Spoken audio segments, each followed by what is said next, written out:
Good morning, sir. MC sir, good morning. Good morning, Sneha. Where are you? At Surat only? Sir Surat only at present. अभी दोपहर में panel है, panel moderate करना है एक। हाँ पहले हाँ। अपना कर लूं, फिर बाद में। Yes, we reach at Visakhapatnam, and from Visakhapatnam I have joined. Yes good.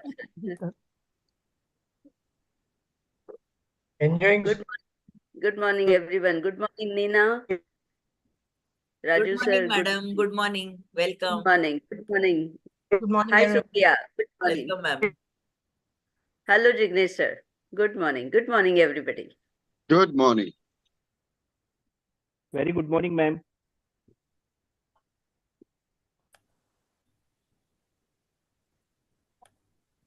Good morning, Raju sir. Good I am morning. And Good Dr. morning. Jignesh is one of the member of ISPAT.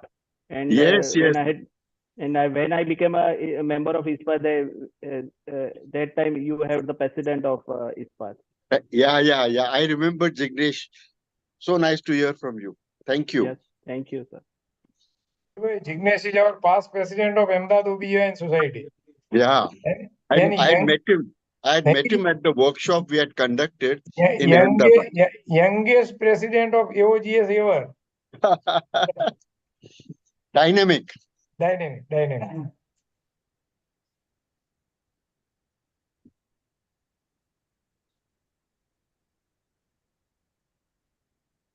Dr. MC Patel, sir. Yes. Can we start? Oh yes, I have already instructed Vasu.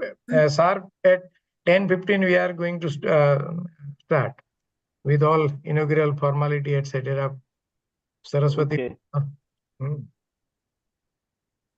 So I welcome you all on behalf of this Maitri web conference.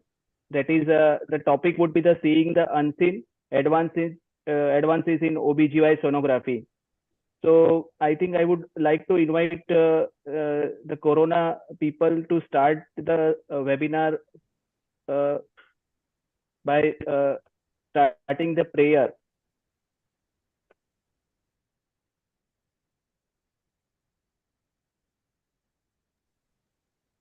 Before we starting the webinar, I would like to take the blessings from the God with the prayer.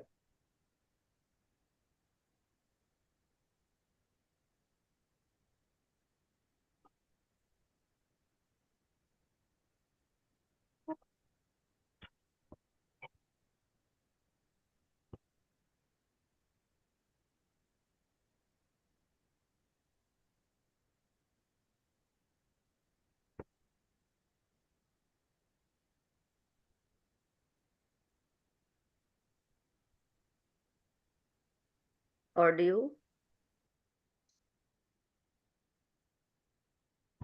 is not started, I think.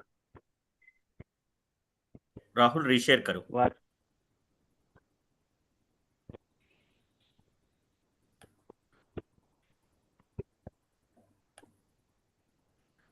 Share with sound करो Rahul. Okay, sir. Okay. Just give me.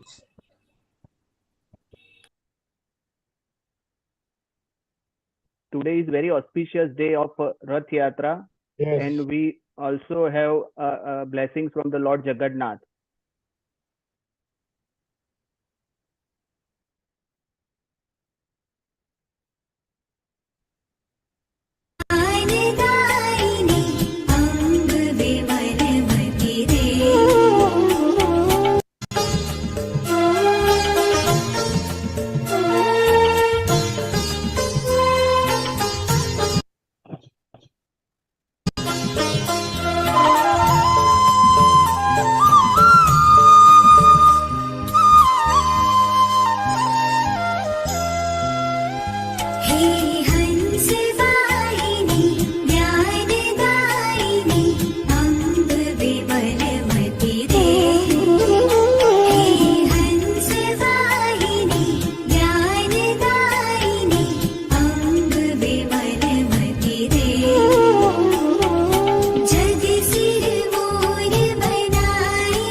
Thank you, Rahul. And now I will start the inauguration function of this web conference. For that, I would like to invite our today's chief guest, Dr. Kamal Bakshi Madam, the organizing chairperson, Dr. MC Patel, and the scientific committee, scientific chairperson, Dr. Alpesh Gandhi.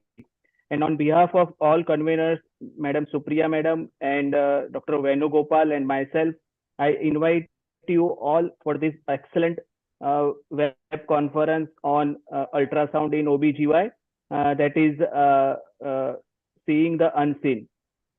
So I would like to invite Dr. Kamal Bakshi Madam. I think I would introduce herself because she is an inspiration to all of us. Dr. Kamal Bakshi Madam is working as a senior consultant in OB-GY department at Fortis Hospital. She is the first Indian obstetrician and gynecologist to develop and standardize in utero fetal skin biopsy technique, fetal diagnosis and in utero blood transfusion, and uterine balloon therapy in patients with dysfunctional uterine bleeding. I think this is the greatest achievement by Madam, that in India she is the first woman to start this fetal skin biopsy and fetal therapy, which is a remarkable achievement. Her pursuit for newness in obstetrics and gynecology in terms of quality care and ethics is never ending. And her other academic achievements in the field of gynecology, gynecological endocrinology, especially in PCOS, hyperandrogenism, plastic reconstructive surgery of the vagina and cervix, microsurgery, infertility, adolescent gynecology, gynecological and oncology, and high-risk pregnancy and whatnot. She has more than 250 publications to her name in the national and international journal. So I would like to invite Dr. Kamal Bakshi Madam for this conference, and I would like to request her to say a few words and give the blessings to this conference. Dr. Kamal Bakshi Ma'am. Gandhi, the most dynamic person, and I would say he is the sunshine. वो आए तो सूरज देखिए कितनी सुंदर light है with the great warmth. Dr. MC Patel, हमारे चंद्रमा की तरह शांत, an excellent human being, humbled, you know, and this whole sky, I would say, as far as the knowledge is concerned, is our twinkling stars. Jignesh, Ravi, Supriya, I would say there are so many if I have to take, but the time is very precious. And I am humbled and honored to be invited on the most unique. Dr. MC Patel is known for the diversity. His knowledge is so vast. Look at the topic that he has chosen as far as the unseen, you know, and that and the speakers that he has chosen from all over the India has been so good. And as far as Dr. MC Patel is concerned, I admire his excellent, you know, and genuinity as far as the medico-legal expert is concerned. His workshop has, you know, saved so many lives and improved the careers of so many young as well as the senior at all stages. He is a master. He is uncomparable as far as his work is concerned. And what is very unique is humbleness, his honesty, his commitment, his ever smiling. You can never see that he is restless. He is so calm. And I feel this is which is a unique personality. And I would say that we have with us Dr. Neena Malhotra, who's going to speak as far as the ultrasound is concerned. I remember the days as far as when the ultrasound had just come, you know, and so many rapid advances have occurred. We are especially for the feto-maternal placental unit. And as far as the advances is concerned, from in utero to adolescent to the post-menopausal life. And since we have such brilliant speakers, I would say today, I am going to learn from all these gurus, the young gurus, the senior gurus. So thanks one again and pranam to each one of you. Namaskar. Thank you very much, madam, for sparing time to bless us. Of course, you are always motherly figure to me, and whenever I have called, you have always give me a inspiration and good wishes always in any of my academic activity. And just to mention our Happy Learning Masterclass series, it has completed 198 episode. I would like to mention, and just day after tomorrow, it will be our 199th episode of that very series. In that very series, also you had been as a chief guest to bless us in past. So you are always with us, and it is our pleasure to welcome you to this webcon, Seeing Unseen. Thank you, madam, for sparing time. Thank you. Thank you. Namaskar. Thank you so, ma'am, for your humbleness and politeness, for the kind words for MC Patel, sir. Now, I would like to invite Dr. MC Patel, sir. He is the organizing chairperson of this webinar. And madam, you have rightly said that Dr. MC Patel is so humble, so helpful, and so ready to help all the FOXY members in and out in all medical legal issues. And I would like to say a few words about MC Patel because he is from Ahmedabad and I am also from Ahmedabad. He is a consultant at Ahmedabad and also a medical legal counselor. Mr. Vasu, can you put the CV slide of MC Patel? He was the vice president of FOXY in 2018. He was the organizing secretary and man behind the grand successful AICOG in 2017, which was held in Ahmedabad. He was also a chairperson in Ethics and Medical Legal Committee, FOXY 2011 and 13. He was the honorary secretary. I think he is the honorary secretary of SOGOG in 22-24. He's the organizing chairperson, was for MMA Con in 2018. All apart from all these academic posts, he is also a charity done very charity in eye donation camp also, that he has also taken eye for more than 100 people. And he is also humble person that he has also traveled to Northeast regular basis year by year and doing the camps at the remotest place of the India for since so many years. So Dr. MC Patel is also the most importantly going for the contesting for this president FOXY president election in this year, and on behalf of all, we should vote for him. We must vote for him because he is the right person for the FOXY, because he had done so many things for FOXY. He is also the man behind the consent that all FOXY member has available on the FOXY site. That he is very instrumental on the making the consent to each and every procedure of the our obstetrics and gynecology, and by doing the compiling all the consent, I think he had done a great job to all the FOXY members to avoid medical legal issues in their practice. So without wasting much of time, I would like to invite Dr. MC Patel, sir. Thank you, Jignesh, for kind and generous introduction and kind words. It gives me immense pleasure to welcome you all to this webcon, one more webcon with Seeing Unseen. And today we are going to discuss exclusively on imaging science in our OB-GYN practice. We have selected topics which are very relevant in our day-to-day OB-GYN practice, and we have selected legend faculty. They are legend in their respective field, and they are going to justify their topic allotted.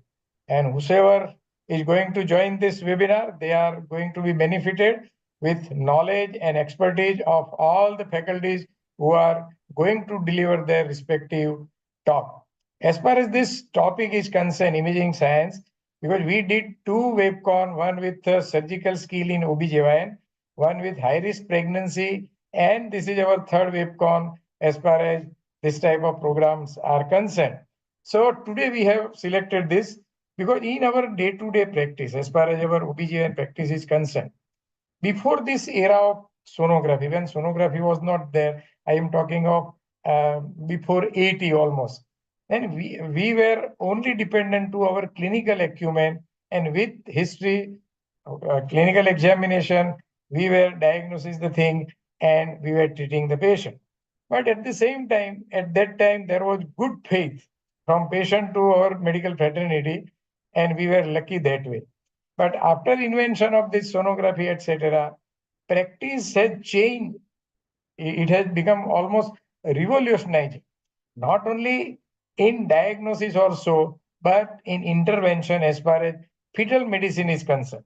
So many times intrauterine procedure also now we are well versed with this type of procedure, and it is ultimately benefit to our patient and our incoming fetus also. So in this field, there are so many areas for discussion. As such, it requires a full 1 week as far as discussion is concerned, but too concise and selecting very interesting and important topic which is relevant in our day-to-day practice. We have designed this program, and to design this program, I would like to mention great help from Dr. Alpesh Gandhi, who is scientific chair as for this WebCon, and he has helped me a lot for this webinar. And I would like to mention role of 3 convener, Dr. Supriya Arwari from Thane, Dr. Venugopal from Kochi, and Dr. Jignesh Deliwala from Ahmedabad. They are going to conduct this WebCon very smoothly one by one, and they have put lots of efforts to make this WebCon successful. So thank you, Supriya, Venu, and Jignesh. I also welcome all the faculties who have joined this WebCon and who have accepted our invitation to deliver their talk in that respective subject which is allotted to them. So welcome all the faculty. I also welcome all the delegates who have joined this WebCon, and I am sure they are going to be benefited with a topic and this talk discussed by our respective faculties. So welcoming you all, and without wasting much of your time, thank you very much. Over to you, Jignesh. But before that, Yes. all the coordinators who are going to coordinate respective session, they are also pillar as far as this WebCon is concerned, and they are also going to justice their role for smooth conduction of this WebCon. So thank you very much. Thank you, sir, for giving the blessings to this conference and inviting all the faculties and chairpersons and coordinators and conveners. And thank you, sir, and wish you all the best for your contest election, Foxy President election. And we from Foxy, we will support you, and we will hope that you can have a grand victory. Thank you. So Thank you. Before starting the first session, I would like to mention that we are 3 coordinators. Dr. Supriya ma'am, kindly, Mr. Vasu, can you put the CV of Dr. Supriya? Dr. Supriya madam is a practicing obstetrician gynecologist at I think Bhiwandi. She has passed his graduation and post-graduation at KEM Hospital, BJ Medical College, Pune. She has presented so many papers. She was a gold medalist at DGO and FCPS exams. Welcome to Dr. Supriya Arwari ma'am. And Dr. Venugopal, can we have a CV of Dr. Venugopal? Yeah. He is DNB and also done a DNB and MD at BJ Medical College, Pune, and he has trained in fertility and IVF training also he had done. Welcome, Dr. Venugopal. Now I would like to start the session, the first session, and for that I would like to invite the coordinators of this session. That is, we are going to discuss the first trimester sonography, and for that I would like to invite Dr. Kavita Kapadia and Dr. Bhavik Khatri. Can we have the coordinators, please? Good morning. Thank you. Am I audible? Yes, ma'am. Yes, ma'am. Yeah. Hello everyone, Very this nice. is Dr. Bhav Khatri. Yes. So without much ado, I think we should go ahead with the scientific program. Good morning, Yes. everyone, and welcome to yet another exciting, exhilarating day of academics at the 198th Maitri Conference. Today, we're going to be discussing the role of ultrasound and seeing the unseen. There is a slight change in the first session. Instead of 2 talks, we're going to be having 3 talks, and the first speaker will be Dr. Neena Malhotra. And to conduct the first session, I would like to invite the chairpersons. The chairpersons will please introduce the speakers. May I invite Dr. Sasmita Swen? Yes. Dr. Sasmita Swen is the professor and unit head Department of Obstetrics and Gynecology at the SCB Medical College and Hospital, Cuttack. She's the ex-professor and HOD, Bhima Bhoi Medical College and Hospital, Balningar. She's the honorary secretary cum treasurer of the AOGO Odisha, the IGNOU teacher, National Medical Council assessor. She's published many research papers in multiple indexed national and international journals and textbooks. She has a special interest in safe motherhood, high-risk pregnancy, infertility, and geriatrics. Dr. Bhavik, can you please introduce the other chairperson? Yes, Kapadia ma'am, thank you for the honor. The next chairperson with us is Dr. Sneha Surendra Puyer ma'am. Ma'am is a wonderful academician and a true leader in FOXI, I would say. Ma'am was the chairperson in Breast Committee, Medical Disorder Committee, Governing Counseling member of ICOG. She was the founder president of Vidarbh ISO PRB, president of Yavatmal Ob-Gyn Society, clinical secretary, founder clinical secretary of the same society, executive committee member of the AMOGS. And ma'am has done wonderful research and has been organizing person in number of conferences. Over to you, both the chairpersons. Sneha ma'am. Yes, thank you so much, Dr. Bhavik, for that wonderful and kind introduction. A very good morning to all of you. Thank you so much, respected Dr. M.C. Patel, sir, and Dr. Alpesh Gandhi, sir, for having me here.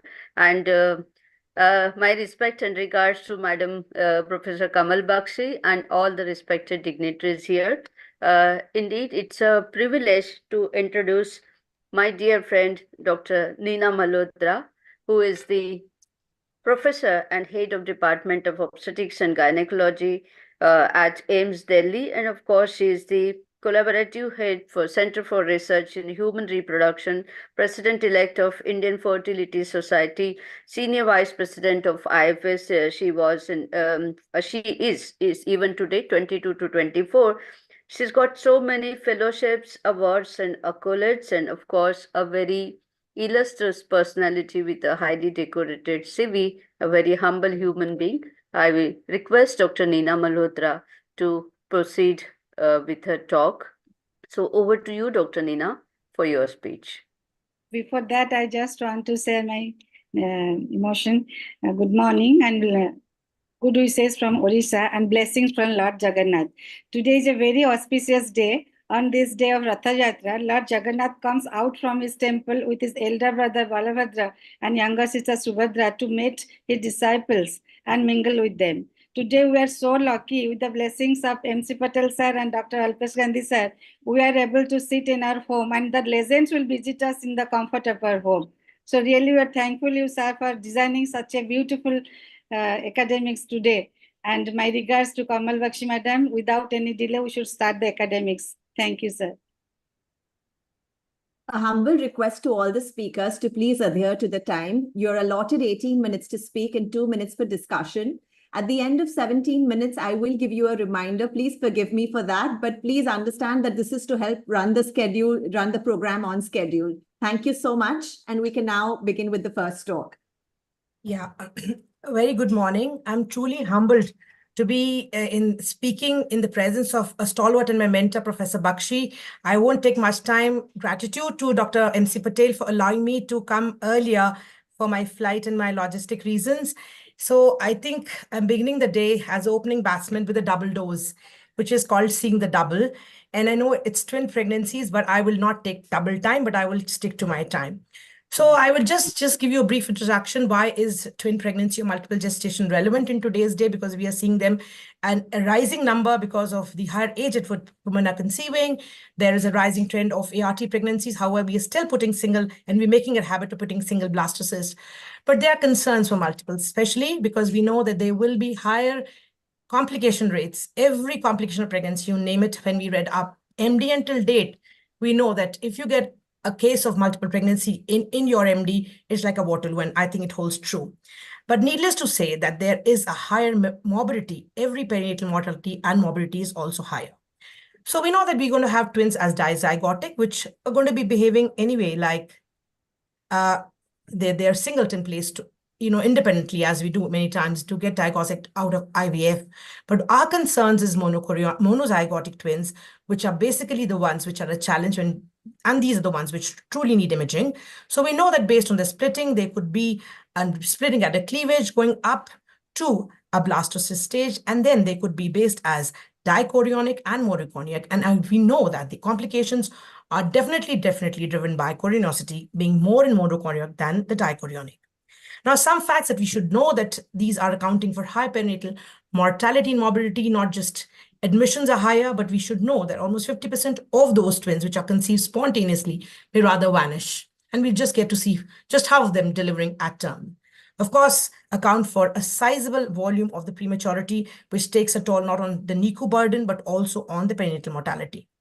So why it's very important to understand we need imaging? Because we know that there are complications which are far more in many folds in this pregnancy, which are two fetuses which are struggling and are going for the survival of the fittest instinct. But of course, many challenges because it's the mother who's also taking the toll. So we're going to diagnose the fetal complication earlier. We also have to identify them so that we can reduce the perinatal mortality and morbidity. So what are the problems that we face and which we should understand? Because that is why we should do a good imaging, is we know that they're common or more prone to congenital malformations, growth restrictions or growth disorders, preterm deliveries, and single demises, which would be common to both kind of twins. But something which are not common to all twins, but which are unique to monochorionic are the presence of twin-twin transfusion syndrome, TAPS, which is anemia perfusion syndromes, the TRAP, and of course, Congenital entanglement, which can also be diagnosed at ultrasounds. So let us understand, why do we need to do an ultrasound? Why is imaging important? And I would just share you an experience 21 years back when I worked in England. I was so impressed that the twin clinic was completely manned by a sonographer. And today I understand, yes, why it was manned by a sonographer, because from 16 to 20 weeks, it was only the sonologist who was seeing it. And these were dedicated trained nurses who were updating their skills in sonology every year. And they were the ones who were taking decisions, and the consultants were only coming in when there was a problem. But yes, we need to use this imaging modality, not just to make diagnosis, date them, but also to monitor. So to begin with, dating the pregnancy, but very important, determining that chorinosity, amniosity, because that is what we're going to take the decision, how frequently and how seriously we need to do imaging. Labeling twins, when we know, yeah, we may need them to know which one is concordant or discordant. When we need to do an invasive procedure, we really need to know that. And of course, very important, like we do in singleton, screening for aneuploidy, making a diagnosis, and of course, going into do a detailed structural abnormality as we do a level 2 scan. But very important, and I think that where lies the crux, in understanding whether they are growth restricted, as in their SGA fetuses, or they're discordant, i.e. there is a discrepancy between them. And yes, when we're needing to do a reduction or self-determination, when we have one fetus with an anomaly, or there's the other one which is going normal. Well, to understand monitoring the twins, why do we need a scan? Well, when we're going to screen them regularly, because we know that almost 30 to 40% will be at the risk of having preterm delivery.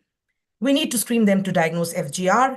If there is a single fetus which has an IUD, maybe a big challenge. That's when we need monitoring. And of course, the one. So I think in the next 15 minutes, I'll just go through quickly to understand that we begin in a twin to diagnose the gestational age, go to do the chorinosity in a stepwise van, go to screen them aneuploidies in the end of first trimester, look at the complications which I've already elaborated, monitor them, manage if there are any complications, and take them to a gestation where we know these twins will be coming out happy in the lap of the mother and timing the delivery properly. So let's come on to the first dating. As in any pregnancy, we date them best in the first trimester. But here we should understand that there can be a discrepancy here. So how do we go? If it's done at 10 or 11 weeks, then the rule of thumb is that the larger of the two CRLs should be used to diagnose the gestation age. Well, if the lady comes to us a little later, beyond the 13 weeks, then in that case, we use the larger head circumference as. And if we have a twin coming out of IVF, certainly to date them best with an embryo transfer date. And I think that is the gold standard. Now, looking at how do we look at the next aspect of the first trimester's imaging is doing a chorionicity, which is an important job, because that is the one which should be highlighted and flagged right away when you diagnose her twin. And that is, if you get the woman coming early, we could look at the number of sacs, because the number of sacs could be equating to the number of chorions, and the number of yolk sacs that you can put it equates to the amniosity. And this is what is important determinant in the pregnancy outcome, because complications will be far more if you have monochorionic as compared to a dichorionic. Now, coming on to our first trimester scan, you do see that there are two placental masses. But what's very important is the peak sign or the lambda sign, which is, of course, very, very relevant. So a first trimester scan at the T1 scan at anything between 11 plus to 13 plus 6 days is a very, very relevant scan, because it's helping us pick up the lambda sign. And if we see a lambda sign, we are happier because it's a dichorionic. In contrast to a monochorionic twin, where you get a T sign because the dividing membrane is thinner and it is less than 2 millimeters. So this is how you see the T sign and the lambda sign, which should be the hallmark to make your diagnosis right away and should be put in right on her papers. So let's come on labeling. Yes, we do labeling because we know that we should know a twin A, twin B, which is not very commonly done in our practice. But I think we'd be not knowing which twin would be discordant, which twin may have an aneuploidy, and which twin may need an intervention as in a CVS. So we do this by either putting in the positions at the upper or the right, or the left or the right, or the upper or lower. I would put a question mark here because books do say you could do 6, but in our country, I think this is not to be taken as. And yeah, we do need to know when we do these procedures. Now let's come on to when we are doing a T1 scan, we also doing to know the aneuploidy, because this T1 scan is very relevant to do the NT&B as well as we do the dual markers, because we are screening like the singletons, the twins, also for aneuploidy. Not to forget that the twin pregnancy, they are at higher risk than singletons, and therefore we should understand if it is a dizygotic, they're independent because they're coming from 2 separate embryos. But it is a monozygotic, then both twins are either affected or unaffected, depending on whether they are chorionic, mono, or di. If they are mono, then we know that we are understanding that both the fetus will have the same aneuploidy, as contrast to dichorionic, where you have to see the two fetuses separately. In a monochorionic, whatever NT average that you take, you average it and calculate it for either of the fetuses, and you get it to compute it to singleton. Whereas in a dichorionic, you have to measure these values separately, and this has to be done as fetus specific, fetus A versus fetus B, or that's how we do in a dichorionic twin pregnancy. Just thought I would just add a layer of serum markers, because we are really worried that can we do this in the routine way as a singleton. Well, yeah, there are confounders, because this placenta is big in size, will be producing much more. So we use our pseudo risk, or as we calculate by dividing these values by the factors.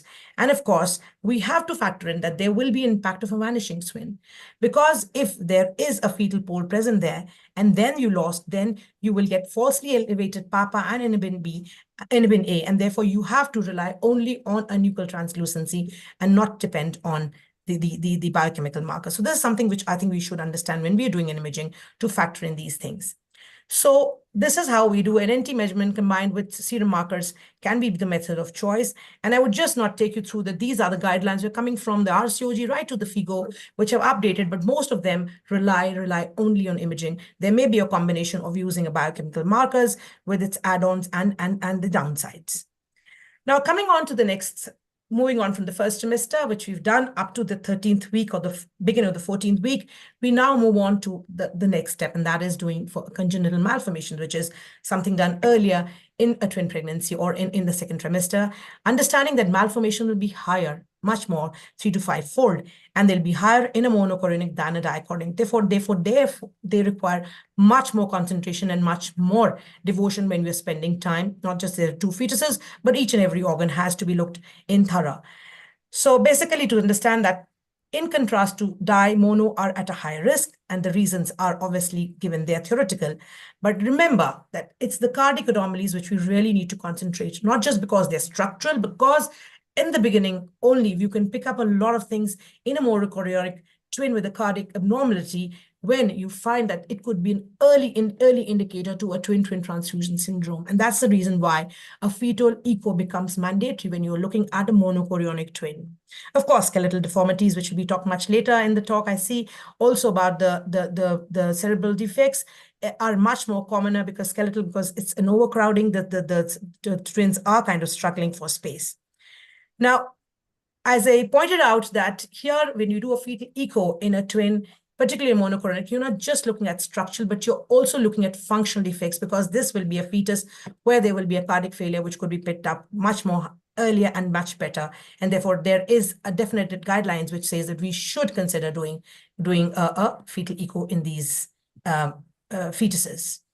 Now, again, the big challenge has just begun from the first and the second trimester, which were our routine. We have to understand when we are starting. Yes, I've already told you, we've started them as early as we diagnose them, as early as we see the 2 gestational sacs or 2 yolk sacs, and probably the T1 scan. But now becomes, how frequently are we going to do it similar to what we do in singleton? Certainly not, because they'll be more frequent. And if we are doing it frequently, how frequent and what are we going to monitor? When we are monitoring them doing frequently, we are going to begin monitoring them with not just the cervical length, the growth, the Dopplers, and in that we include umbilical, the middle cerebral artery, and the ductus venosus, and I'll tell you reasons why, and also monitoring them. Now, monitoring a twin begins as early as 16 weeks in a monochorionic and maybe as early as 20 in a dichorionic. We're concentrating on the biometry, looking at the discordance, which could be picked up very early right now because of this discrepancy in the estimated fetal weight, looking at the amniotic fluid volume, because that will be an early pickup. If you do it at 16 or even 20 weeks, you could get a TTTS, and also uterine artery Dopplers, because this could help you further, besides the middle cerebral artery, where you could pick up anemia earlier in one fetus when you have the anemia syndrome, and of course, middle cerebral. It will take at least 5 to 10 minutes. Will it do? Yeah, I just have 5 minutes. Hello.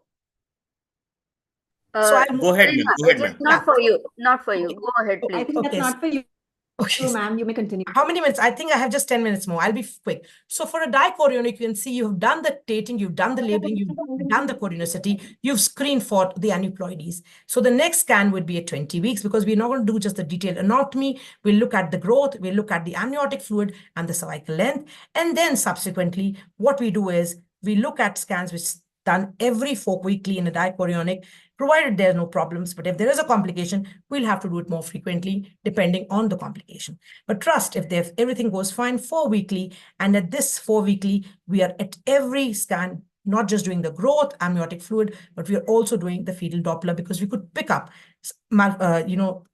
vascular problems or problems because of sharing of the placental vasculature earlier. Now, when it comes to monochorionic, we begin it earlier because we know problems are they are more challenging as far as management, and therefore imaging is also far more challenging. We are beginning as early as 16 weeks. And then from there, we do scans every 2 weeks. You can see how tedious it is. And therefore, if I truly say that imaging is the way to monitor and manage a twin, I think I'm not wrong. And I think if 21 years back, I got a shocker, today I say, why? I think we should not accept it and make it a norm that we should have the sonologist who should be evaluating and monitoring them.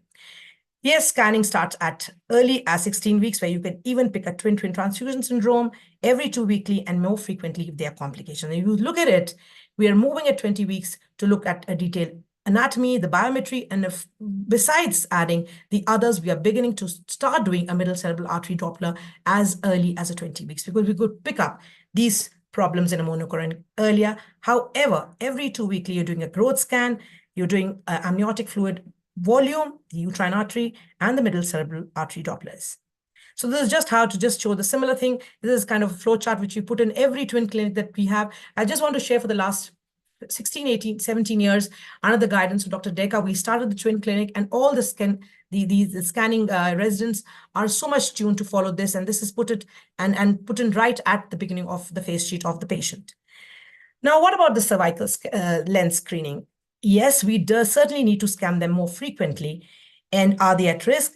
And are the cutoffs different? However, if you see it, we are scanning them frequently, but the cutoffs don't change.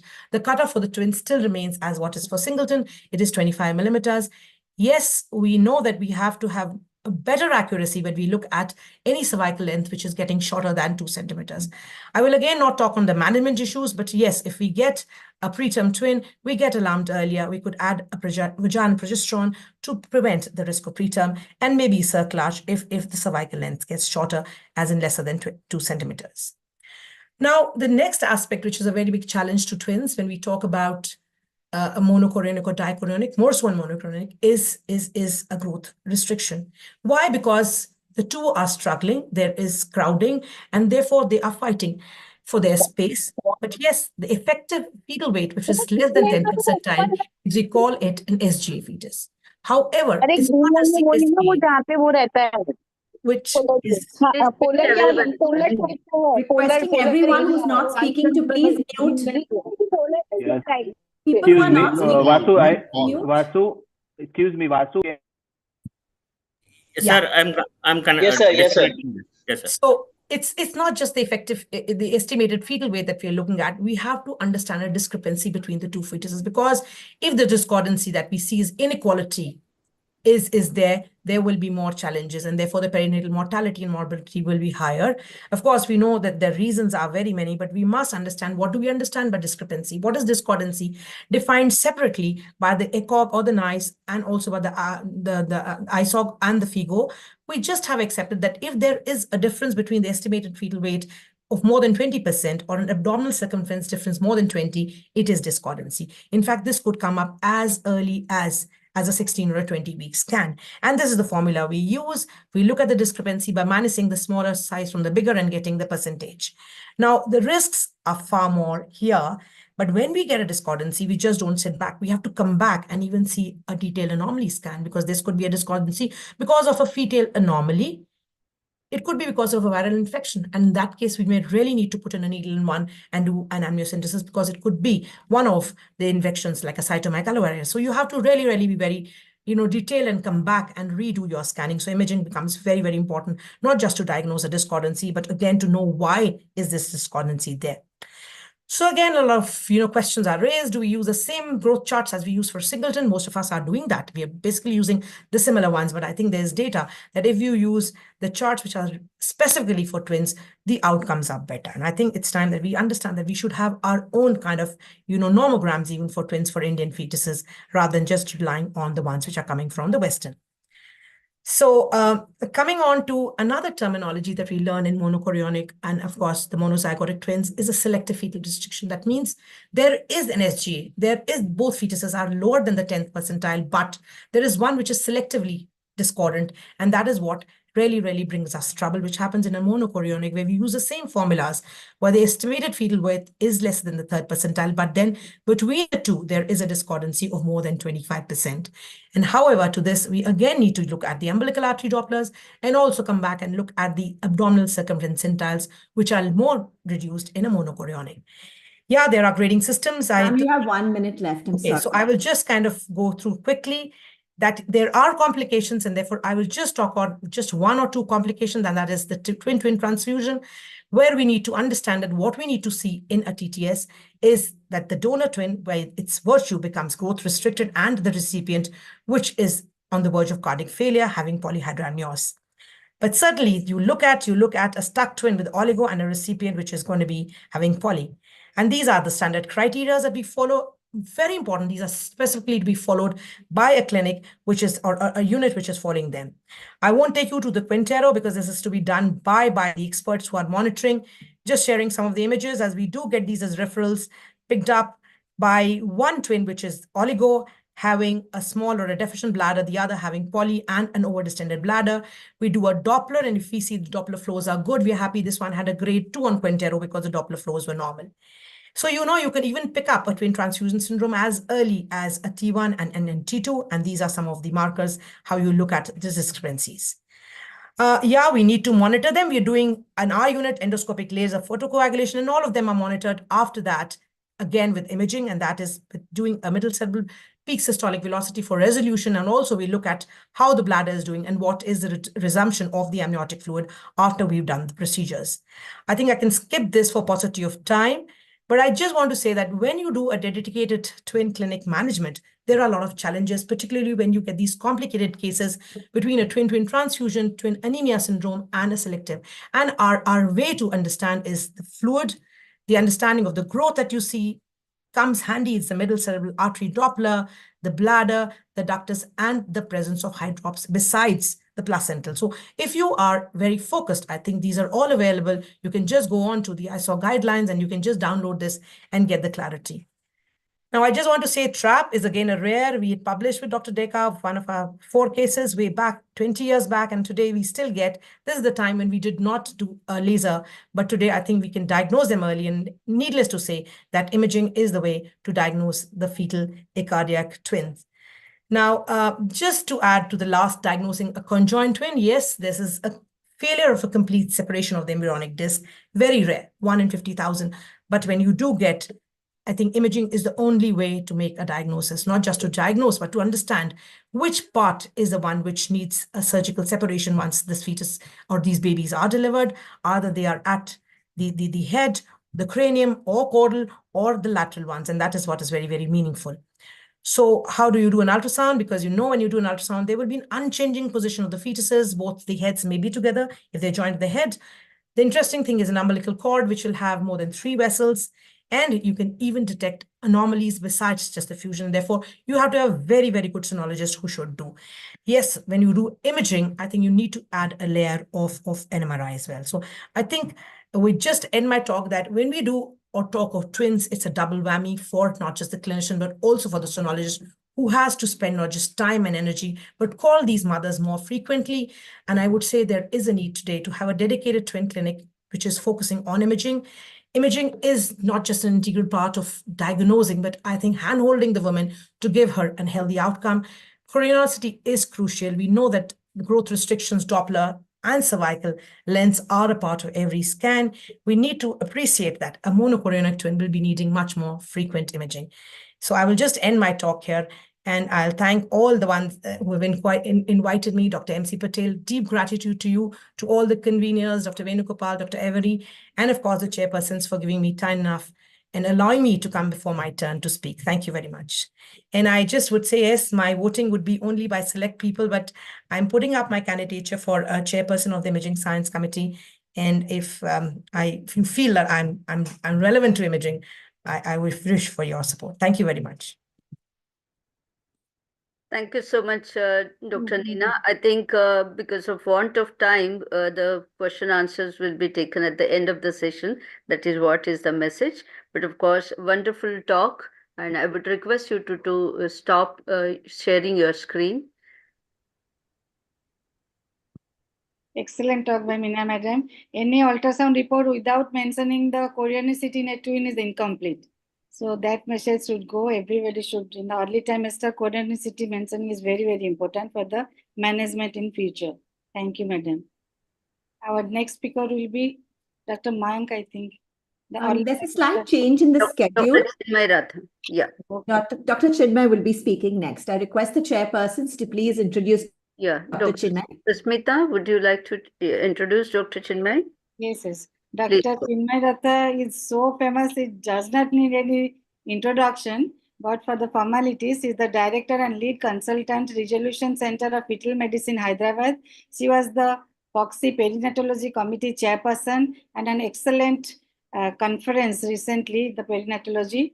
So she is center of head of ICOG FM certification course, and she has received so many prestigious awards like MB Parnes Oration Award, FOXY CS Don Prize for Best Oral Paper in AISOG 2024, Professor Kamal Bakshi Madam Oration Award in Fetal Medicine, SFM Fetal Medicine, New Delhi, VN Sirodkar Memorial Oration Award, Solapur, OBG Society, Asia GCC Healthcare Leadership Award, FOXY Rajatra Award in Fetal Medicine, so many awards to her. So APJ Abdul Kalam Service Award for servicing during pandemic 2021, and Orissa people will never forget when you came to give the ultrasound training in the simulator.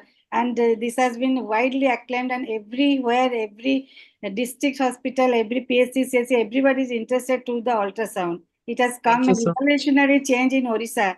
The webinar, the ultrasound webinar, it has definitely brought a change in the obstetrician's outlook. So for that, I welcome Chinmay. We're indebted to you for that.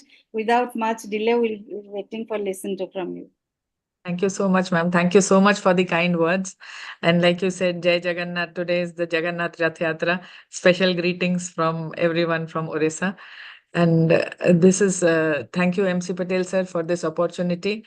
And you have given me a topic that is really, really close to my heart. The first trimester, 11 to 14 week scan, insights as in what else can we see when we think about a first trimester scan. So the first trimester, why is it so important? Because this first trimester is a window where many things are, if you open that window, you see many activities happening. So that is the time when fetus is starting to develop, the structures are taking place, the uterine circulation is getting reorganized. And if one pays attention to the first trimester, the whole pregnancy care can be optimized. It's a very good time to triage a pregnancy into high risk factors at that point. And that is why the concept of inversion of the pyramid of antenatal care started. In the early obstetric care, we used to do very few things in the beginning of pregnancy, and a lot of obstetrics was restricted to the time of delivery. That is why obstetrics per se is also all about delivering the woman. But now we have realized in modern obstetrics that the entire pregnancy care is important. And when we do a lot of work in the first trimester, we will have less and less problems in the end of the pregnancy, and the final outcome will be good. So truly speaking, the perinatal care starts from the first trimester of pregnancy. So this is a time when the fetus is growing and all the organs are taking shape. This is the time when uteroplacental circulation is getting reorganized and cervical changes can be happening. So what do we do in the first trimester scan? We do actually look for structural abnormalities. We look for, risks of aneuploidies by the nuchal translucency, multiple pregnancy. Dr. Neena has already given us a very good overview on that. And maternal complications like preeclampsia, preterm birth, and specific problems that the mother can worry, all can be assessed in the first trimester. So ultrasound is the magic eye for the obstetrician now, when you can look into the pregnancy and see what's happening inside. So if you look at the pregnancy in the first trimester, just a simple, bird's eye view without you having a lot of knowledge of ultrasound also, one can say that some of these head shapes are looking normal, like the one here on the top left hand of the screen. Whereas the ones on the right hand, you don't have a calvarium, and the one which is running in the video lower down, you see abnormal protrusion of substances from the sides of the fetal head. So you know that this head is abnormal. Similarly, the inside of the brain, you see a butterfly shaped structure, whereas in this picture, which is sepia colored, you don't see that, and there is the fusion of the incomplete cleavage of the frontal part of the brain, and that is a sign of holoprosencephaly. So just by looking at the fetus in the first trimester, one can diagnose acrania, holoprosencephaly, and other abnormal things in the central nervous system. So there is a checklist that the way you look at the fetal head, and abnormalities are very obvious, and these abnormalities have extremely poor prognosis, and therefore more often than not warrant a termination of pregnancy, which is safer to do in the first trimester. So the first insight of looking at the fetus is detecting problems which do not have a good prognosis, and therefore if a termination is required, that can be done in first trimester. That is a safer time. It is a less physically as well as psychologically morbid time to do such conditions. Spina bifida is something which again has a very widespread implication in terms of CNS outcomes. And you can look at the spine very carefully in the first trimester. If there are gross abnormalities like the kind of kyphoscoliosis that you see in this picture here, or look at subtle things called the intracranial translucency. Intracranial translucency is nothing but the area which is going to become the future fourth ventricle. And if you look at it carefully and you see that it is collapsed, that is your first indication that this fetus might be having a neural tube defect. So sometimes you can see obvious neural tube defects in the first trimester, like you see this protrusion in the lower end of the spine here, or you may suspect it based on the absence of the or collapse of the intracranial translucency. Then comes comes other complex abnormalities, for example, limb body wall defects. Now, again, you look at this, you may see that the head and neck areas are very well formed, but lower down, the entire anatomy is complicated and it's all messed up. You know that this baby is not going to have a good outcome. Reconstructing anatomy for these kind of problems is very, very difficult. And more often than not, these also warrant termination of pregnancy. Detecting such abnormalities in the first trimester, again, cannot be overemphasized. Their importance cannot be overemphasized. Then comes other problems like the cardiac evaluation. One may think that cardiac evaluation will be done better in the second trimester, but if you see carefully, you can see 4 chambers of the heart, you can see the basic outflow tracts, you can look at the general makeup of the thorax, so that major abnormalities can be ruled out in the first trimester. Suppose you have a large atrioventricular septal defect or a single ventricle physiology, hypoplastic left heart. There are times when you can suspect all these things in the first trimester if you make a careful habit of looking at the heart in a particular fashion in the first trimester. And it is not impossible for us to now make diagnosis of at least major abnormalities. I am not saying all heart defects can be detected in first trimester, but some major problems can be detected. And again, our emphasis is on the ones which have extremely poor prognosis and may warrant a termination. The fetal abdominal wall can be very nicely evaluated in first trimester, both in the axial section as well as in the longitudinal section. And if there are protrusions from the abdominal wall, like anterior abdominal wall defects, they can also be seen clearly in the first trimester. And the evaluation of this is mandatory. This is again a correctable abnormality. So the person has a choice. Why do we need to detect it early? Because the actual correction may not be a complex thing, but it is the associated features which affect the prognosis. So suppose a person has anterior abdominal wall defect, but there is also a chromosomal abnormality associated, for example, trisomy 13 in this case, then the outcome is not going to be good, because the other features of trisomy 13 may manifest later on. But here you saw one large abdominal wall defect, check the chromosomes and realize that this is not going to have a good prognosis. So decision making is easier when you detect it early, because you have the time to do the further testing and give the patient a complete workup of the case. The fetal bladder can be seen in the axial and longitudinal sections like a hypoechoic area. But if the longitudinal diameter is more than 7 millimeter, then we call it as a megacystis. And megacystis, if it is mild, may be a part of chromosomal aneuploidy risk factor. And if it is severe, then it may be a part of lower urinary tract obstruction sequence. And that was again going to be a condition which will affect the prognosis, because when lower urinary tract obstruction starts very early, then the kidneys are likely to be damaged. Normal fetal kidneys can be seen in first trimester, as is seen by the picture that is flanked with the green mark.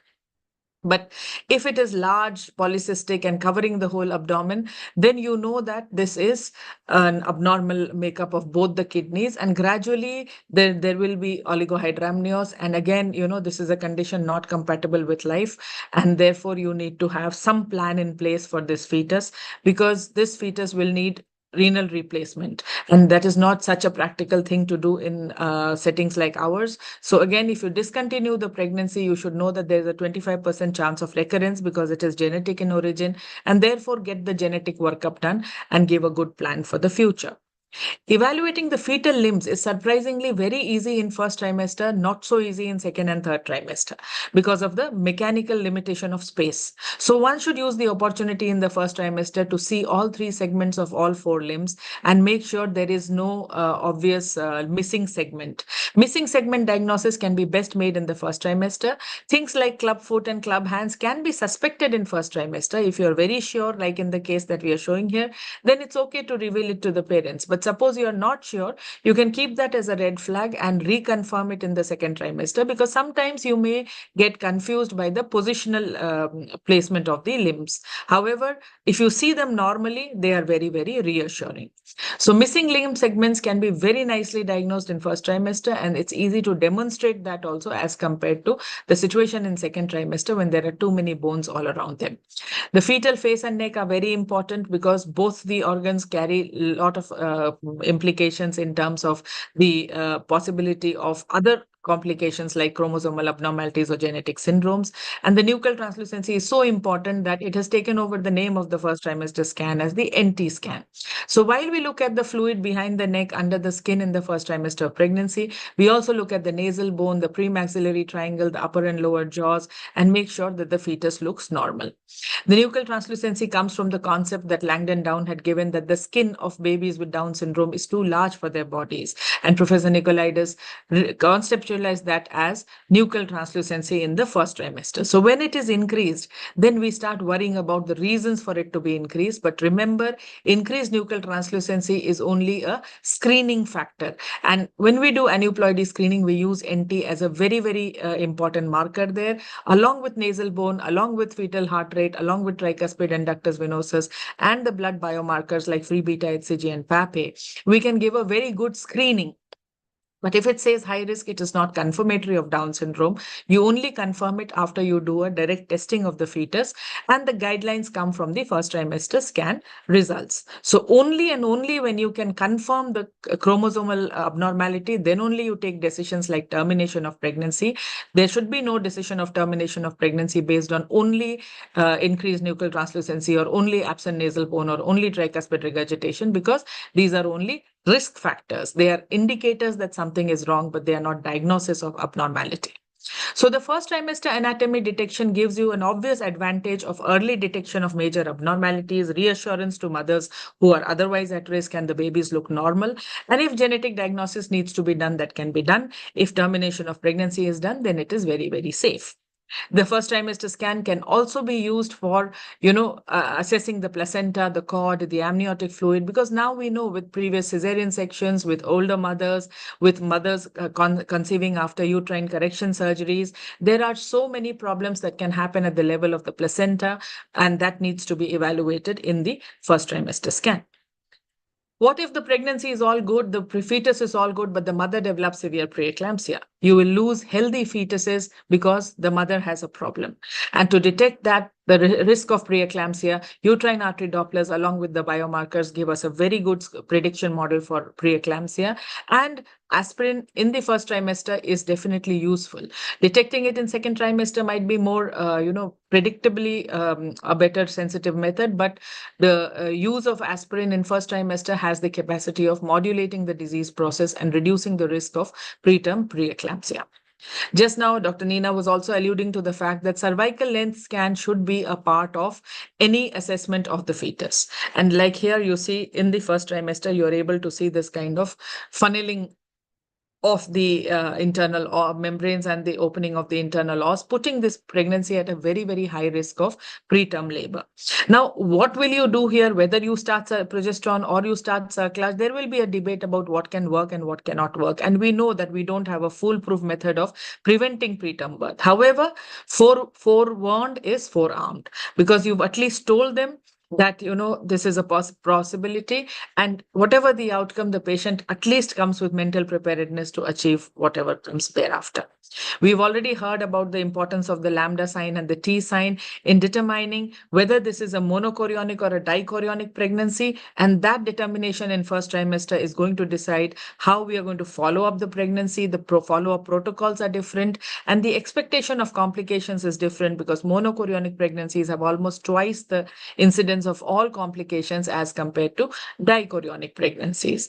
In higher order multiples like triplets and pentuplets and quadruplets, again, the first trimester is a very, very good time to establish chorionicity, establish amnionicity, and signs like the Mercedes-Benz sign and other fancy names have been given to these. But more importantly, counting the number of fetuses also is much easier in the first trimester. Thereafter, there might be a lot of confusion. So well begun is half done. And if we do the first trimester scan properly, we would have turned the pyramid of antenatal care, because we would have done so much work in first trimester that we can happily say, okay, this one is simple pregnancy. I can take care of it without, burning my own calories and getting into, what pregnancy-induced hypertension in the obstetrician. But in case you have risk factors, you have pregnancy-induced hypertension in the obstetrician, but then you work harder and give a safer outcome to the fetus. Sometimes there may be overdiagnosis of problems, and that's something, again, obstetricians are suffering now, because too many people are diagnosing too many things and scaring the patient. So we need to have a clear idea about the limitations of the first trimester scan also. In the zeal of doing too much, we can start looking at disproportionate chambers and creating a lot of anxiety in the first trimester. So it is important to draw lines about what is relevant, what is technically correct, what is something that is on a developmental process and maybe just physiological in the first trimester. And that insight is extremely important, that what I am very sure of and what I am not sure of. So the patient has to be told accordingly. And I would think anything that has a reasonable conclusion, it is practical and reproducible, it is feasible with reasonable cost and is clinically useful, must be told to the patient. All the rest of it, which are theoretical possibilities and have high error rate with average skills or no clinical use, need not be reported in the first trimester scan. The obstetricians can themselves, or the fetal medicine people can themselves keep a note of it and talk about it later on in pregnancy. So if you see for a basic fetal anatomy evaluation, for a screening for aneuploidies, for risk of preterm birth, screening for preeclampsia, multiple pregnancy, every woman, whether it is a primigravida, multigravida, low BMI, high risk for aneuploidy, low risk for aneuploidy, singleton, multipara, previous preeclampsia or previous preterm birth, everybody will benefit with a good first trimester evaluation. And therefore, the first trimester window is very important. And can you, after all this, tell me that is there a pregnant woman where you feel that the first trimester screening is not necessary? I don't think so, because we covered almost the entire list of pregnant women that come to you in your clinic. So the advantages of 11 to 14 weeks window is definite early diagnosis for lethal issues, early termination of pregnancy in all aspects, the time advantage. You see an exam fellows at 11 weeks, you have so much time to do all the work and give them an option of whether to continue or not to continue. And if the patient wants to rethink, suppose they have seen the exam fellows, but they are now doubtful, they just want to wait and think about it, they still have time for 3-4 weeks, and then they can take a decision of termination or continuation, and they will not regret it. Whereas the same discussion at 23 weeks is not very comfortable, because either they want to continue or they don't want to continue. And that's a very quick decision, which is sometimes very, very pressurizing. Can we do anything more in the 11 to 14 weeks? Like everything in life, if you want to do more, you can do more. So nowadays, there is new thought process about doing the ophthalmic artery Doppler, about doing higher or cardiac evaluations, intense neurosonography in first trimester. Everything is possible, but with a word of caution that everything needs to be done with a rational mind. Try to use it in all patients. Don't do things just for the sake of experiments in first trimester. Whatever we know today is going to get old tomorrow. So we have to keep on updating ourselves and keep on increasing the limits of the first trimester scan. When it started, it was only CRL and heartbeat. Now you see how much detailing has started happening in the first trimester. So it's a good idea to keep oneself updated at all times. So the first principle of medicine remains: do no harm. So while we are increasing our insights in the first trimester scan, we want to do so much more for the patient. Let us remember that we are here to make the pregnancy safer and easier for the patient. Not that with our knowledge, we are going to bombard them with so many diagnoses that they are going to end up more scared than when they started the pregnancy. So with that little insight, thank you very much for this opportunity, and I rest my case here.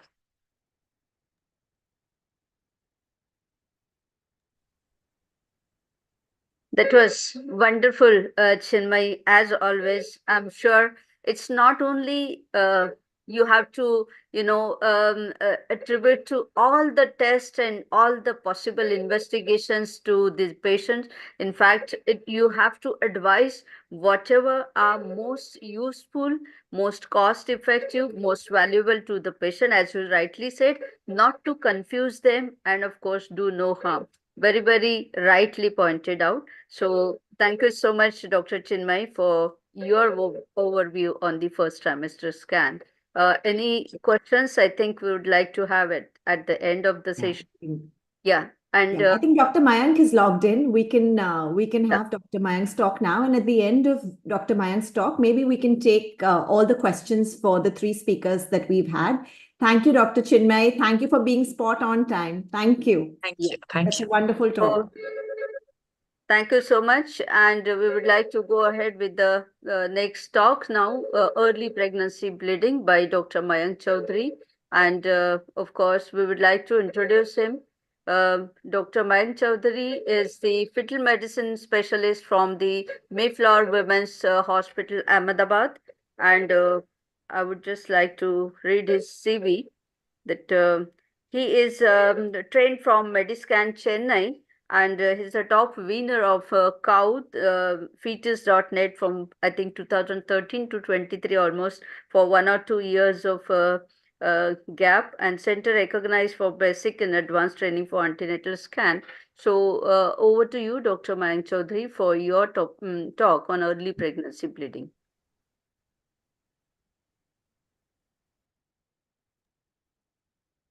Dr. Mayank? Yeah, I think you said he's logged in. Yeah, he did. He did Yeah, message. Dr. Mayank? he's here. Good morning to all. Yeah, Am please. am I audible to you all? Yes, yes. Yes, thanks for a kind introduction. Today's topic is early pregnancy bleeding. Regards from Mayflower Hospital and my team. And today is very auspicious day. Any task which is done today will reach to good conclusion at the end of day.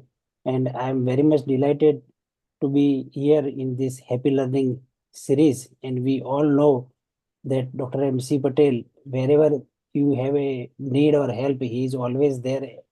It's just a phone call away. Bleeding in first trimester is very heterogeneous condition, and the most common cause is a normal threatened abortion, vanishing twins, delayed period, uncertain viability, non-viable pregnancy, chemical pregnancy, and another group is pregnancy of unknown location, ectopic pregnancy, abnormal anatomy and abnormal morphology like molar pregnancy and all those things. In within 20 minutes is very difficult to justify all these things. So just I will focus on how to diagnose guideline of a non-viable pregnancy and a pregnancy of unknown location and management of those pregnancy. So the fundamental in a case of early pregnancy bleeding is you should be familiar with a normal G-sac appearance, yolk sac appearance, amniotic sac cardiac activity. You have to measure by M mode only, and growth of embryo per day or per week, and you should do at least one follow-up after weeks in case of doubt when there is a condition related to the first trimester bleeding, apart from loud diagnosis like molar pregnancy and all those things. Now everything has shifted to transvaginal. The role of transabdominal scan is very limited in early pregnancy bleeding. And there are many things where the beta HCG and serum progesterone will help you to point out the diagnosis. I will not going to tell what is normal appearance of G-sac and U-sac. I assume that everybody knows this basic thing. And now coming to this point, that is a defining viability.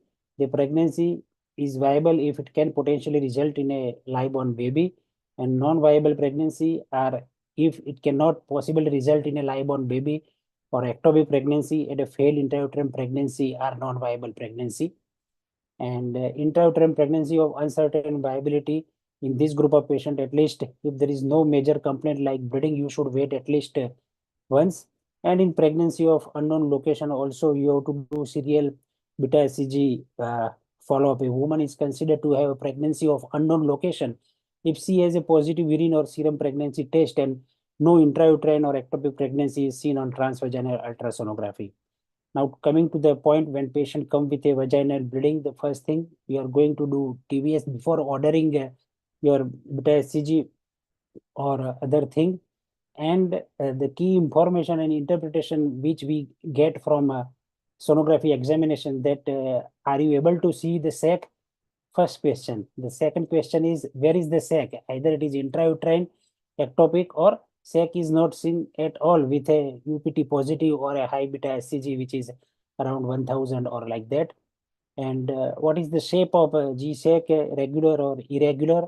Either embryo is seen or not seen, yolk sac is seen, how many number of yolk sac is seen, how many number of embryo is seen, and viable or non-viable. In case of twins or triplet, there is possibility of vanishing sac also. So the bleeding PV in first trimester is very heterogeneous condition. The pitfalls is approximately 50% women LMP is unreliable. Many have irregular period, PCOS. They have just stopped oral contraceptive pill. They are lactating, and we have to visualize all of the uterus. Many times, a very early pregnancy, 4 weeks, 5 weeks pregnancy, G-sec is quite eccentrically implanted. You have to see each and every corner of uterus, and you may think that this is cornual or like that, and actually it is a very eccentric implantation, particularly when uterus is retroverted. That artifact is created of cornual ectopic pregnancy. So you have to be very careful, and you have to see the adnexa also for any heterotopic pregnancy or other things, because this bleeding PV and lower abdominal pain go side by side in almost 20-25% of cases. So you have to identify the adnexa also, and if there is subcutaneous bleed or not, and you have to take extreme caution regarding pseudosex and beware of fibroid also. And there are various prognostication factor in early pregnancy bleeding, like abnormal shape of G-sec, degenerative changes, subchorionic, retrochronic hematoma, delayed intrachorionic milestone, or a small gestational sac as compared to the LMP. The abnormal G-sec can be small in size, or there might be weak chorionic reaction less than 2 millimeter, and absent DDS sign, or can be lower ectopic implantation. G-sec can be irregular, and the growth of G-sec, mean G-sec diameter may be less than 1 millimeter per day. And when mean G-sec diameter to CRL difference is more than 8 millimeter, that is called a good healthy pregnancy, early pregnancy. And when in case of bleeding, you see the mean G-sec diameter and CRL difference between 5 to 8 millimeter, then there are 25% chance of miscarriage. And when mean G-sec diameter and CRL difference is less than 5 millimeter, just in other word, we can call that early oligo. In that case, it is very high risk for a miscarriage in those group of patient. When there is a poor decidual reaction, because when there is a pregnancy, patient will come to you and ask, sir, what is the probability that my pregnancy will go further? So in that case, you can tell that, see, there is a poor chorionic reaction. Let us see after 1 week, let us see what is the cardiac activity, and then we can tell, we can assure the parent that yes, there is a pregnancy at proper location. Pregnancy is not at another location, but for proper viability, we have to do a follow-up examination in your case. There are pregnancy where you can see here the G-sec is lower implanted, and when patient come with a bleeding in such group of patient, there is a high risk of a poor long-term outcome in terms of viability. And when there is a LSCS, previous LSCS scar, and if this G-sec is slightly anteriorly implanted, in those group of patients, there are chance of cesarean scar ectopic or placenta adherent spectrum disorder. When you see the G-sec, which you see the embryo, you see the beating embryo, and when heart rate is less than 100 at particular gestational week, then there is, again, that is a poor prognosis group. But we all know jaan hai to jahan hai. And if there is a cardiac activity, even if it is bradycardia, that is not an indication for termination, but that is definite indication for the follow-up pregnancy. And in this group of patients where the bradycardia is detected before the particular gestational week, these are the nomogram for that. And even in follow-up examination, when it becomes normal in 25% of case, there is a poor outcome. And these are the group of pregnancy which can lead to the various aneuploidy in a future. But just on the basis of bradycardia, we are not going to investigate this pregnancy like that, apart from a routine investigation.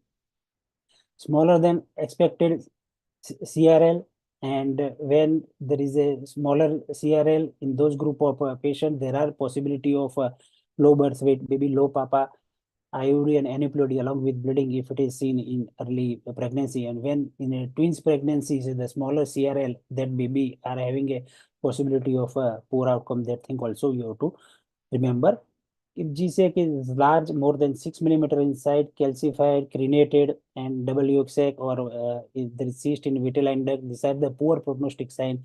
If patient come with a bleeding, in that case, you can explain the patient. We will do one follow-up examination if there is a cardiac activity, but the possibility of poor outcome is more as compared to the other group of patient.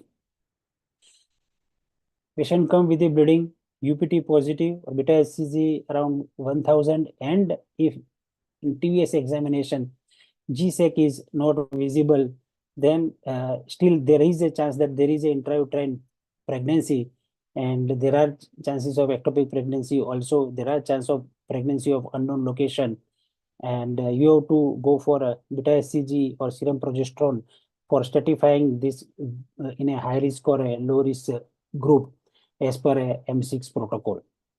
And in 20% to 25% of pregnant women, when there is a bleeding in early pregnancy, they are associated with pain also. So it is not that you have to confirm viability, but you have to identify the cause of pain also. Cause of pain may be miscarriage or ectopic pregnancy, or cause of pain can be rupture corpus luteum or ovarian torsion, and there can be a non-gynec cause of lower abdominal pain. And please remember, the symptoms or abdominal pain are not going to lead to ectopic pregnancy and miscarriage. That also we have to remember. It is very heterogeneous condition, and you may need follow-up examination in that. So these are some common possibilities: threatened miscarriage, miscarriage, inevitable, incomplete miscarriage. There can be an anomaly, ectopic pregnancy, or GTD in this group of patients when they come with a early pregnancy bleeding. GTD diagnosis is slightly easy, and in single point examination along with beta HCG, you will label. But when there is an issue of miscarriage, or when there is an issue of pregnancy of unknown location, in that case, there is a need of further workup and follow-up examination. We are not going to go in detail of this definition, but in case of threatened miscarriage, many times you are able to see the subchorionic hematoma. You can see here subchorionic hematoma. This is a G-sac with good chorionic reaction, and a yolk sac cardiac activities on here. And in this subchorionic hematoma, you can see this is G-sac, this is embryo yolk sac, and it is almost covering a nearly 50% of this chorionic area. And the prognosis is related to the size of the subchorionic hemorrhage. If the half sac is involved or less than half sac is involved, there are chance of 9% pregnancy loss. And if more than half sac is involved, then there are 20% loss. So we have seen where the subchorionic hematoma is completely covering this chorionic area, G-sac area. In spite of that, in follow-up examination, gradually it is compressed, and pregnancy has reached the viability of age. So the large subchorionic hematoma, definitely they are high risk along with the bleeding.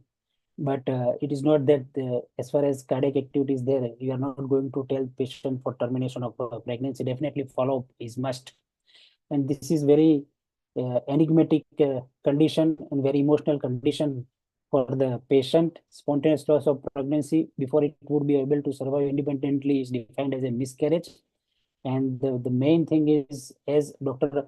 Chinmay told us in previous talk, the first to not harm. Misdiagnosis of miscarriage is unacceptable and maybe lead to inerrant termination of viable pregnancy. So strict cutoff for diagnosis, allow for inter and intra-observer variability, do yourself second examination or referral if you are in doubt. And if patient do not have major complaint, then at least do follow-up after 1 week if you are examining that pregnancy first time, and in absence of previous undocumented parameters of sonography. The features which are the diagnostic of miscarriage in transvaginal scan is a mean G-sac diameter is more than 25 millimeter with no obvious yolk sac or a fetal pole. You have to be very patient. You have to take left sweep, right sweep. You have to see the addexa also very slowly, and then you are going to declare, because sometimes in small corner there will be a yolk sac and a embryo. If embryo with CRL more than 7 millimeter without evidence of fetal cardiac activity, mean G-sac diameter of more than 18 millimeter without embryo, and more than 70 days after LMP, how much LMP is reliable in that pregnancy, that woman, that also we have to look for. Embryo greater than 3 millimeter without cardiac activity more than 70 days of LMP, LMP should be, period should be regular. And as I repeatedly told in this miscarriage diagnosis, if patient do not have major complaint, that please at least do one repeat examination in absence of previous well-documented finding. And repeat scan is suggested if no embryo with fetal cardiac activity greater than 14 days after scan that show gestation sac without yolk sac, and no embryo with fetal cardiac activity greater than 11 days after scan that show gestation sac with a yolk sac, and no embryo with fetal heart activity 7 days after scan in which embryo was visualized, in which gestation sac greater than 12 millimeter. So after first examination, in repeat examination, if this is the finding, then only you are going to declare that this pregnancy is a miscarriage.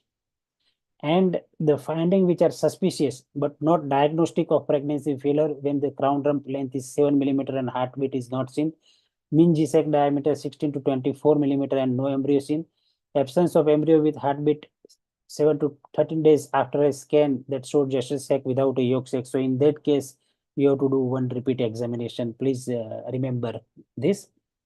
This is a case where you can see the mean G-sac diameter is more than 25 millimeter and yolk sac and embryo is not seen. And if this is second scan, previous well-documented scan, then you can declare this as a miscarriage. Here you can see this embryo very well, more than 7 millimeter, near 10 millimeter embryo, and there is no cardiac activity. So here there is no need of repeat examination, and you can decide that this is a miscarriage.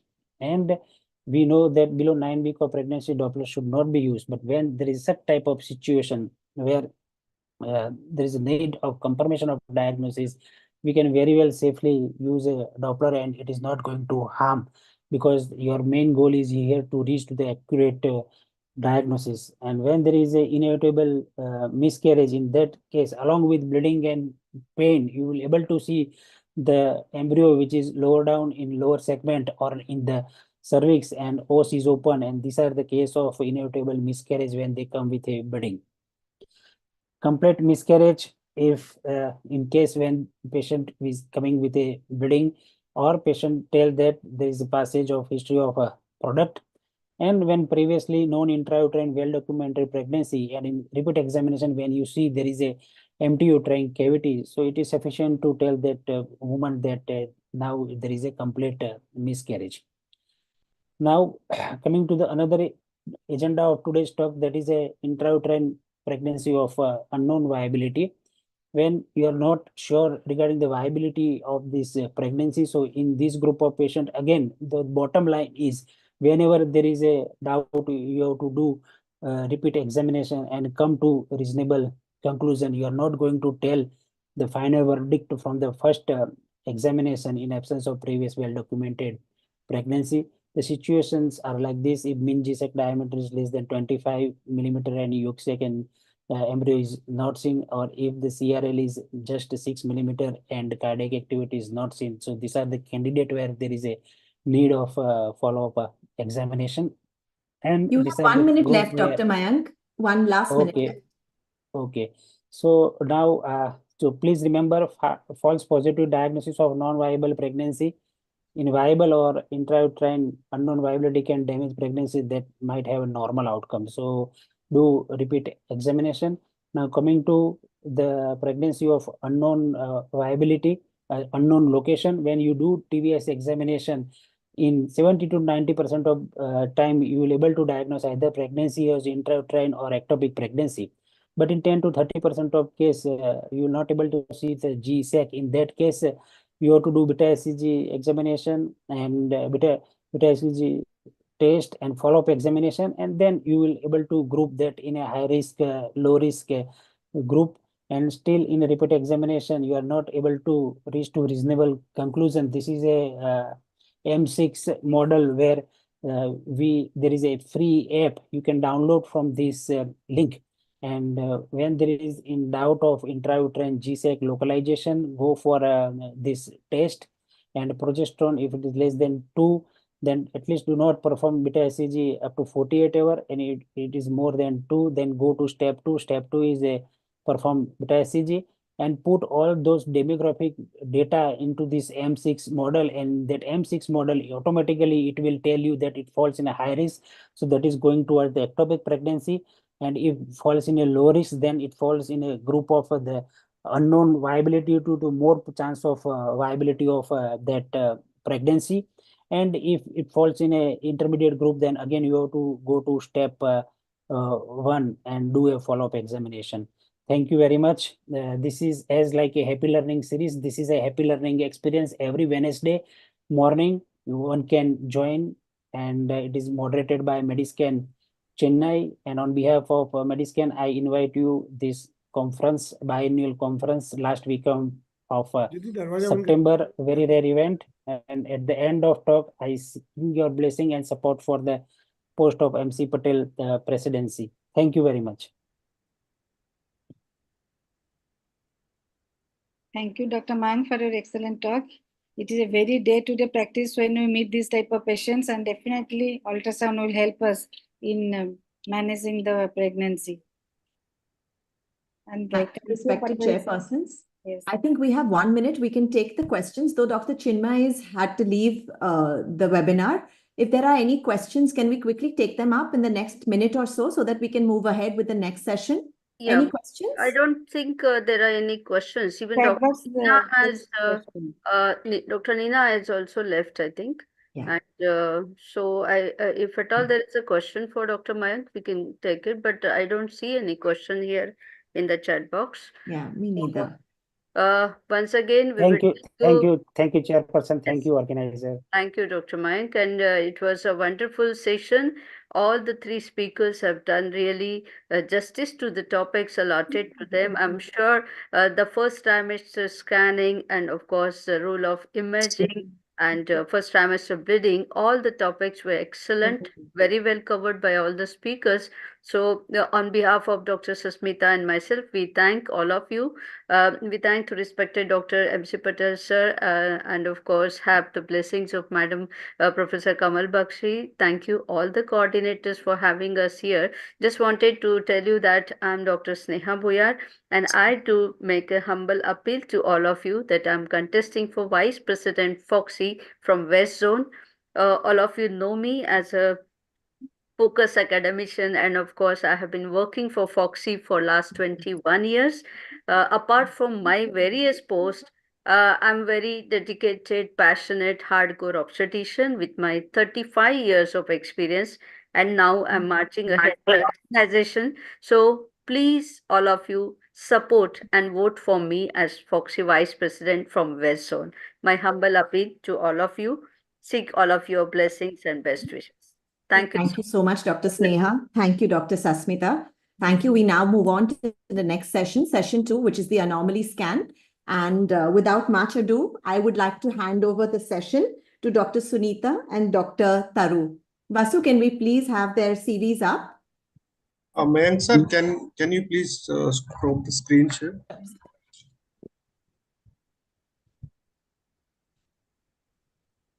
So to conduct the next session, I would like to introduce Dr. Taru Chaya. May we have her brief CV, please? Dr. Taru Chaya is a consultant and director at the Bansal Hospital, Nagar, Jaipur. She's the past secretary of the Jaipur Obstetrics and Gynac Society, the co-convener at the AMWI Jaipur chapter. She's the master trainer for the Foxy RAC, master trainer Manyata program, master trainer for the HPV vaccination. She has won the Foxy Achiever Award and the International Achiever Award. She has 2 publications in the IGSRA in 2022 and 2023. And our next coordinator is Dr. Sunita. Dr. Sunita, She's a consultant and director at the Khedkar Maternity Hospital at Aurangabad, the cultural secretary of the AOGS 2024-2025, youth coordinator of the AMOGS, member of the Foxy Welfare Committee, and she has interest in adolescent health, ultrasonography, infertility, obstetrics, and menopausal health. Over to you, Dr. Sunita and Dr. Tara. Thank you, Kavita ma'am, for the kind introduction. Now let's move to session 2, that is anomaly scan. To chair the session, we would like to invite Dr. Archana Basir ma'am and Dr. Raju Sahitya sir. Dr. Archana Basir ma'am is senior obstetrician gynecologist and fertility specialist working at Akash Hospital, Indore, Madhya Pradesh. Madam is past Vice President Foxy 2020. She was organizing secretary of AICOG 2021. She is a fellow of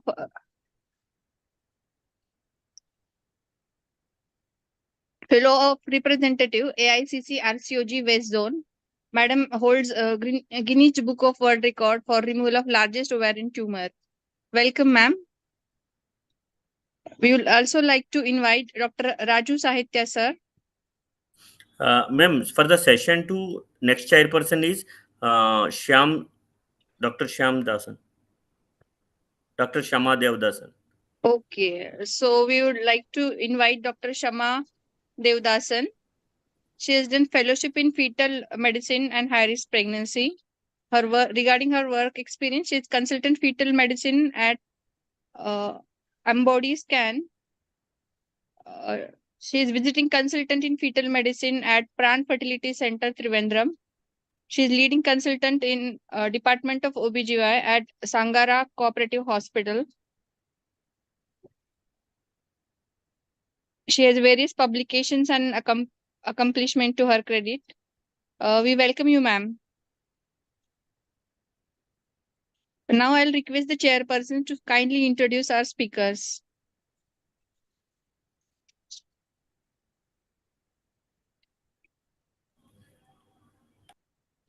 Kindly put the slide of speaker first.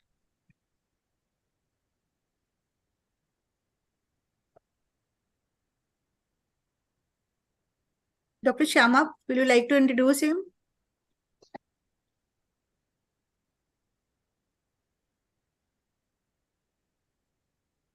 Or Archana, ma'am.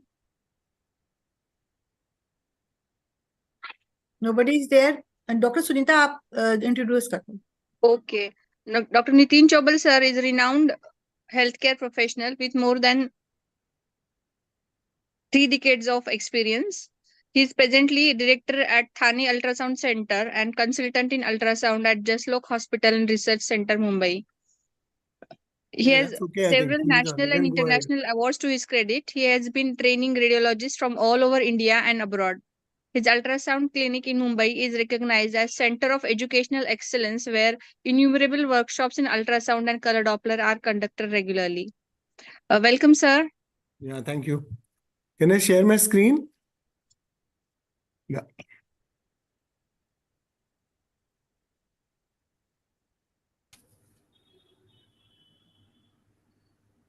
Great. So can you see my screen? Perfect, yes, sir. sir. Great. Thank you. Thank you so much. Good morning to all of you. And so we go on with this a difficult task rather of doing anomalies within 18 minutes or so, but we'll do our best. So basically, we need to understand well that, once again, that whenever this is typically done at 18 to 20 weeks of gestation, but when we do an anomaly scan, it is not only looking out for fetal anomalies or markers of chromosomal abnormalities. At this stage, we need to also look at gestational age, overall growth of the fetus, look at the environment of the fetus, look at cervix, and of course, look at uterine arteries as well. Environment is very important, as we know, it's the buzzword as of today. And as far as fetal environment is concerned, we get clues from the placenta, from the cord insertion, and of course, from the LICA. And don't forget the cervix, which has to be seen at all gestations.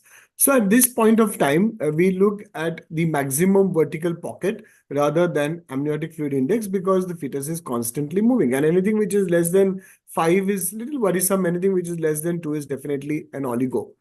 I would rather do a biometry before I do a target scan, but as a part of the ISWAG guidelines, biometry also comes in the 20 planes. So one of the easier and a very practical way of doing an anomaly scan is following the ISWAG basic training guidelines of what is known as 20+2 planes. So what this encompasses is 20 planes where we look at different structures. There are also measurements to be taken. And the whole point is to pick up and confirm what is normal and to pick up if something is not normal. That means to pick up an abnormality. So the whole point is not to make a diagnosis, but at least to say that, okay, something is abnormal and let me further evaluate the fetus. So as I said, we have 20 planes and 2 sweeps. So the first sweep is a longitudinal sweep, which is throughout the entire fetus. So this gives us an idea whether, for example, if you have missed out on twins, it gives an idea about the position of the fetus. It overall gives an idea about the fetal well-being, the placenta, liquor, everything. So this is a very important sweep. So maybe around when you take this sweep, you realize, okay, this fetus is anencephalic, there's something grossly wrong, maybe the heart activity is not absent. So this is a sweep which is for a general purpose. Then we come to the first plane. The first plane is a spine which is to be taken in the sagittal section. This is a very important plane. And it is very important that we go right from the head-neck junction to the sacrum and the coccyx. And it is also very important to look at the intactness of the skin anteriorly, because in this view, we are going to pick up meningoceles as we'll see. And it is also important to see where the cord is ending, typically to pick up the third cord. So in this view, typically, most of the times we will pick up things like an open neural tube defect, like a meningocele, meningomyelocele. You might see a part of the spine absent, like sacral agenesis, or you might see a large tumor like a sacrococcygeal teratoma in this view. So this is a very important view. The second plane is a spine coronal plane, and this is very popularly known as a railroad sign. That means you look at a spine as if it's like a railroad, and this view is extremely important to pick up any widening of the posterior neural arches. And in this view, again, we can pick up spina bifida occulta or an open neural tube defect. Not only that, if you see a widening and you see something bright within, maybe you're dealing with a diastematomylia. The third plane is the coronal section of the body. Now, this view gives us a good idea about the coronal section of in a coronal section, the organs, not only in the thorax, but also in the abdomen. So in this view, we can get a fairly good idea of the diaphragm, the structures above the diaphragm and the structures below the diaphragm. And it gives us a chance to look not only at the stomach and the heart, whether they're in position, but also to find out the kidneys in a coronal plane, maybe switch on color Doppler, make sure both renal arteries are there. And this plane also gives us an opportunity to have a look at the bowel. So for example, if you see that the stomach is not below the diaphragm, but above the diaphragm, you know that it's a diaphragmatic hernia. Or when you see that a bowel is echogenic, again, your antenaes go up and maybe you will evaluate the fetus from that point of view. So coming from that, we go to 3 other important planes, that is plane number 4, 5, and 6. These are the planes which are basically screening planes for the fetal head and the CNS. Now, what we do is basically again go to the spine, and from the spine go to the head and rotate 90 degrees. And this is where we get these 3 planes. Now, these are axial planes. The first axial plane is on a higher, is superior. This is where we look at the ventricles. Then we have an axial plane just below that, where we typically do our BPD, or that is also known as the transthalamic plane. And the third plane is tilted posteriorly, which is the posterior fossa plane. So the transventricular plane is the plane where we would do our measurements for the lateral ventricles. And just to revise, we measure the lateral ventricles from the inner wall to the inner wall at the level of the atrium. Now in this plane, and in fact in all 3 planes of the head, we also look at cavum septum pellucidum, which is a very important structure. And we know that it's a surrogate for corpus callosal abnormalities, and therefore it is very important to look at its size and shape. Here we can also look at the midline structures, the lateral fissure, and this is the plane where you would pick up your ventriculomegalies, mild, moderate, severe, which is entirely a different topic. And you could pick up abnormalities of the shape of the skull as well. Just below that is a transthalamic plane. And I think we are very familiar with this plane because this is the plane where we do our BPD measurements. Here again, we can see the thalamus, that's the arrow sign, that's the cavum septum pellucidum, the frontal lawns, and we can see a part of the corpus callosum. So here again, we can look at the fissures, the lateral fissure, which gives us an idea about the sulcation and gyration. So maybe in this plane, you see a fused thalamus, and you see that the both ventricles are communicating with each other, you could make a diagnosis of something like a holoprosencephaly. The third plane of the head is a plane where you tilt the probe posteriorly, and we look typically at the posterior cranial structures. So here we are looking at the thalamus, the cerebellum peduncles, the cerebellum, part of the vermis. Of course, we don't see the vermis in this plane. We see the cisterna magna, we see the bone, and we also look at the nuchal fold.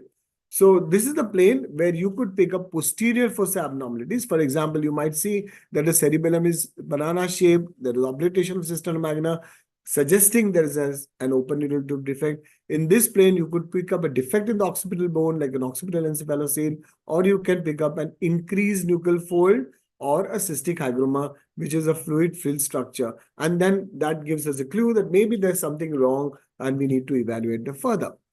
So coming from the head, we go to other important planes, and that is plane number 7, 8, 9, and 10. So typically for this, what we need to do is now do what is known as a sweep. And in a sweep, what we do is we go into the fetal abdomen, and from the fetal abdomen, we come up into the fetal heart and go into the mediastinum. Now, this gives us an opportunity to look at the situs, the stomach. It gives us an opportunity to look at the four-chamber views. And we can see the crossing over of the two vessels, LVOT, RVOT, will come to that, and three-vessel and a three-vessel trachea view. So all this can be obtained in one simple sweep. So this is very important. So plane 7 is for thorax. But before we look into the heart, do not forget the lungs. The lungs are on either side.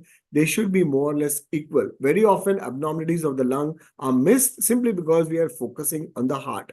When we look at the heart, we make sure that the position of the heart is normal, the axis of the heart is normal. We identify the chambers, make sure the size of chambers are normal, and the heart is contracting well, and the rate and rhythm are normal. So for the chambers, we know that what is closest to the spine and the descending aorta is the left atrium. What communicates with them and what is clean is the left ventricle. Anterior is the right ventricle, which is unclean or trabeculated. And this, of course, is the right atrium. And this structure is the flap of the foramen ovale. So each and every structure has to be identified. And it's a very good habit to switch on color and make sure that both sides of the heart are filling. So in this view, that is plane 7, we pick up lung abnormalities like maybe CPAM or something else. We pick up common cardiac anomalies. And one of the common whistleblower is when you see asymmetry of the chambers. So here, for example, we see that one chamber is small, and maybe that will open your eyes, and maybe you'll evaluate further and find out if it's an hypoplastic left heart. You might pick up VSDs, or you might pick up atrioventricular septal defects when both the valves are hinging at the same point. So this is a very important view. From plane 7, we go to plane 8. And this is done by rotating the probe towards the fetal right shoulder. And this opens out the left ventricular outflow tract.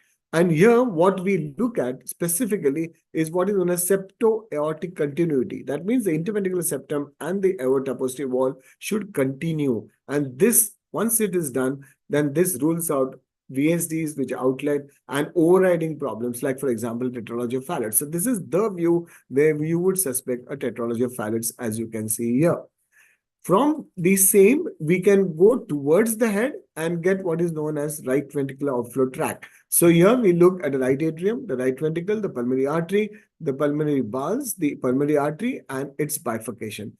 Now, it's a very good idea to look at crossover of the both outflows. And this is probably best done with the lateral four-chamber view. You make sure that the left ventricular outflow tract and the right ventricular outflow tract cross over each other. This is a very important thing, because if they do not cross and they remain parallel, then we need to think of various conditions like DTGA, corrected TGA, DORV, etc., which again is a different topic.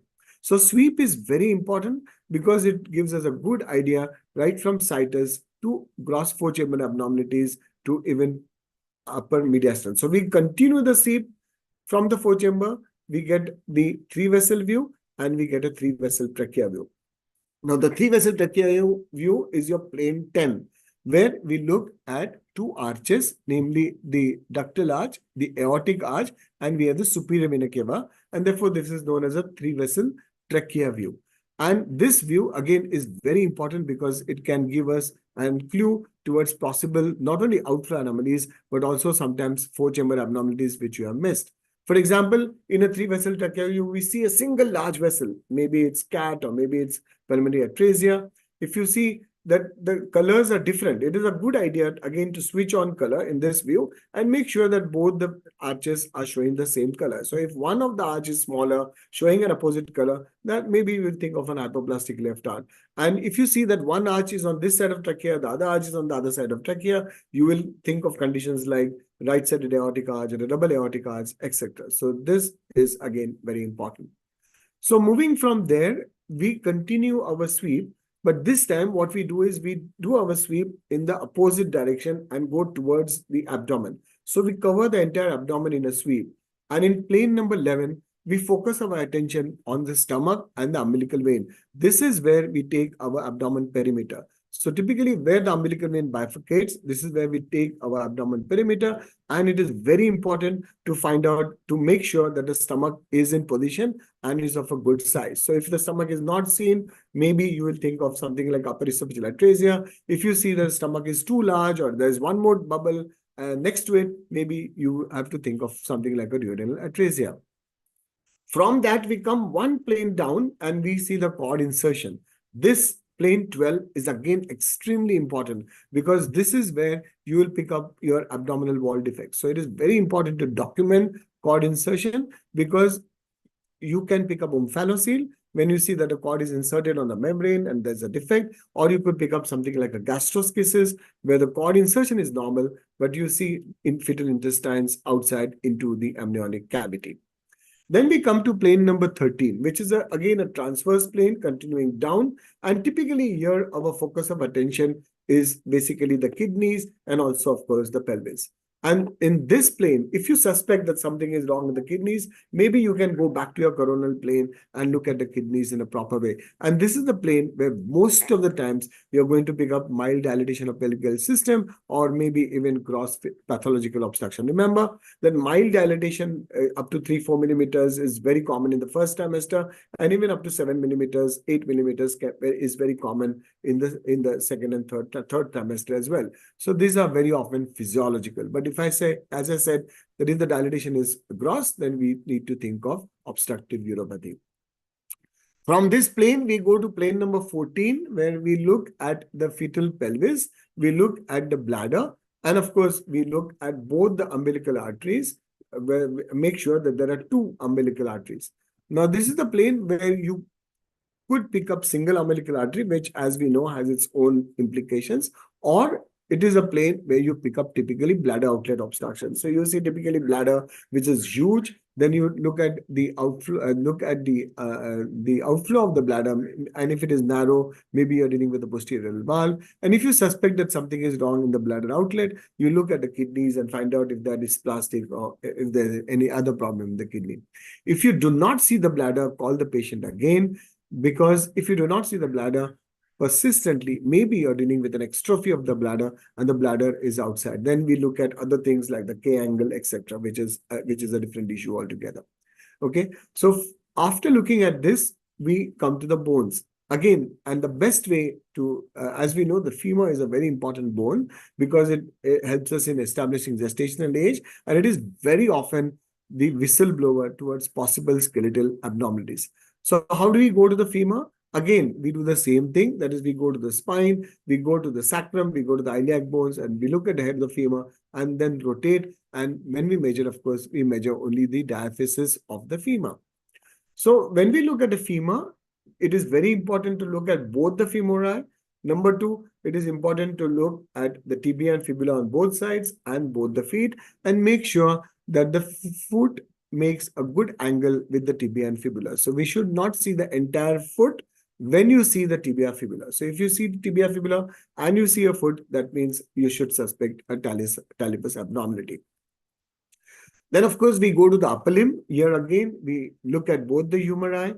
we make sure we look at radius and ulnar, and we look at the hands. Of course, in day-to-day practice, what we do is we don't count the fingers, but make sure that the hands are at least opening up. This is important. Sometimes, very often in practice, one of the hand goes behind the fetus. It is very difficult to evaluate, but we need to be patient. Sometimes we need to rotate the patient or change the position of our probe, but we always need to make sure that we have seen both the extremities. In both extremities, we have seen three segments, roughly looked at the length, the ecogeneity, and the shape, and also looked at the surrounding muscle mass. Movements are very important. In each trimester, it is very important to look at fetal limb movements, because if you do not see limb movements, maybe you could pick up something like arthrogryposis, as we can see here. So that is very important. Then, of course, in the limbs, as I said, if you see tibia, fibula, and the foot together, maybe it's a talipus. Again, we need to think of genetic abnormalities. If the bones are short, then we need to think of skeletal dysplasia. Then we'll, of course, do further tests, look at the rest of the fetus, etc. And sometimes we have isolated limb abnormalities like deviation or absent radius is absent, etc. So it is very important to look at each and every bone to pick up these things. Then, of course, we go to planes number 18, 19, and 20. These are planes which are specifically designed or basically made to look at facial abnormalities. So plane number 18 is a coronal view of the face, where typically what we are looking at is the nostrils, the upper lip, the lower lip. And this view, in fact, is an eye-opener towards possible cleft lip and cleft palate in most of the cases. So most of the times we suspect our cleft lip in this view, and then of course we do further tests. The plane number 19 is an axial view, again for fetal orbits, and typically this can be done from your BPD section. We go one section below and we will be able to see both the orbits. So roughly both the orbits are of equal size, and if you see that this space in between can accommodate one orbit, that is quite normal. If you feel that this space is too large, maybe the eyes are spread out, and if the eyes are too small or large, we do have biometry, but most of the time by eyeballing you can find out if there is microophthalmia or the orbits are small. It is also very important to identify the lens, because sometimes the eyeball may be absent, the bony sockets may be there, and you can miss a diagnosis. So it is very important to document the lenses. And of course, plane number 20 is again a very important view, which is for the face. This is important not only from the point of view of anomalies, but the patients always want to see this view. And here again, we are looking at very important structures. We look at a prefrontal space.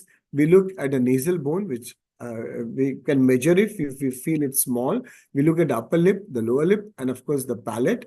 And this view actually, though not in the guidelines, when you take the facial view, you also have a scope to look at the cavum, to look at the corpus callosum and the vermis. So this facial view, not only if you're in the right plane, not only you can look at the facial structures, but also look at the corpus callosum and the vermis. And if you're lucky and you're in a right position and the fetus opens the mouth, you can actually see the entire the palate, the hard palate, as well as the soft palate, as the fetus opens the mouth and swallows fluid. So this, of course, is important from the point of view of clefting of the hard palate and soft palate. So the plane number 18, 19, and 20 are basically, as I said, for the facial views.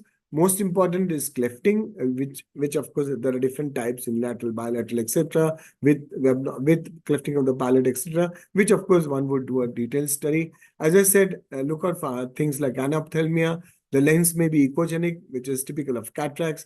And in the sagittal plane, we not only again pick up facial abnormalities, we might see a chin which is receding behind, micrognathia, receding behind, which is rectognathia. And if you measure the mandible, it may be small, which is macrognathia, or you might see something else like a proboscis coming up. Then we come to the last sweep, which is again a sweep number 2, which is a transverse sweep for the entire fetus, right from again the head-neck junction to the last vertebrae, and one should go step by step.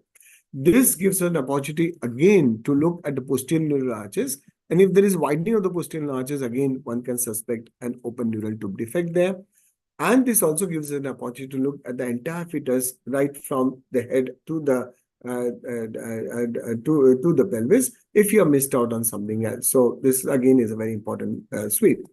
So basically, with these 2 sweeps and 20 planes, we can pick up almost 50 major abnormalities. And therefore, especially, I would say that obstetricians who do ultrasound in their own center, this is a very good way of pick up. Of course, if you suspect something abnormal, then we need to refer them to a proper center. So then, depending upon what you see, of course, if you suspect an anomaly, then one would do it. Like, for example, you suspect a cardiac anomaly, you would do a targeted fetal heart. If you pick up some markers of chromosomal abnormality, maybe you will calculate the risk further and then do something like a chromosomal evaluation. But this is a basic minimum, which I think all of you or whoever is doing ultrasound should be doing. Thank you so much.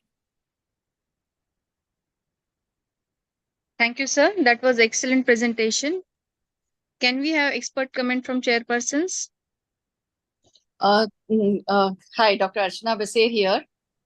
Thank you for allowing me to chair this session of the stalwart, Dr. Nitin Chobal. I think I've heard him several times, and every time you get updated by his talks. So I think he has covered excellently everything what is to be seen on a TIFA scan. I think it's very, very important that you take all the sections and stepwise, because you can't go like see this one and see afterwards. You have to have a protocol in the guidelines, like head to toe or toe to head. You can't go sometimes what people do, oh, I can see AC, so let me measure the abdominal circumference, rest I'll see later. That's not the way the things should be done. And one more point from my side, like even though the TIFA scan is done by an expert or you have done before also, but every scan is a anomaly scan. Even if you are scanning even in the later time, you must see for the full baby and the placenta as well. So it was an excellent talk, Dr. Chobal, and congratulations for a beautiful presentations and slides. Thank you so much. So I do have another webinar. So if there are any questions, you could put them in the chat box and I'll definitely answer them. Thank you so much, all of you. Sir, you need to stop slide sharing. Chobal, sir. Yeah. Thank you, Nitin Chobal, sir. Thank you, Archana ma'am. Thank you, sir. Wonderful session. Thank you. After the deep dive into TIFA scan, now let's go deeper into fetal skeletal deformities. For this lecture, we'll like to invite Dr. Geeta Kolar ma'am. We'll request Archana ma'am to kindly introduce Dr. Geeta Kolar ma'am.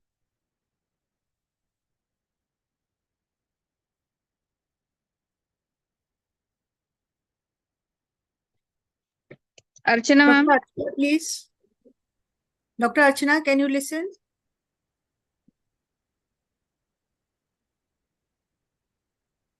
Dr. Sunita? Yes, ma'am. Continue. Okay, Dr. Geeta completed her MD in obstetrics and gynecology from Government Maternity Hospital, Usmania University in the year 1987. She is senior consultant in the field of obstetrics and fetal medicine at Fernandez Hospital since last 30 years. Established the fetal medicine unit at Fernandez Hospital in 1998. Ma'am is examiner and mentor for DNB and FNB. Welcome, ma'am.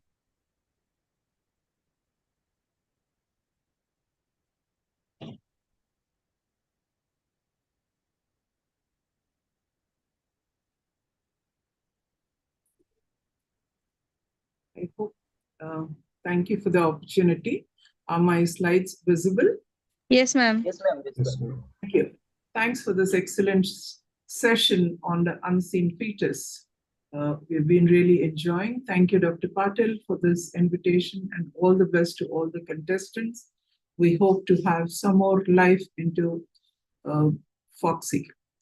So my topic today, after all the basic ones, is looking at the skeleton with the sound waves and trying to unveil deformities of the fetal skeleton. So before we know anything, we have to know, how does the fetus skeleton develop? How early does it develop? How early can we see the abnormalities? What are the tools that we do? So if you know that there is a mesenchymal model of the bone, you have ectoderm, mesoderm, endoderm. So the bones and the muscle is formed from the mesenchymal model. And this starts as early as the 5th week. And the osteogenesis initiates during the 7th week. So you have the craniofacial skeleton, you have the axial skeleton, and the limbs that are formed. So there are two types of ossification.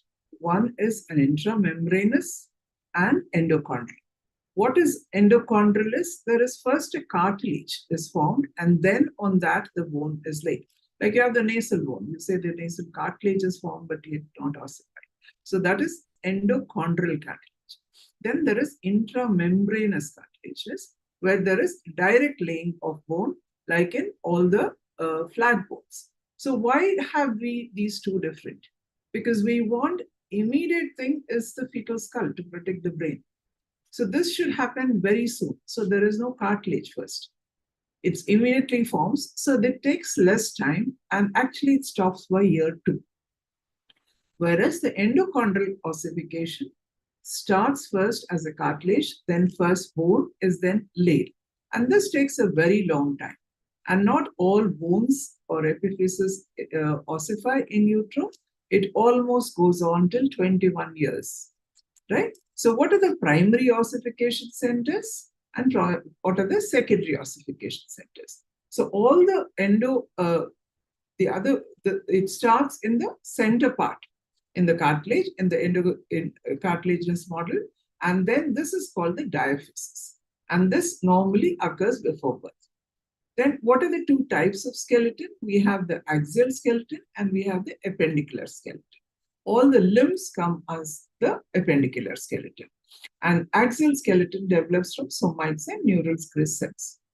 So having that brief introduction and understanding, now we have to see what are the tools to evaluate the fetal skeletal system and how early can we assess the skeleton.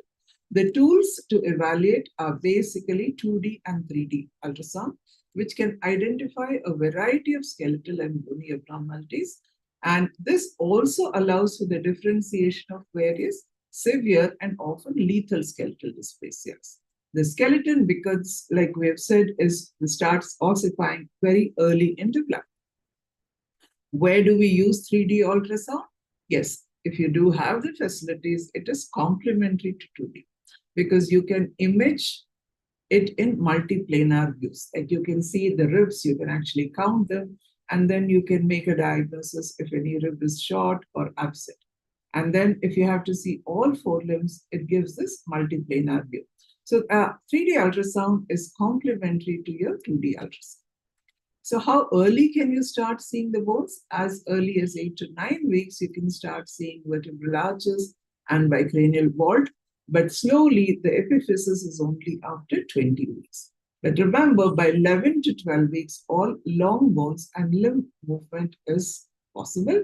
And the earliest, Dr. Chinmay spoke to us about all the abnormalities which can be seen. And once the cranial vault is ossified, you can diagnose this anencephaly as early as 11 to 12 weeks.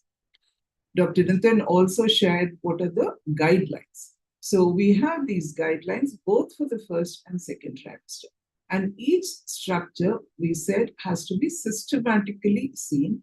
And if you've seen, not seen, or not formed, normal, abnormal, has to be documented. So it is a good idea to have these checklists on your ultrasound room and say, yes, have I seen this? So the bones are of the head, the face, the spine, and the limbs. Both in the first and second trimester, we need to see these.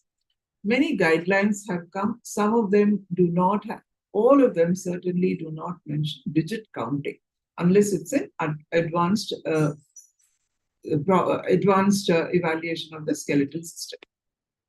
The first and foremost, it starts with the femur measure. You have to, as a part of a biometry, you measure the femur. And if the femur is below 2 standard deviations, below mean, you have to doubt either growth restriction or skeletal dysplasia. But if the femur length is more than 4 standard deviation below mean, you definitely have to suspect a skeletal dysplasia and go to advanced skeletal system evaluation. If you see all the systems, we have this basic neurosonogram, advanced neurosonogram. So here also, if you have the basic doubt, maybe any limb is absent or any bone appears shorter, then you go to advanced. But remember, demonstration of all 4 limbs, each with 3 segments, along with normal orientation of hands and feet are important. Digits of the hand and feet should be seen from about 11th. Then depending on now, let's see how to systematically approach the ultrasound evaluation of the fetal skeletal system. The basic we said start with the basic measurement of the uterus and the femur. Then you compare with other segments. And depending on which bone is shorter, is it the proximal, middle, or distal? You say, is it rhizomelia, mesomelia, acromelia, micromelia, when all the segments are short. And apart from seeing which segment is shorter, look at any bowing, demineralization, fractures, metaphyseal flaring, or absence of bones. Like we said, evaluate again all the bones, look at segments. Then, like we said, if there is any bowing, fracture, mineralization, document it. Evaluate the CNS. You have basically measured the biometry, the normal cephalic index. Start looking at the mineralization.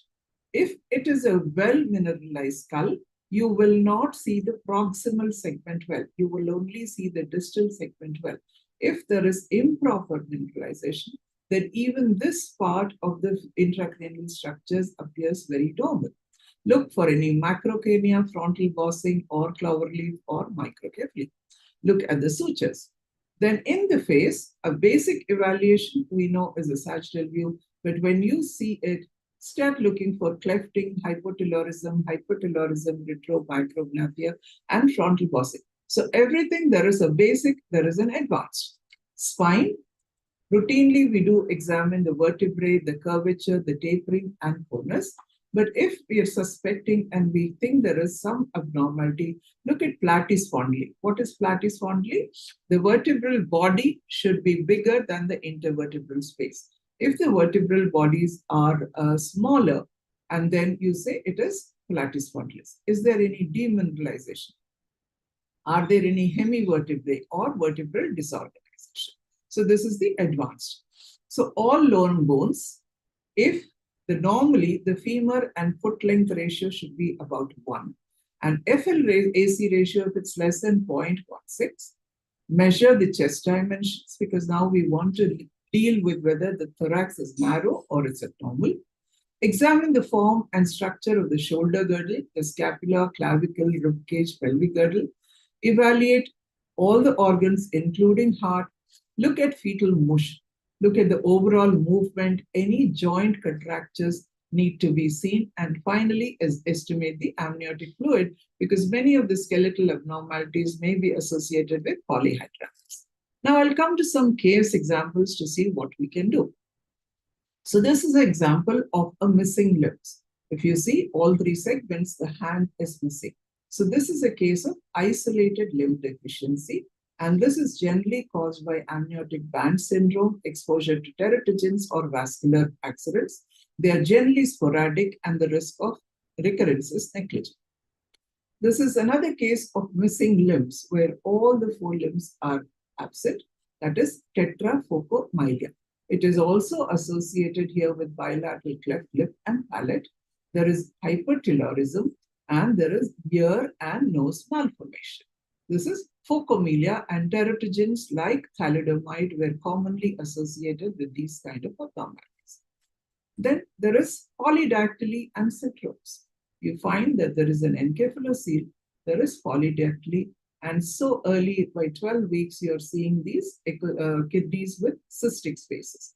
So the bilateral polycystic kidneys, this is called the Meckel-Gruber syndrome, where there is polydactyly, there is encephalocele, and there are bilateral multicystic kidneys. So this is autosomally recessive inheritance. There is a 25% recurrence risk in every pregnancy. So as early as 11 to 12 weeks, like Dr. Chidpai said, we could identify some of these skeletal problems. Again, another case of Meckel-Gruber syndrome. And right, then we have what is called clefting. So this is club hand. What is a club hand? you saw this in Dr. Chinmay's presentation. Because the radial bone is absent, there is radial deviation of the palm, or it could be ulnar because of absent ulna, and then there is mild deviation of the hand on the ulnar side. And this is maybe isolated, or it may be associated with syndromes like Hall-Torrem syndrome. In this case, you find that there is a radial ray and a major cardiac abnormality. So the thumb is absent, the radius is absent, and there is a radial deviation. So this is Hall-Torrem, right? Now, there is another abnormality, which is orofacial digital, where there is polydactyly with cleft lip. Now, this is another example where there are all long bones which are short, but they are also bent. There appears to be fractures. They are broken. They are short. The echogenicity is small. Here, you cannot make a direct diagnosis. It could be very many abnormalities which could lead to this. So all you need is definitely you need molecular diagnosis. You need to measure the chest circumference to rule out, is it lethal, not lethal. And this came out to be osteogenesis imperfecta type 4, which is a non-lethal but is associated with this blue sclera, multiple fractures. You can see it. And then you know that this can occur again. So you can give them a complete diagnosis based on 2D, 3D molecular diagnosis, and then you give them a recurrence risk. So when do you call a skeletal dysplasia lethal? It's either lethal or it is called life-limiting skeletal dysplasia. Because once we say lethal, we expect the baby not to survive, and sometimes the baby survives till either 1 year. So then they say, you said the baby will not survive. How come my baby is living? So this term can today be called life-limiting skeletal dysplasia. This is when the thoracic circumference is less than the 5th percentile of mean for gestation age. Or the thoracic abdominal circumference can be taken. Or like I mentioned, femur length to foot ratio, femur length to AC ratio. These lethal skeletal dysplasias are of a variety. It is not possible for us to differentiate one from the other because most of them have a lot of overlap of findings. So this is a lethal type where you have achondrogenesis. You can see all the limbs are so very small. Again, the ribs will be small. The brain is not, may be ossified or may not be ossified. So this is the first variety of lethal skeletal dysplasia, where you find tetramicromelia and you find very low echogenicity. So then there is severe micromelia in diastrophic. What is diastrophic? It implies the bones are all twisted, and the classical feature is a hitchhiker thumb. Then you have the commonest lethal skeletal dysplasia is thanatophoric, where you find this bell-shaped thorax because there is a protuberant abdomen, and you have the thorax which is very, very narrow. And what do we mean by thanatophorus? It means bearing death. This is because of mutations of the gene in fibroblast growth factor 3. There could be varieties of thanatophoric, but what we definitely have is a disproportionate waspism, very short extremities which are bowed in type 1 and maybe straight in type 2. The trunk length is normal, but like I mentioned, the thorax is very narrow. Then you have what is called the short rib polydactyly syndrome, where you have polydactyly, but again, because of the small ribs, you have a very narrow thorax, protuberant abdomen, and because the ribs are so short, they do not allow the lungs to develop, and then this becomes a lethal abnormality. To conclude, the skeletal dysplasias and bone abnormalities are a very, very heterogeneous group of very relatively rare disorders. Routine ultrasound assessment remains the key to examine the fetal skeleton. Other imaging techniques, certainly 3D and CT scan, may be complementary adjuncts to ultrasound. What we cannot give is a complete diagnosis where skeletal dysplasia is considered. So it is very important to diagnose lethal versus non-lethal. Molecular testing should be offered in those pregnancies to see if what is the variety and what is the recurrence risk. And all fetuses suspected of having a skeletal dysplasia should have their diagnosis confirmed by post-delivery clinical, radiological, pathological, and genetic evaluation if that was not done in the antenatal ward. Thank you for this opportunity. I think I would end my talk with this. Thank you.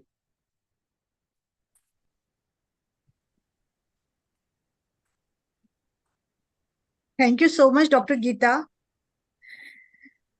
Very nice explanation regarding anatomy and skeletal system and evaluation. Almost forgotten, but very important. Every obstetrician should know this, not dependent on fetal medicine experts. Sound waves here are doing really miracles. Now, I will straight away go to invite the session 3 moderators. Anything, whatever anyone wants to ask, please put in chat box. Now we start with session 3. Our moderator is Dr. Prerna Keshan. Prerna Keshan is national and international. She has many national and international publications, many awards, and she is E-Zone leader YTP Foxy and Yuva coordinator Foxy, zonal joint secretary IMA WDW, chairperson IMA mission Pink Health Assam, state coordinator IMA Assam Safe Motherhood Committee. Dr. Prerna, now the field is yours. Please continue. Ma'am, thank you, ma'am, for your wonderful introduction. And indeed, a kind honor to have you all amongst us for this esteemed web meeting. And as we move on to our next session on sonography in special situations, I invite our first chairperson, Dr. Anju Soni, ma'am. Can we have Dr. Anju Soni, ma'am's CV, please? Dr. Anju Soni, ma'am, has been the president of IMS 2425 and the Secretary General IMS 2223. She's a governing council member of ICOG 2325 and the member of India CCM 2225. And she holds many prestigious awards and publications to her credit. And she is a known figure in, as we all know, in Foxy. And ma'am needs no introduction. And ma'am, we are really, really honored to have you amongst us. And we have a second chairperson, Dr. Sonia Meel. Can we have Dr. Sonia Meel's CV, please? Dr. Sonia Meel's CV, please. Yes. Dr. Sonia Meel is from the Advanced Center for Fetal Medicine, and she is from Jaipur, and director and consultant of fetal medicine at Dr. Sonia's Sonography Clinic and Advanced Center for Fetal Medicine at Jaipur, and has her fellowship from the NHL Medical College, Ahmedabad. We are really honored to have you, Dr. Sonia, amongst us. And I request Dr. Anju Soni, ma'am, to kindly introduce our first speaker, Dr. Vandana. Dr. Anju Soni, ma'am. Thank you so much, dear Prerna. Good afternoon, everyone, and good morning or good evening from wherever people are from the world. It's a great pleasure to address all of you today. The insightful webinar, which is Seeing Unseen, and this event highlights the profound importance of ultrasound in prenatal care. And I'm very, very honored to be part of such a program. We all know that ultrasound has revolutionized the whole scenario for the fetus, and we can monitor the growth, the defect, and make informed decisions about this complex situation. And also the role of ultrasound cannot be overstated in today's practice, and it is a window into the world for the unborn and helping us to ensure their well-being and health even before the birth. And today's webinar, which is a brainchild of Dr. MC Patel, is an enlightening experience for all of us. And I would like to congratulate Dr. Patel for this beautiful initiative which is taken and is collected the best people from all over the country who are addressing the different issues. And it's my proud privilege to introduce Dr. Vandana Bansal. She's an obstetrician and super specialist in fetal medicine. She is the first postdoctoral fellow in FNB in India, and she has 28 years of experience. And she's also She is also approved faculty for fellowship program in fetal medicine, ICOG course coordinator, examination. And I would not like to, her CV, if we go on, we'll continue. I would like to give the stage to her before and give her more time to speak and go further. Welcome, Dr. Vandana. Thank you so much, madam, for this introduction. I think you're right. We should have more time for the lecture rather than the introduction. So I will share my screen in a minute's time. Yeah. Am I heard and my slides are seen, ma'am? Absolutely. Very well, dear. So the first topic of this part of the session is on ultrasound predictors for preterm. So what I'm going to do is now take you through, because a lot of us are obstetricians, so I will combine the obstetric impact of cervical length assessment and see what are the guidelines also.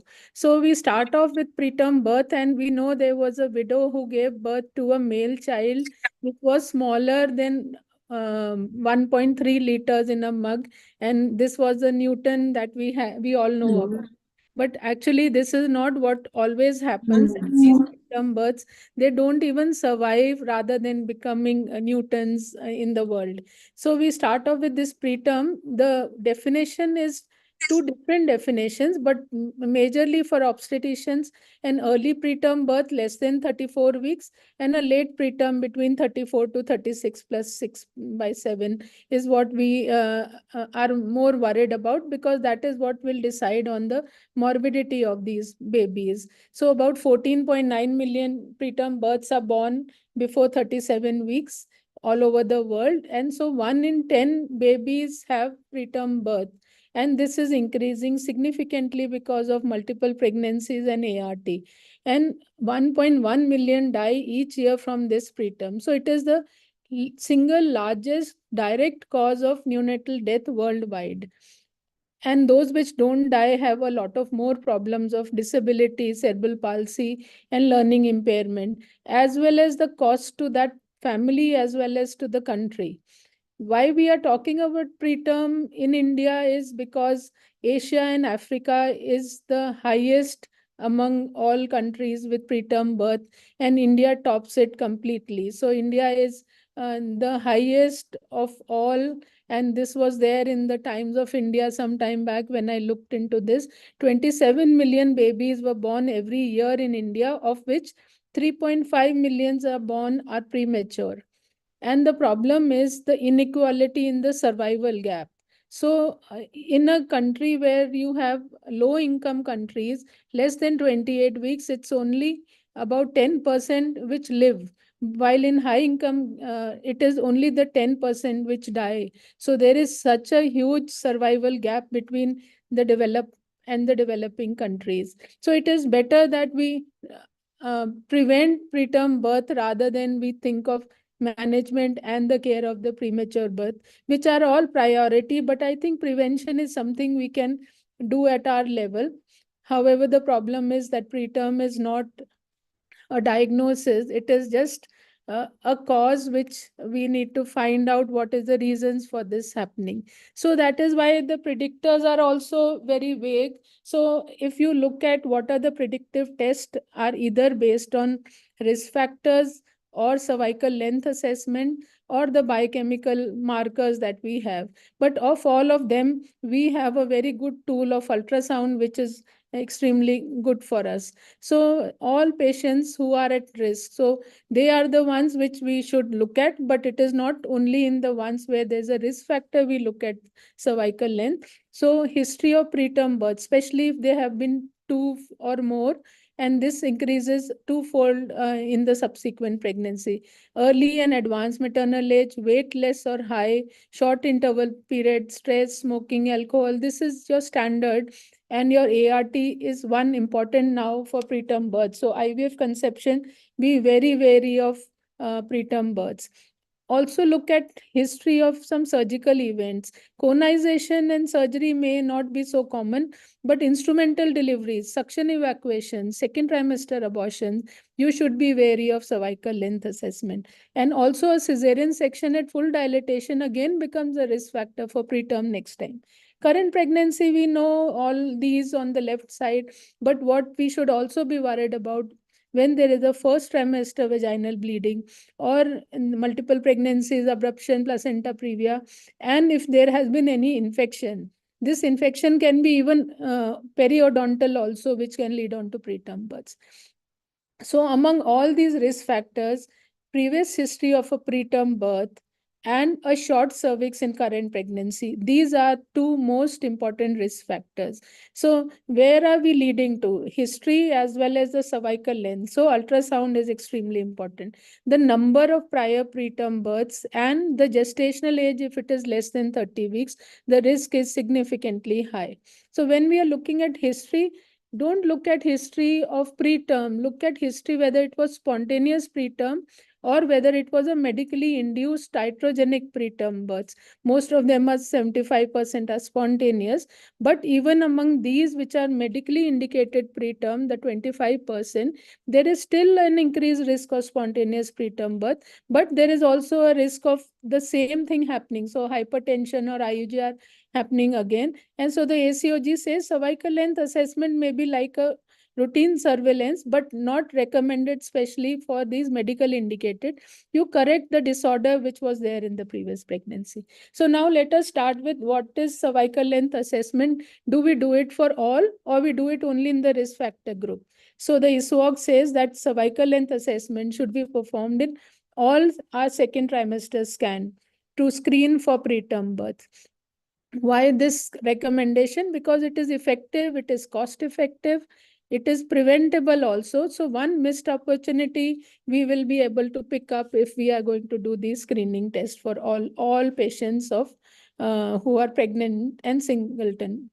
So TVS for cervical imaging is superior to any digital examination. So doing a PV examination for any patient to find out the length is highly overestimated, and also inter-observer reproducibility is poor. So cervical length assessment, if it is less than 25 millimeter, we will call it as short cervix, and this increases the risk by 6-fold. So which method? Transvaginal cervical length is ideal because it is not affected by obesity or by any bladder shadowing. So here you can see these are some transabdominal images. The problem is there is a lot of distance between the abdominal wall and the cervix, so our assessment may not be so correct. Second is if we press it too much, the cervix length will increase. If the bladder is overfull, as in the third image, there will be a length assessment which will be overestimated. And there could be some acoustic shadowing either from the pubic symphysis or if the patient is obese from the obesity itself. So here you can see how you would do a transcervical assessment is, one, the bladder should be empty. Do not put too much of undue pressure so that you can assess when the thickness of both the cervical lips remains the same. So you have to do a transvaginal, place it in the anterior fornix, make it sagittal, and then you look at the internal os, the external os, and the echo density between them. And you measure them, and the shortest length is what you should measure. If by chance it is curved as in the first image, then you can either take a trace or you would take 2 segments and assess the cervical length. So this is how it needs to be done. And whenever you do this, you have to make it dynamic. So dynamic means you have to give a slight pressure on the fundus to see whether there is a funneling. So in this image, you can see I am putting a little pressure on that, and so you could see a slight funnel that we can see, although the cervical length looks normal. So always whenever you put in a cervix length, just don't put it inside and think that okay, it is normal and you come out. Do some little manipulation to see whether it is shortening or not. Now, what is most important is one, the length, and second is the funneling. So you could have a T shape as in the first one. You may have V or Y shaped, and then you could have a U shape. So you call it as trust your vaginal ultrasound. So T, U, V, and U. So to look at the severity of this dilatation. So the shorter the cervix, greater is the risk. The more the funneling, and if it becomes U, it is more. So whenever you measure with a funnel cervix, measure below the level of the funneling. And also if there is a cerclage, you should assess the amount of length below the cerclage. Here I just had an image a day before, which looked like a funneling, but here you see it's a myometrial contraction. So be aware of this myometrial contraction. Although the cervix length was normal, this was a myometrial contraction which looked like a Y-shaped cervix. So you be aware of that. What else do we want to look at? We need to look at the sludge also. So when you have a cervix which is dilated and you see this kind of a sludge, it again increases your risk of preterm, and it is an additional risk of preterm birth. So this should be mentioned whenever we are assessing the cervix length. Now let us go to do we do a universal screening for all? The ultrasound finding of a short cervix increases the risk for preterm birth in singleton pregnancy without any additional risk factors or symptoms. So ACOG and ISOAG both say universal screening to be done at 18 to 24 weeks, but they add to this that in case it looks smaller, then you should definitely do a transvaginal ultrasound because it is more accurate and should be performed whenever we think that the cervix length appears short. So now let us look at more things. What interventions have to be shown to be beneficial for reducing the risk who do not have a history of preterm birth but have a short cervical length. So there is no history, but we were screening and we found that the cervix is short. So the ACOG as well as this Lancet article says that vaginal progesterone is recommended to reduce the risk of preterm in those where there was no history but only a short cervix length was present. But if you look at the ISOA guideline, they would discuss that you could do a cervical placement if the cervix is less than 25 millimeter in between 16 to 24 weeks of gestation. So they take a middle pathway after initiation of progesterone treatment and follow up. If there is shortening, then we'll put a cerclage. So both schools are good enough. The NICE guideline on the other says is that you do prophylactic vaginal progesterone if there is one of the two things, either a history or a cervical length. So if you have one of them, you give only progesterone. But if you have a combination, that is you have a history plus a preterm PROM or a history of cervical trauma, then it is better to put in a cerclage. So most guidelines are slightly different. Some say you could offer progesterone alone. Some say you would offer cervical length alone. So the ISOA guideline says you measure the cervix at 18 to 24 weeks. More than 25, you put it into routine care. If it is less than 25 weeks, you would start them on progesterone, follow it up every 1 to 2 weekly. And if it is shortened, then you put a cerclage. But in Indian context, doing a cervical length assessment every 1 to 2 weeks is something which is very impractical, and maybe where there is a history of preterm with a short cervix, it is better we put in a cerclage. Now let us go on to another question as to how should a current pregnancy manage with a history of a previous preterm birth. So if a woman with a singleton gestation prior preterm birth, progesterone we should give to all at 16 weeks onward to reduce the risk. So do we put in a cerclage or not? So serial vaginal assessment should begin at 16 weeks and repeated until 24 weeks of gestation in singleton pregnancy is what the ACOG guideline says. However, there is no evidence to support that we add another progesterone to it or we change the progesterone from one to the other when we find a cervix which is short. So ACOG also says then when you have a cervix which is short with the previous history of preterm birth, cervical placement is associated with significant decrease in preterm birth outcomes, and it has its own perinatal benefits. So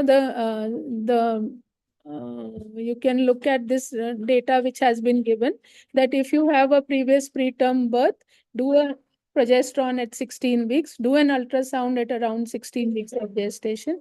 If it is less than 25 consider cerclage. And if it is more than 30, you could just monitor and follow them up. But if it is middle 25 to 30, then you continue to measure the cervical lengths later on.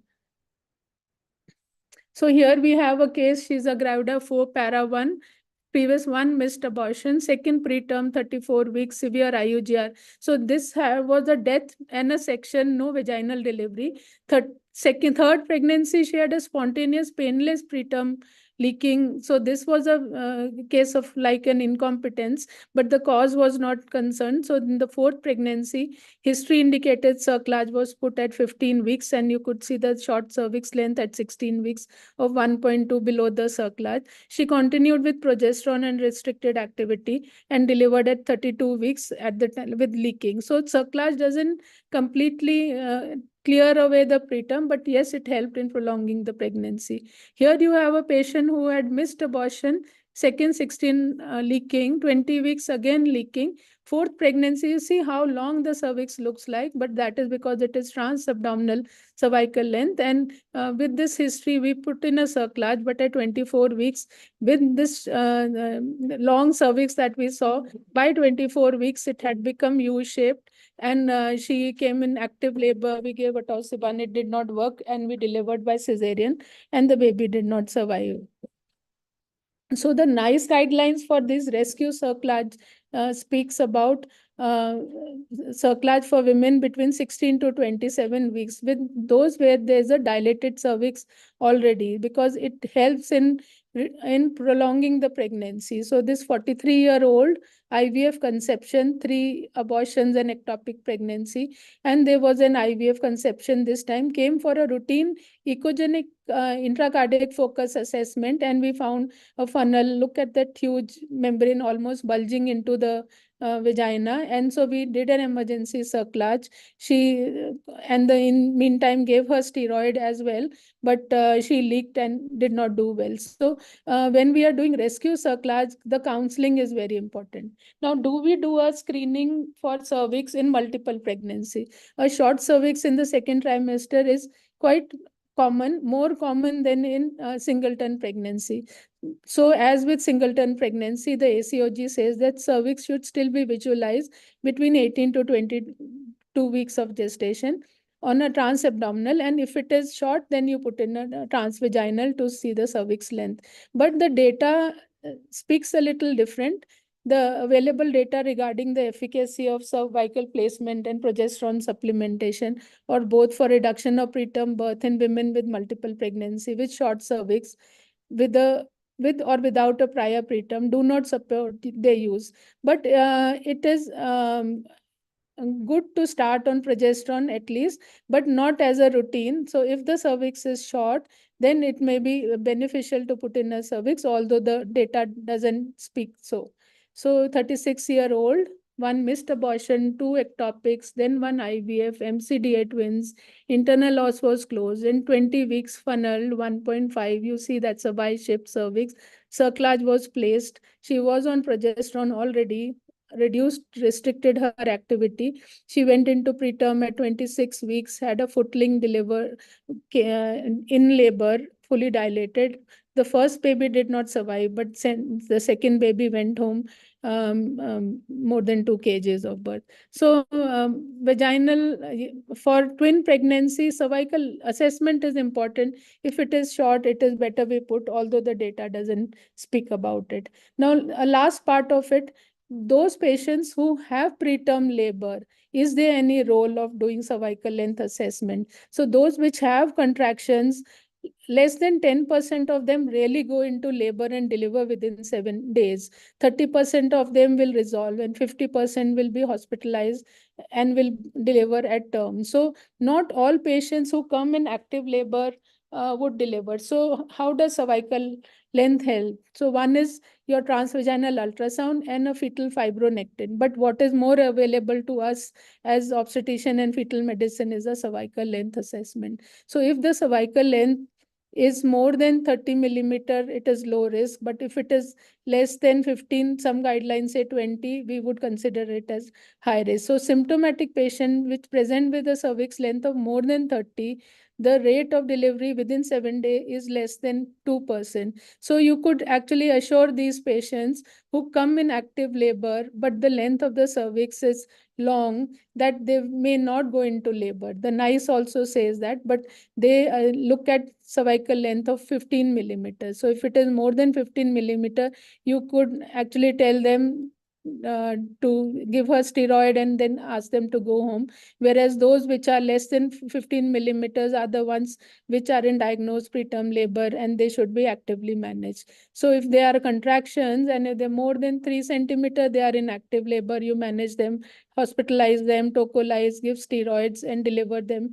But if they are less than 3 centimeter, the length, if it is more than 3 centimeter, then conservative and you can actually discharge them. And the ones which are less than 15 to 20, manage them as active labor and do tocolysis and steroid. The ones between 15 to 30 millimeter is the gray zone, where maybe you can keep them, monitor them, and then maybe repeat a cervical length. They talk about looking at fetal fibronectin.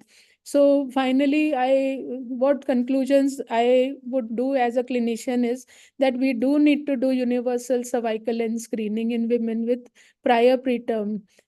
A woman with a singleton gestation with a prior spontaneous preterm birth should be offered progesterone to all at 16 to 24 weeks of gestation. And if there's a prior preterm birth and the cervix is also short, there may be a role of doing cerclage in all these cases. In asymptomatic women with a single gestation without a previous history of preterm birth, and we find a short cervix, we have an option of doing only vaginal progesterone, or as most population would do is if the cervix is short, it is better we put in a cerclage in these cases. So cervix assessment is one of the key method to predict preterm labor, and we should be able to do that for all our patients. So universal screening is what I would suggest that everybody should do at the time of our anomaly scan, as we have started doing for our aneuploidy screening as well as for our preeclampsia screening. Preterm screening is what we should also follow. So I think I have been able to finish in my time. Thank you, Dr. Vandana, for such a beautiful, concise, and practical approach to this beautiful topic. And it's been really great listening to you. And I'm sure the viewers must have got a lot of insight from your presentation. And if anybody has any problem, please go to the chat box and you can write your questions there and we'll be there to address.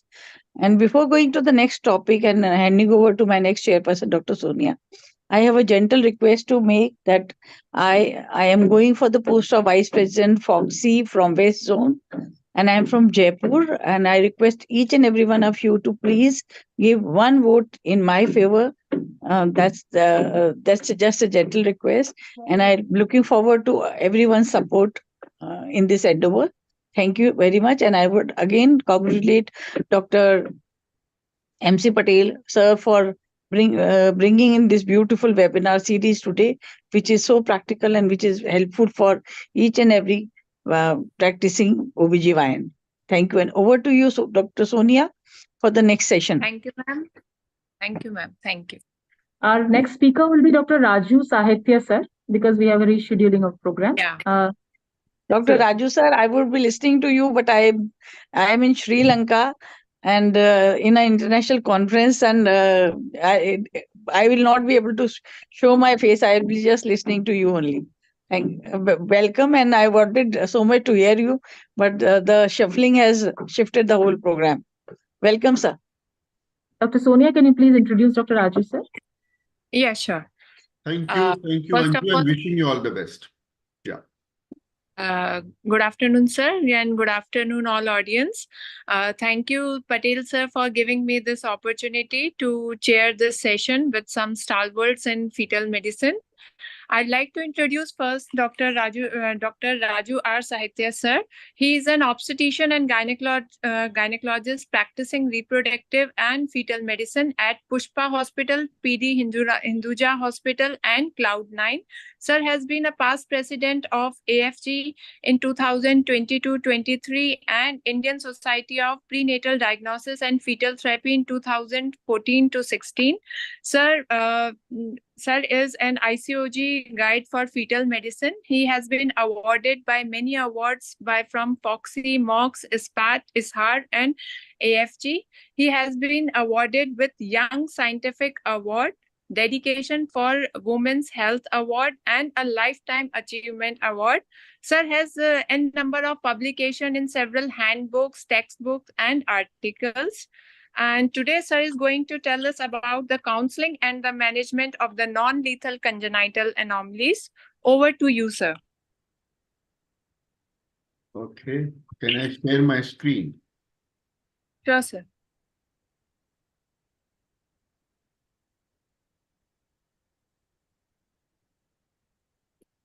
Thank you. Thank you for that kind introduction. We all, as clinicians, we like to do our ultrasound, and it is so very important, and we never forget the date with the first trimester anatomy scan, and as well as the mid-trimester 18 to 24 week scan. And the purpose of this is very clear, that we want to know whether the fetus is normal or it is affected. And if it is affected, whether this abnormality is lethal or non-lethal. This is so important from every point of view, not only management, but just think of the patient and the anxiety the patient is in. Before Dr. Google confuses her more because she won't know where to place herself, you have to place her right by giving good counseling, and also not only counseling about the problem, but about the managing part, and then finally management. So I thank Dr. Manubhai Patel and Dr. Alpesh Gandhi for giving me this opportunity this Sunday morning to spend in such a pleasant, with pleasant people and having an academic feast.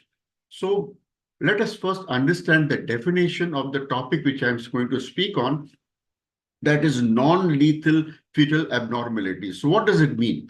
By definition, it means non-lethal fetal anomalies are congenital conditions present at birth that affect the structure or function of the body, but do not pose an immediate threat to life. So we have to understand that and also make the patient understand, because then only she will be able to take it the way it goes further. Importance is early detection allows for better planning and management, provides an opportunity to prepare parents emotionally, not only emotionally, but also logistically, enhances the long-term health outcome for the child. So the common non-lethal fetal anomalies, just to enumerate them: cleft lip, cleft palate, club foot, Down syndrome, congenital heart defects, gastroschisis, exomphalus, diaphragmatic hernia, duodenal atresia, facial defects, spina bifida. So the techniques available are the ultrasound. Ultrasound has come a long way. The type of machines and resolution we have, we can pick up smallest to small defect and understand what is happening in the pregnancy. So it is used to visualize the fetus, to detect physical anomalies, and the procedure is non-invasive, and like we all practice, it is done typically 11 to 13.6 weeks when we do a first trimester anatomy scan, followed by 18 to 24 week scan. This is for anomaly scan. Now, the other techniques where we are able to identify abnormality are by doing a first trimester diagnostic tests, like the chorionic villus sampling, which is done as early as 10 to 14 weeks of pregnancy and involves picking up the sample of chorionic frondosome, which is the future placenta, and we evaluate the material, the tissue, what we get into knowing whether chromosomes are fine and all is good with the continuation of pregnancy or otherwise. Amniocentesis serves the same, but it comes little later. It is in mid-trimester where we do this test and collect the amniotic fluid. The genetic testing, other than these two, are the non-invasive. We have NIPS, where we identify the cell-free DNA in maternal blood. And these have benefits because they are highly sensitive and with high specificity. So the timeline for these diagnoses, like I said, ultrasound between 11 and 13.6 weeks, 18 to 24 weeks.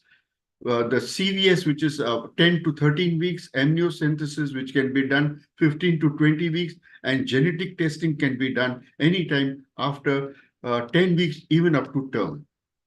So talking about counseling, which is the key to our practice, patient is totally dependent on us.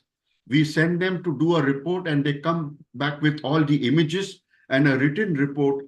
We have to see that we let them know what is the results of this test, what they have done. So when counseling, the essences are you have to be non-directive. You don't have to make up your mind and tell them. Neither it should be overtly explained. Overtly means you over exaggerate and explain the problems, what are there, what it can lead to, and troubles what they are going to have. It should not be overtly done. Neither you should do it covertly. Means understate. You make them saying, "Sab theek hai, all is fine, go ahead," nothing, and then gradually you are going to put it. So neither ways works. You have to be non-directive, but you have to be truthful to them and in the correct proportion of the problem. Respect for autonomy is utmost when you have a report. It is professional secrecy and you have to maintain that.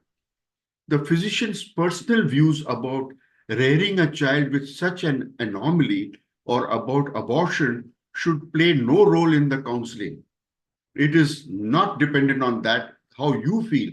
It is finally what she feels and the family feels.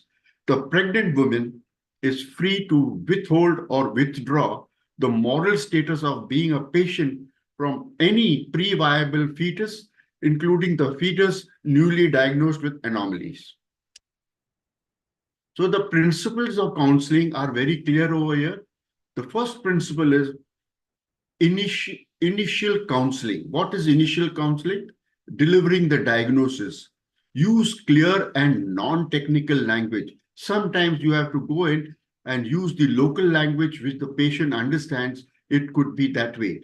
Provide the diagnosis in private, compassionate way, because you have to be very, very caring for this patient and she should be having confidence in you. Ensure privacy and comfort and allow ample time for discussion. Just don't say, okay, done, call the next patient. This patient deserves utmost attention when an anatomical defect has been detected. Information sharing has to be there and the conditions, details have to be explained, the nature of anomaly, discuss possible causes and risk factors which will be following. Prognosis is so very important because finally she wants to, you will explain everything and every patient, you all must have experienced.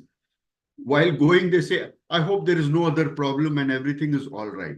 So you have to give the prognosis, provide realistic expectations about the child's future, discuss potential challenges and management strategies. Treatment options are very, very important because they know what they are set for. So outline available medical, surgical, and supportive intervention. Explain the benefits and risk of each option. Emotional support cannot be overemphasized. Empathy, acknowledge and validate the patient's feeling. Provide reassurance and support. Active listening is the key. Encourage parents to express their concerns and questions. Respond thoughtfully and thoroughly. Follow-up is so very important because what all you have said is going to follow. So schedule additional counseling session as needed as per the follow-up and what you find. Provide contact information for further support. Now, this cannot be done by one person. It cannot be done just by the obstetrician, although he is the opening batsman.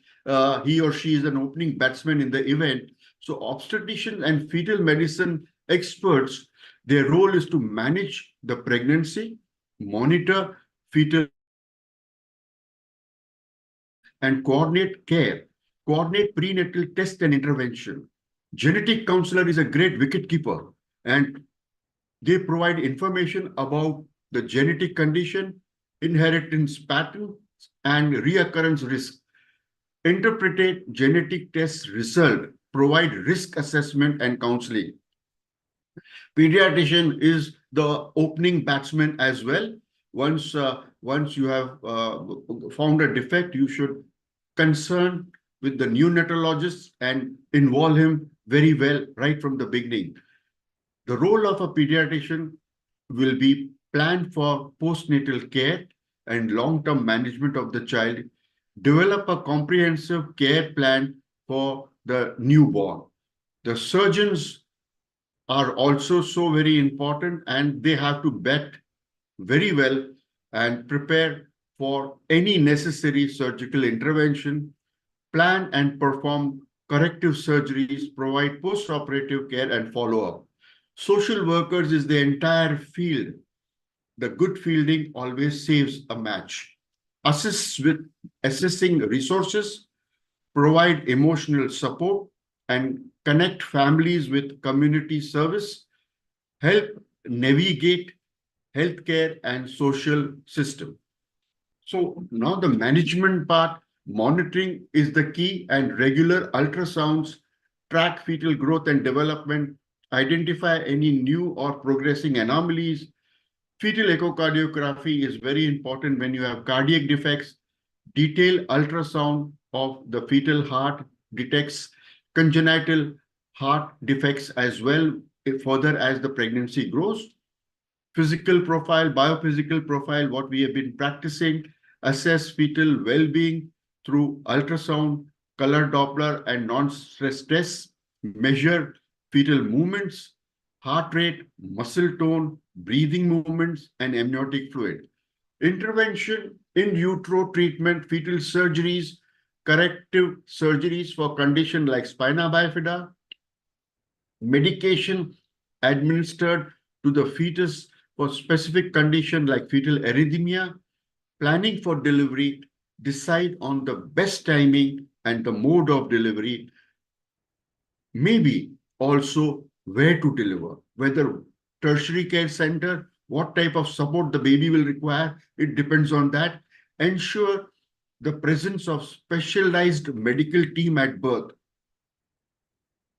Parental preparation, educate parents on what to expect and how to care for the baby.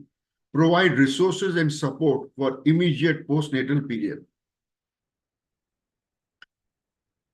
Immediate care after the baby is born goes without saying it is NICU, and for babies needing specialized care immediately after birth, you need to have a backup of an NICU.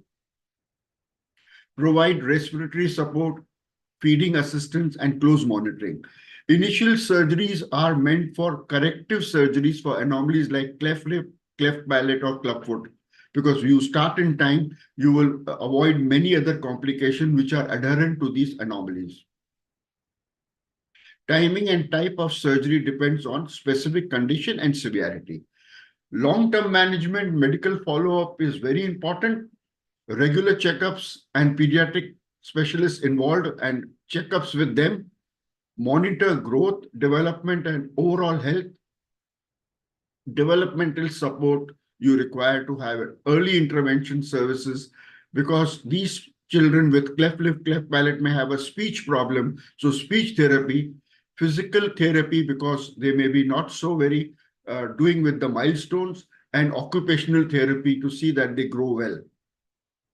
Individualized education plan is a must depending upon what the problem is, and also for pre-aged children, school-age children.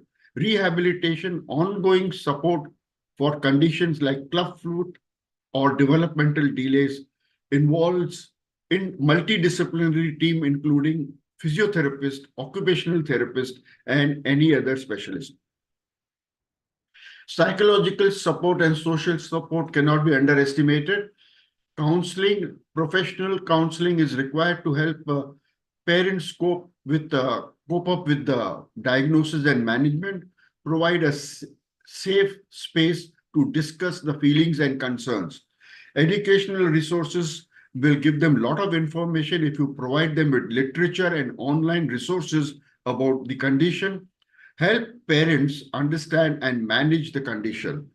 Connecting with other parents is also very important, because most of the things can be, informed the difficulties what they face with their child, and to manage it could be relayed straight away to the new couple with such a problem. Provides a sense of community and shared experience. Siblings and family are so very important. As important are the medical and the other involvement I said, because it is the family who's going to finally deal with this child. Include siblings in discussion about the condition. Provide age-appropriate explanation and support. Community resources, connect with local organization for additional support, provide information and about the financial assistance which may be required, respite care and other services. Family counseling, address the impact of anomaly on family dynamics, support for all the family members. Very important is the ethical consideration, informed consent, explanation of the risk and benefits, ensure parents understand the potential outcome of tests and treatment, provide clear, comprehensive information. Voluntary decision making cannot be underestimated. It is the most important thing. Parents should feel empowered to make decisions without being forced upon them. Respect their choices and autonomy. Cultural sensitivity is so very important, because after all, it is going to be important to give this knowledge to them, because here the child is going to grow up to be a healthy and confident person. So acknowledge and respect diverse cultural and religion beliefs, provide care that align with family values, culturally appropriate care, offer resources and support that are culturally relevant, be aware of cultural differences in perceptions of health and illness. Non-discriminating approach, equal care for all, equitable care, ensure all families receive high quality care regardless of their background, address any barriers to accessing care, advocate of policies that support equitable access to healthcare and support service. In conclusion, counseling and management of non-lethal fetal anomalies involve a multidisciplinary approach, providing emotional support and medical care to families affected by congenital anomalies detectable during pregnancy. The goal is to ensure the best possible outcome for the fetus and prepare the family for the future. It's essential to note that every situation is unique, and the specific approach will depend on the type and severity of anomaly. Is very, very important, because you cannot have an umbrella cover and approach and treatment and counseling for whatever they have. It should be very specific, as well as the family's individual circumstances and preferences have to be kept in mind. And future directions would be advances in prenatal testing, including more accurate and earlier detection of methods, improved in utero treatment and surgical techniques, enhanced potential care and support system.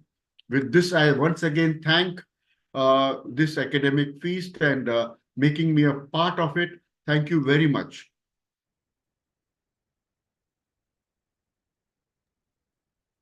Hello. Thank you, sir. Your lecture was really enlightened us about the multidisciplinary approach for counseling. It's not only the fetal medicine or obstetrician who can play whole part in the whole pregnancy. We should always include the pediatricians, surgeons, social workers to be a part of this counseling, which gives the various aspects in each form. So thank you for your enlightening session. Next, I would like to call upon Dr. Swati Rathore ma'am. She is a professor and HOD of CMC Vellore. Ma'am is going to talk about decoding fetal growth with color Doppler. Over to you, ma'am.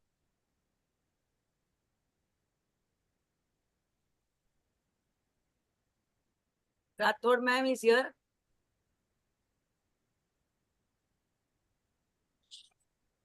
I think she is not here.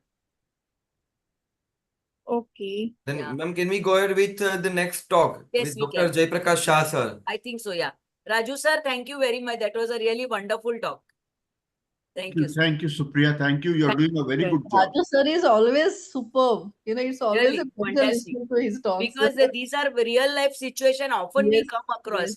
And we are also in dilemma whether to, force them to abort or what exactly to do. Really nice. You have to get into explaining before Dr. Google is approached and they Absolutely. come crying. They come crying that an anomaly has been detected. So you have to place Very true. the facts and figures so that it works for them and they are very happy. And Thank you. Raju sir also Thank you, runs- Minu. Minu, thank you very much. Thank you. Yes, and he runs excellent simulator programs also. So I think it's for the doctors who are attending. Very nice simulator program that he's running, and he's actually he designed them himself. So Very this is not coming from the technological people. It is coming from him along with the technological people. Thank you, Minu, for appreciating and complimenting in this forum. Thank you. Thank you. Can we simulator programs around 13 years back when I first went to CMUST and see the simulator programs. Now every month we are having simulator programs, but he did it 13 years back. Such a, the perspective of sir is very good. Yes. Thank you. Thank you. You all have supported me and we have together seen that now many more people can perform these simple tests like chorionic villus sampling and amniocentesis without any fear. Thank you so much. Thank you, sir.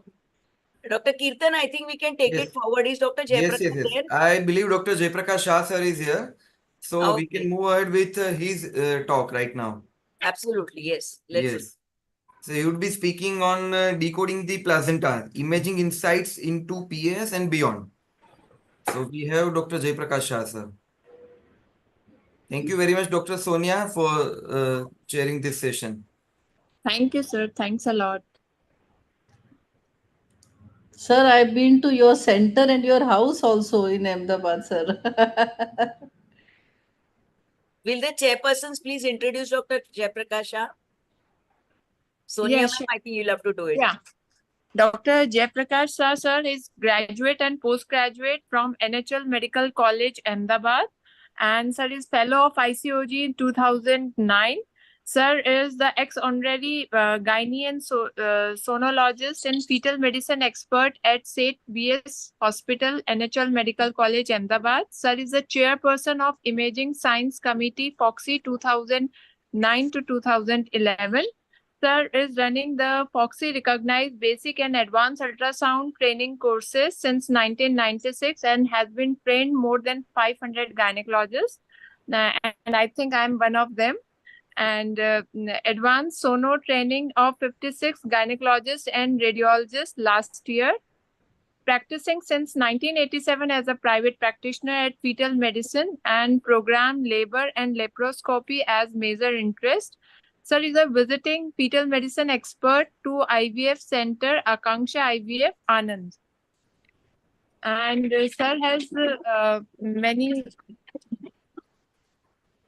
sir is has been a faculty in more than 200 workshops and in different societies all over India. So now I'd like to call upon Jaiprakash sir for decoding the placenta and imaging insight into PSA and beyond. Over to you, sir. I have been to Sir's center and Sir के घर पे भी गई हूँ मैं. Had very nice meal at his place. So and Sir का center is just amazing. Yes. So when I was the chairperson for the imaging science committee, then the new rule came that they had to renew the teaching centers. So that time I had gone for the inspection to Sir's place. Sir, good afternoon, sir.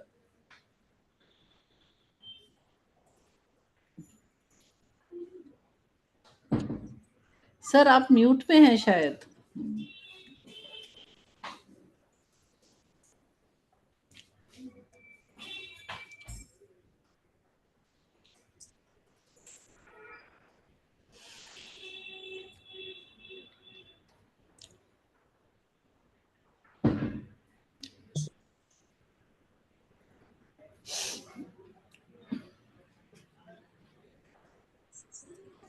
Prakash, if you could share the screen. I think sir mute पे हैं अभी, ऐसा लगता है.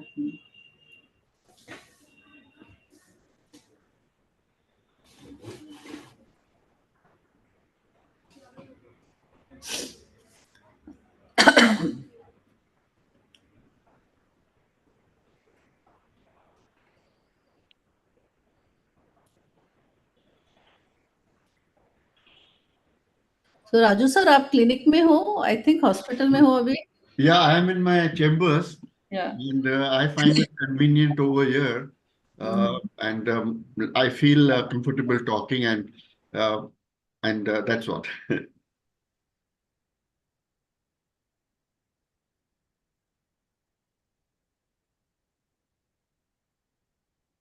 Requesting the technical team to please help sir to share the I screen. think he has shared. Now he has shared. Yes, sir. Jayaprakash, could you unmute yourself? Could you unmute? We want to talk to you.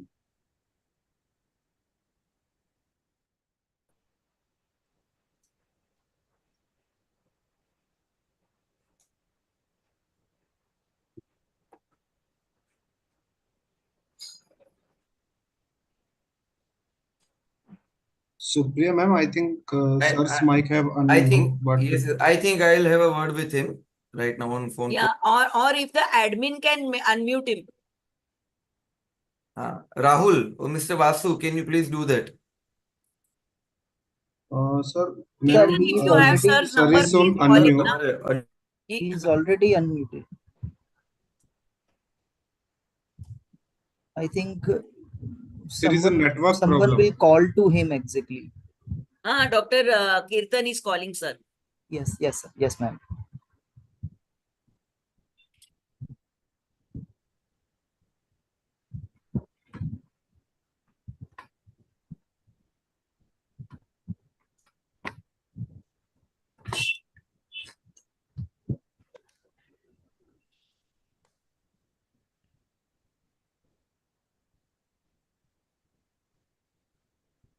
Okay. I had a word with Dr. Jayaprakash Shah, sir. Some technical issue on his end regarding his computer. So he is just sorting it out. Meanwhile, he has requested to go ahead with the next session. So we can just go ahead with the next speaker and he will join as soon as he is comfortable. Maybe in next 15 minutes, he has said. Okay, then we can also invite the chairpersons for the next session. Yes. Backend, we need Dr. Minu and Dr. Sachin's CVs.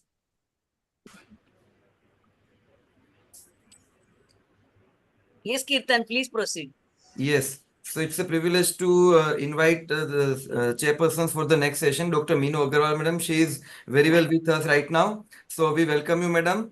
And she is a senior practicing consultant. She is a bachelor in reproductive endoscopic surgery. She is the president of Pune OG Society right now and elected Secretary General for International Society of Gynae Endoscopy. She is also the director of endoscopy and ART training courses in UAE.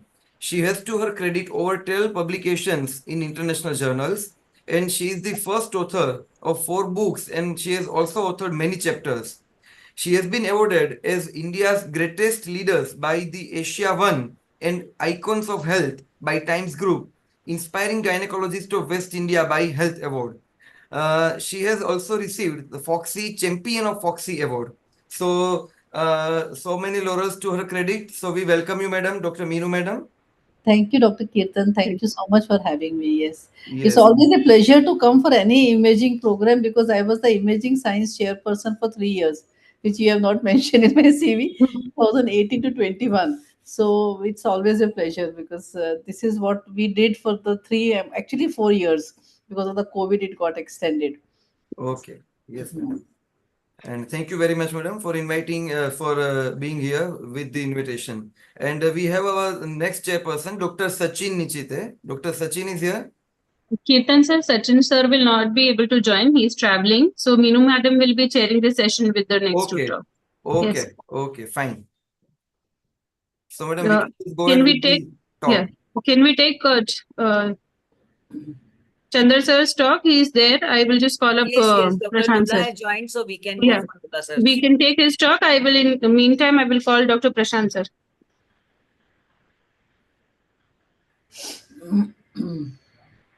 Backend, can you please give us sure. Dr. Lula's CV? See his Welcome, Chandra lectures. Lula sir.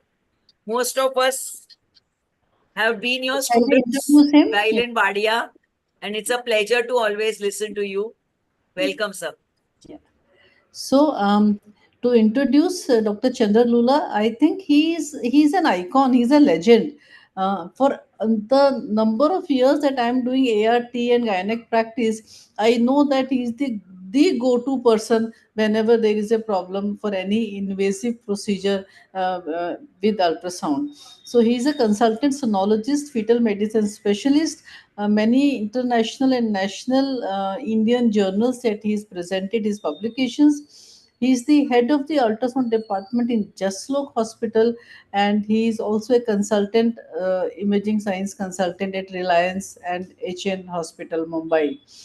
And he's a consultant at RIA Clinic, Mumbai, and he's got many awards and achievements. He's been the ex-president of Indian Fetal Medicine Society, ex-counselor again of Asian Fetal Medicine Society, ex-editor of IFUMB Journal.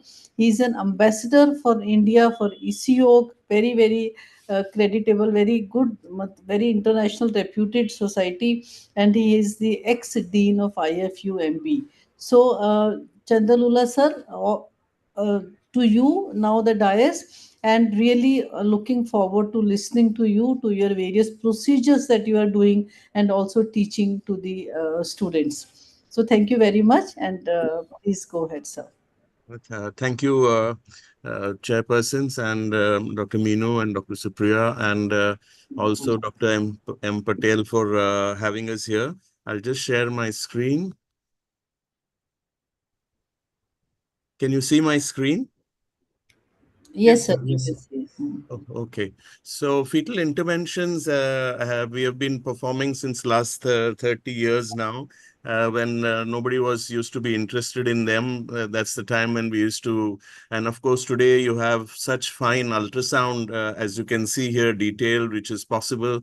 And therefore, we have great enhanced ultrasound procedures that is possible now. Now, the nuchal scan, of course, enhanced our diagnostic procedures to chorionic villus sampling, and we can now do early diagnosis. The interventional procedures are now possible to do as early as 10 weeks plus. And basic. Doctor Prathima Radhakrishnan का तो session सबसे doctor Prathima Radhakrishnan का तो session सबसे last होगा ना? Hello. Neeraj, don't talk. Please put yourself. Please unmute. Mute yourself. Yeah. Okay, so the basic diagnostic procedures, of course, are done under proper sterile technique, and we use sometimes local anesthesia, especially if we are doing chorionic villus sampling or longer procedures, not necessarily for amniocentesis. And we do under the guidance of atropine, mild sedation if required, if the patient requires antibiotic cover and tocolytics, and anti-D if the patient is Rh negative. Now, the basic procedure that is done is a puncture technique. We must remember that there are two puncture techniques that we should know. One is called in-plane puncture technique, where you keep the transducer sagittally and you pass the needle for below the transducer to the target. So this is called along the line of the transducer. It's called in plane. In the next kind of procedure we do is an out of plane procedure, where the transducer is kept in transverse orientation and the needle goes in, and you can see the tip of the needle at the target as you rotate the transducer a little away from the needle, and you will see it here. So of course, in plane procedures are more used in OB-GYN, because you can see the entire length of the needle going in when you're doing a puncture technique. The other important principle to remember is that we must, when you're doing an in-plane technique here, as you see here, the needle should be at an angle to the vertical of about 45 degrees. And then, as I told you earlier, the transducer should also be inclined at an angle to the vertical. So both being at an angle of about 90 degrees, and then you will see the needle going in. Now, it's also important to remember that the distance of the puncture site from the transducer should be the same as the depth of the target that is being punctured. So if you're doing an chorionic villus sampling, which is a posterior, slightly lateral or posterior, then you must puncture that much centimeters away from the transducer. Now, this is the very basic principle of any procedure that we do. After we puncture, we do the Seldinger technique. And here you can see this is the needle going into the chorionic tissue. We are moving in and out with the suction applied to the transducer. And this is an amniocentesis. Again, this is a much simpler procedure to do as compared to the CVS. So with CVS, you need some expertise to identify, locate the placenta, then put the needle in, and then the syringe is attached to the needle, and you, with a suction technique, you are aspirating. Now, you can puncture any position of the placenta. If it's fundal, if it's posterior, any position of the placenta can be accessed. You just have to guide your transducer in a fashion that you can see the placenta in a vertical orientation. So we like to keep the placenta in a vertical orientation, and this allows us to puncture much easy. So here you can see a posterior placenta. Here the placenta is posterior, but it is flat. So you take the vertical segment of the placenta here. So as far as possible, we like to take the vertical portion of the placenta, because the needle to go in and out becomes that much easier as the needle is moving in a vertical direction. So we don't move the needle in a horizontal direction. So this is a basic principle. And then, as I said earlier, we can access any position of the placenta by tilting the uterus. So we have to have a dynamic technique. Here you see this is a posterior placenta. I moved the uterus, and now I have made the placenta vertical so that it can be accessed in this fashion. So what was initially a posterior placenta is now in line with the needle. This is an important aspect of this dynamic positioning of the uterus is very important when you're doing a CVS. Now, when you're doing multiple pregnancies, you may have a fused placenta here, apparently fused placenta. You take then two samples, one close to this edge and one advance the needle, and then close to the other edge. For amniocentesis, it becomes easy. If it's a dichorionic, you take two samples either from both the sac, or you can puncture one sac and then go through the membrane and take the next sample from the next sac. Of course, if there are two separate placenta, then chorionic villus sampling has to be done from both the placenta separately. So here you see this is a dichorionic twin. There's one placenta here, that's the twin peak sign here, and the other placenta was a little on the other side. Here, that's the other placenta. It's a posterior placenta. So let us see how we will approach it. So this placenta we are approaching from this direction. that placenta we will approach from that direction. So both the placenta are posterior, but we have moved the uterus so that make it vertical, and you can see the needle going through the placenta. So these are essentially trans-abdominal procedures, and it depends. We can even do trans-cervical procedures. Both techniques are good. It depends on what you are used to doing. If you are used to doing trans-cervical, then you can go ahead and do trans-cervical. If you are used to doing trans-abdominal, then please do trans-abdominal. But it is better to do trans-abdominal, better to gain experience in trans-abdominal procedures, because it is slightly more safer than a trans-cervical procedure. And with trans-cervical, you are sometimes limited to not being able to access the anterior and the fundal placentas.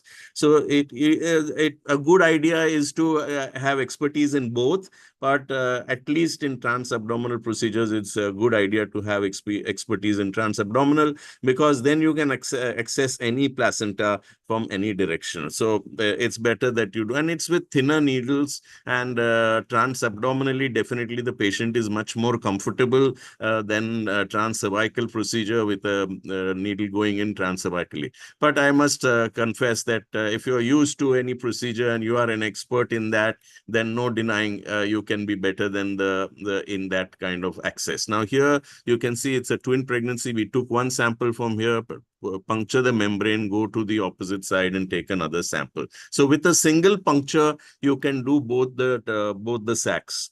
And these are the chorionic bullous sample. You put it in a Petri dish. You should have minimum of about 20 grams. And you can see the branching villi are there, very well seen. Now, when you're doing chordosynthesis, this is essentially done after 16 weeks. Amniocentesis also after 15 plus weeks. This is a slightly more challenging procedure. The technique is very much same as to what I described earlier, the positioning of the needle and the transducer. Here, only thing is the cord has to be targeted, which is a smaller target, and rather than the placenta you can see here. And be careful that you must only go in the umbilical vein, because you should not go in the artery, smaller vessel, because that will cause arrhythmia and bradycardia and other sort of problems. And cord tamponade, if you leak, and then it may cause a cord tamponade and arterial spasm. So these are some of the complications of an arterial puncture. The vein usually is a wider lumen, so procedures are less complicated.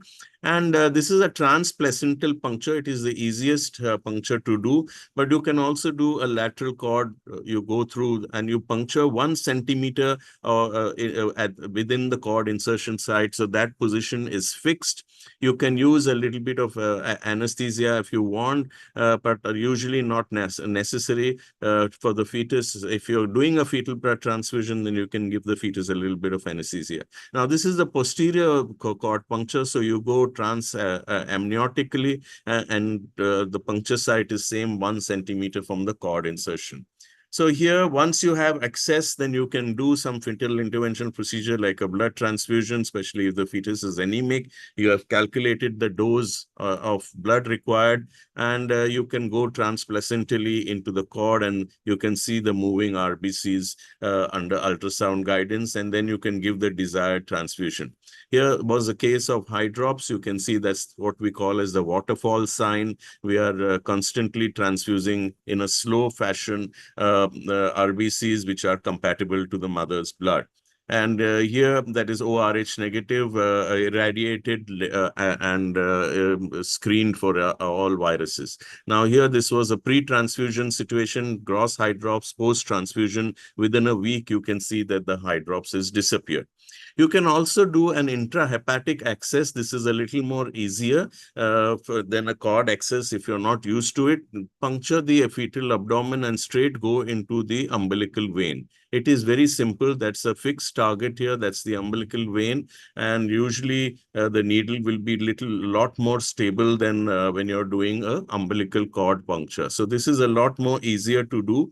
And here you can give the transfusion, as you can see here, in the umbilical vein. So it's usually the vein is dilated when the fetus is Rh incompatible and anemic, and you can give it very safely. The other causes of high drops or anemia that we can treat are, of course, chorioangiomas. This is a large chorioangioma here. You can see here, and here, oh, I'm sorry, this video is not playing, but Let me just see, just a second. No, I don't think it's playing. So what we do is that we use a combination of lipiodol and cyanoacrylate, which is a combination therapy, and we inject into the blood vessels of the yeah, okay, it's playing here now. So that is the needle going in a similar fashion. We target the blood vessels.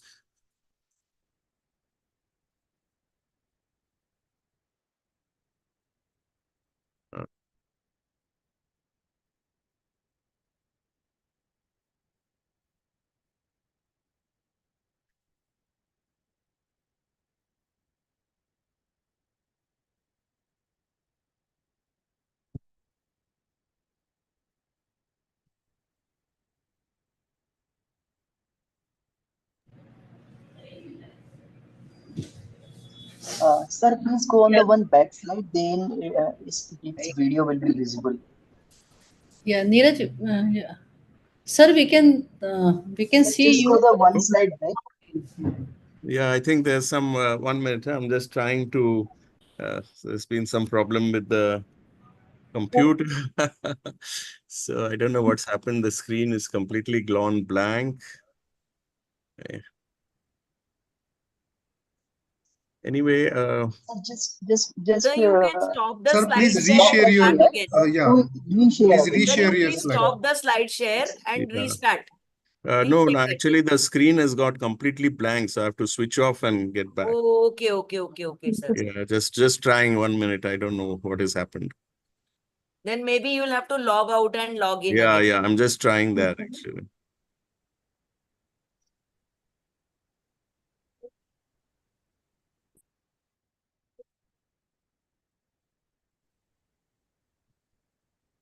Meenum, in the meantime, you can tell us about your experience with these procedures till sir comes back.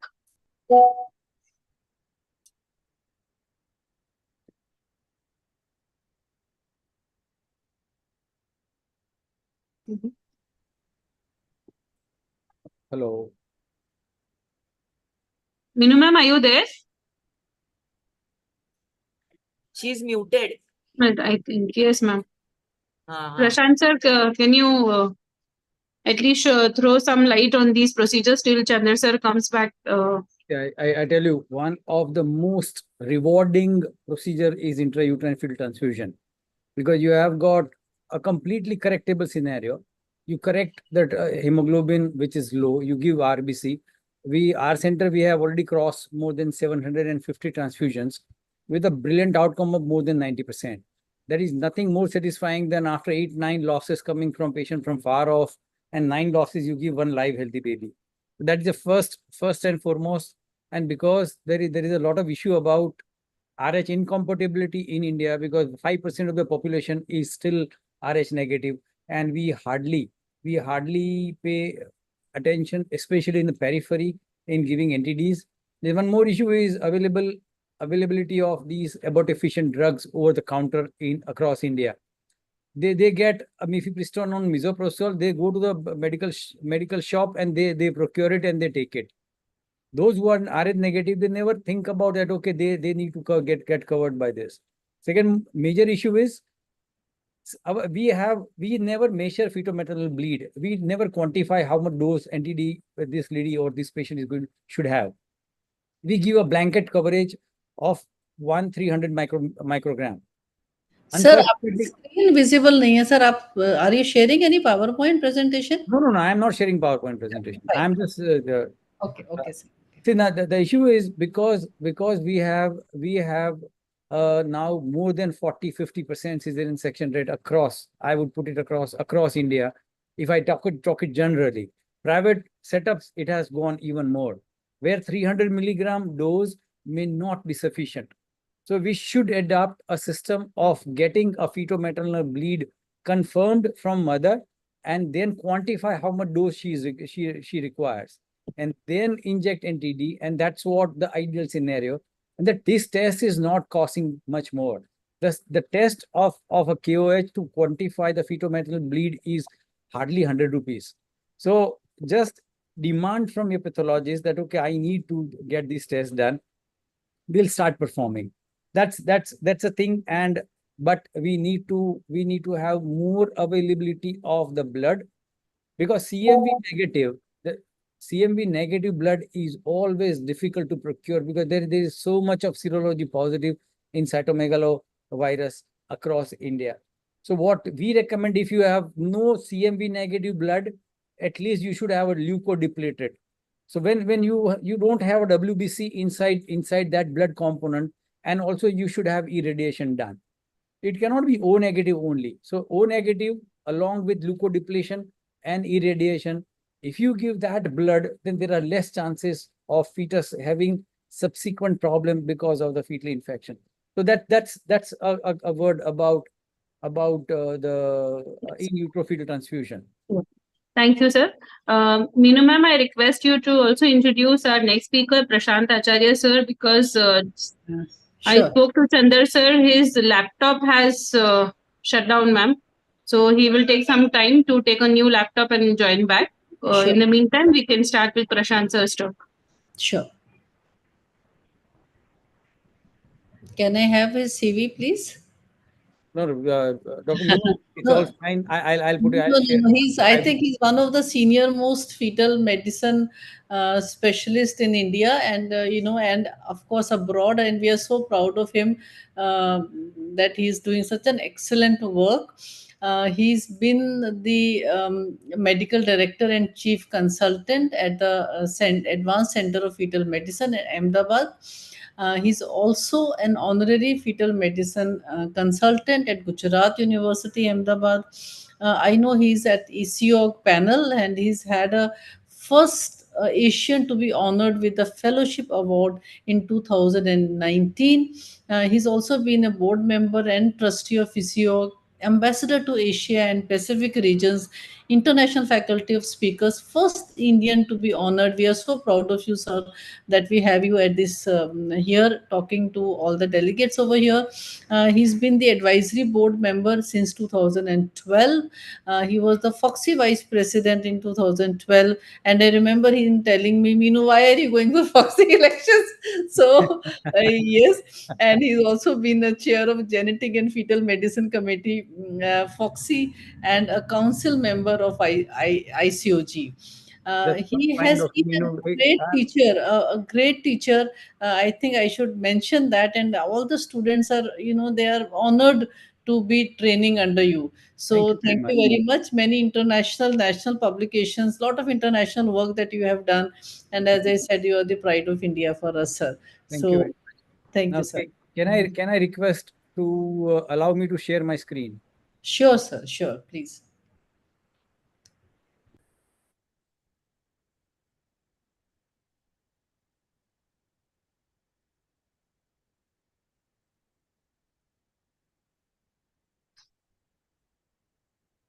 I hope my screen is visible now. Yes, it is. Yes, It is sir. visible, yes. Okay. So I'm going to discuss today a standard fetal brain imaging. And thank you, Dr. Meenu, for your kind words and kind introduction. There is nothing to hide, and there is from my side, which I usually put that disclaimer. Today is 2024, and technology has given us so much of advancement, and these technological advancement gives us a brilliant clue about how to do and what kind of information what we should be getting. So it doesn't matter how many resources you have, if you do not use them, if you do not know how to use them, if you don't know, then any number of resources, they are never going to be enough. If you have got one good ultrasound machine, I'm calling good ultrasound is not a Voluson E10 or Expert 22 range of machine, an average cost of the machine, but you should know how to utilize them. If you know that how to utilize them, I think it gives you in obstetrics today, you can't do without ultrasound. And especially for the fetal brain, you have a lot of things, and you need to understand a lot of things. Now, there is a basic difference between the development of the fetal brain and the development of the fetal heart. See, the fetal heart structure never changes. It has got, even at 8-week or 10-week, it has got 2 atria, 2 ventricle, 2 outflow, and 2 superior vena cava and 1 inferior vena cava, and those sort of vascular architecture remains same. Throughout the gestation, from 10 week to 40 week, but that is not applied to the brain. For brain, at 25 week, it is something totally different. And what we understand is this brain. But we have never thought of this brain, this 15-week and a 12-week brain. So that is all different. And the embryology is totally different. Some part of the fetal brain develops later on during the gestation. And that is the reason, first and foremost thing, when you are doing fetal CNS evaluation, make sure that you precisely know what is the gestational age you are evaluating. And at that age, what are the structures which are supposed to be visible that needs to be seen. A brain, this is what external surface, and one of the most important thing is this angle, which is operculization, and that operculization you need to see, and then if you cut the brain in the middle half, this is the corpus callosum, which we all know. This white glistening surface, that's a septum pellucidum. This is the third ventricle. The entire shape of the third ventricle. That's the interthalamic adhesion. And this structure which you see here, irregular surface, that is what is known as choroid plexus of third ventricle. Technical word is stella choroidi. And these stella choroidi, you have got optic chiasma, hypophysis, you have got a midbrain, you have got a pons, midbrain, and a cerebellar vermis. Fourth ventricle, you have the tectum. Here, this is the tegmentum. This is the aqueduct. This is the fourth ventricle. So if you understand the anatomy, then you will have a very clear picture about what you try to evaluate. So if you at the base of the brain, I think you have got a complete cerebellar vermis, cerebellar hemisphere here. In the midpoint, it's a vermis. Then this is the hypophysis. This is the optic chiasma. This is optic nerve. And I mean that is optic tract, and this is one optic nerve, and this is another optic nerve.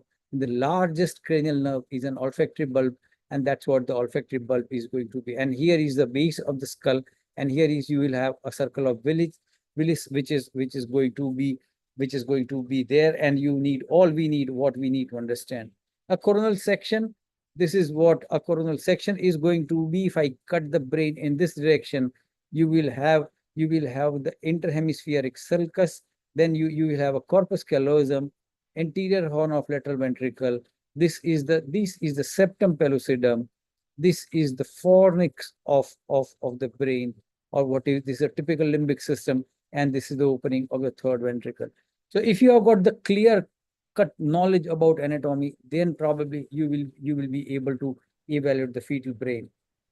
So it's ultrasound, at what angle it hits, you are going to have that 90-degree structures which will be looked very brilliantly.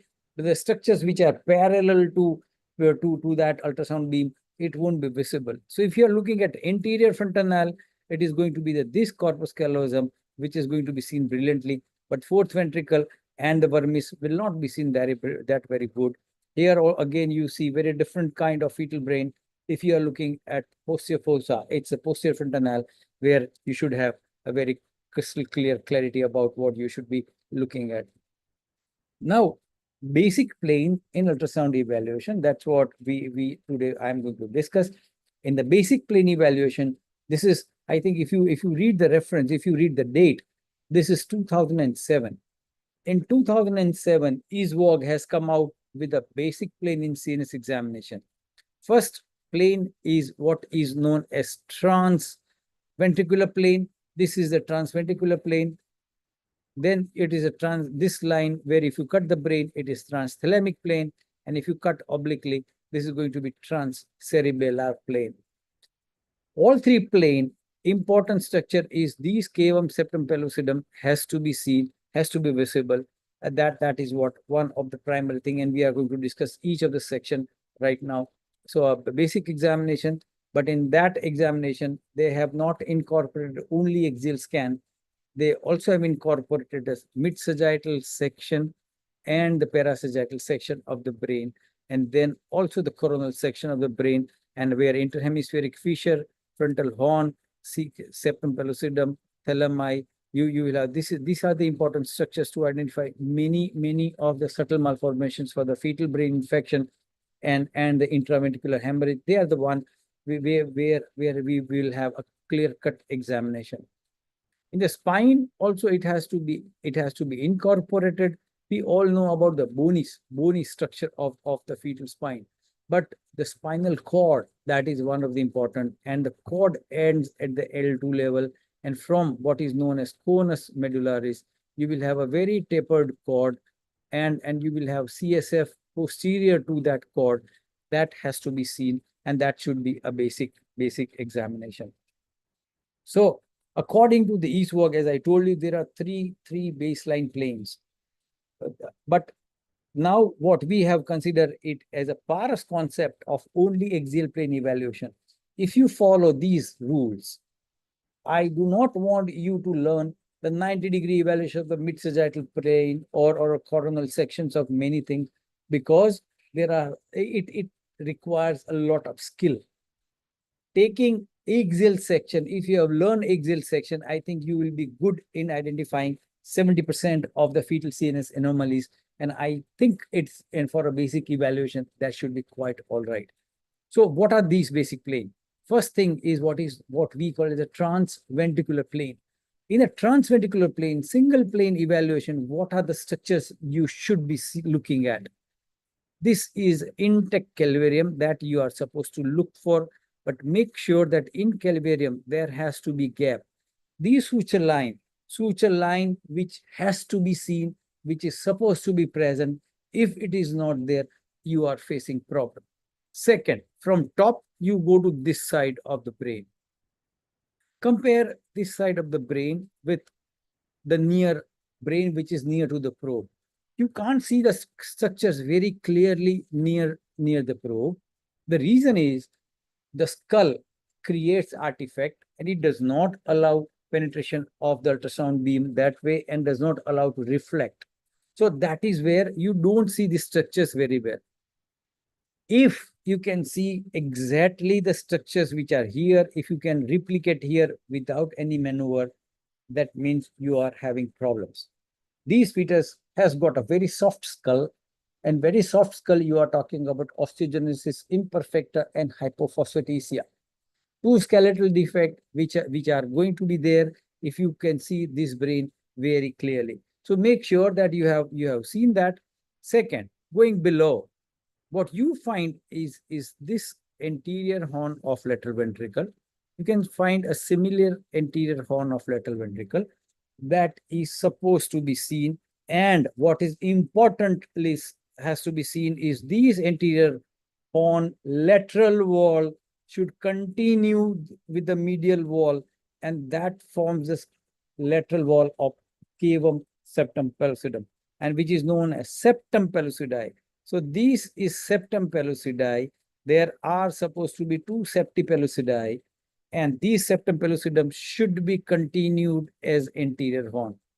If you don't see that, they are communicated, and that's where you are dealing with absent septum pellucidum.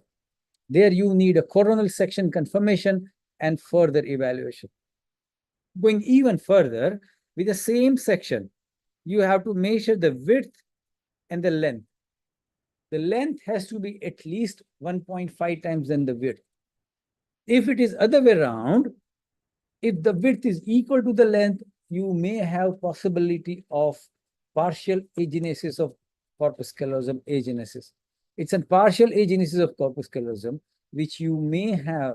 Then once you have got, that is another possibility, septo-optic dysplasia and cavum septum pellucidum kind of malformations, which you should be thinking if at all you find this width, if it is more than the length, make sure that you are having issues, and make sure that you have seen that. Coming below, this is falx cerebri. That divides the cerebrum into two parts. There has to be a complete break in this continuity, and which is continuity break is because of the genu of the corpus callosum, and that what makes, and that is if it is continuous, you are dealing with corpus callosum agenesis and many more malformations. So make sure that you have seen this. from here you have seen the cavum septum pellucidum. You have already seen this the midline falx. Moving forward with the same evaluation, same plane. This is the plane where you are going to measure your biparietal diameter from out to out. You just measure it like this, and also measure an occipitofrontal distance out to out, where you will have a biparietal diameter. You will have HC, and these are the things where you will have a dolichocephalic head, or even if HC is less than one standard deviation, you are talking about microcephaly. So that is where a biometric comes. Another biometric which is important is measuring the lateral ventricle. There is a measurement of what is known as anterior horn of lateral ventricle. There is one more biometry, is a measuring of the cortical thickness, cortical width of at each gestation, which is going to be different. Remember one thing, the moment this cortical width is less than the gestational age, you are having problems. So only one section, just try and understand how much of information you can extract. Still, there are a lot of information. You need to see the posterior complex. This is known as anterior complex, and this area is known as posterior complex. If time permits, we will discuss the details of these posterior complex as and when required. The next section, if I cut through thalamus, but I tell you one thing. Now, the biometry is taken at a transventricular plane. The all new biometries are taken there. The old ones, which are at a transthalamic plane. Now, we don't look at a transthalamic plane because I don't get any extra information, except in case where I feel there is a cerebral hemorrhage, or what we call as a fetal stroke. And then in that case, this area becomes very important for me to evaluate at both the side. So I will be interested in identifying the fetal hemorrhage. At that time, this section is important. Going to one more plane is what is known as transcerebellar plane. Transcerebellar plane, again, the cavum septum pellucidum has to be seen without looking at the cavum septum pellucidum. Make sure that you don't do any measurement, you don't do any evaluation. That is for sure, unless you find out right demarcation, right landmarks of that particular area. Don't do anything. In that case, in a transventricular plane, that is again falx cerebri, which is to be seen. You have the transcerebellar distance. You will have, but oh, why it has gone this? Okay, here you have a transcerebellar distance, but these more echogenic. If you see, this area is less echogenic than this, because this region is what is typically belongs to vermis of cerebellum. So vermis evaluation, if it is absent, superior vermis is absent, you will have a fourth ventricle which will be communicated with the cisterna magna, and where these are going to be quite wide apart the region, and that is what you can see in that malformation you will be seeing. You should also measure the cisterna magna. You can also measure the increase, the nuchal fold thickness. If it is more, it can be associated with the aneuploidy, or it can be a part of the venous stasis or a congestive cardiac failure. Look for the fetal heart if you have got increased nuchal fold thickness. Mega cisterna magna more than 10 millimeter. Look for other associated CNS malformation. 5% may be associated with chromosomal defect, and they need further genetic evaluation. And that's what one axial evaluation. There is one more point in transventricular plane, is an operculization. You cannot have straight brain like this. The moment you have got a straight brain without any this what is called as hump, or it is technical word is operculization, because if then in that case you are dealing with lesion cephalic. There you will have a parieto-occipital sulcus, which is seen here. So you will have lesion cephalic, or a neuronal migration disorder can be diagnosed if you don't see anything here. This surface is supposed to be smooth. If the surface has got many bumps, it is polymicrogyria. Another point, if there is a lot of distance happening between the brain and the skull, you have got the cerebral atrophy, and that's where you are also dealing with some kind of neural migration disorder. If you have got more space here anteriorly, you should suspect that there are a lot of issues about neural migration disorders. So one good axial sweep, just like what everyone is doing in their day-to-day routine practice. Tomorrow morning, when you do a scan, freeze your image and try and grab these additional information what I have described to you. So I think it makes a lot of sense. And there is one more evaluation. Instead of transaxial plane through thalamus, what we recommend is a lower section of the transcerebellar plane. So this is the section which corresponds to this area, because this is superior portion of the vermis. This is the superior portion of the vermis. But when I tilt my probe still lower, when I make it through fourth ventricle, it is the inferior part of the vermis which gets evaluated. And this is exactly what I want you to learn. Transcerebellar distance, but this is the inferior vermis. And look at these black area, black point, black structure seen. That means you are dealing with a fluid. And this fluid, this is the fourth ventricle. Fourth ventricle width has to be more than the length. This is what is known as fourth ventricular index. So a fourth ventricular index, the width should be more of the fourth ventricle, and the length has to be short. Cavum septum, it's reverse. Length has to be more and the width has to be smaller. There is one more issue. Transcerebellar distance, whatever transcerebellar distance, practically, whatever measurement, it will have a same measurement like hemispheric width. It is equal to the gestational age. 10% plus is desirable. 10% minus the gestational age, you are dealing with either lesion-Kefeli, you are dealing with hypoplastic cerebellum. So if you really remember few things, few rules, follow standard protocols, you will have some kind of phenomenal kind of evaluation that you can always get it along. So this is what we recommend as a PARAS concept. 3 sections: transventricular plane, superior transcerebellar plane, and inferior transcerebellar plane. That's what the PARAS concept, that's what our institute does for basic fetal neurosonogram. Advanced neurosonogram, as there are many things which you can always go, and you have to tilt the probe to almost to around 10 degree instead of 3 to 9 to evaluate the near ventricle, because if it may not be really visible. But looking at as I told you, looking at this thalamic plane, you can have many chordate nuclei, lentiform nucleus, and thalamus, which you can evaluate and which can be seen for the cerebral hemorrhage. I have got 1 minute left, so I'll stop once I finish. A transcerebellar posterior fossa, which we have already discussed, and these are the structures which you can see.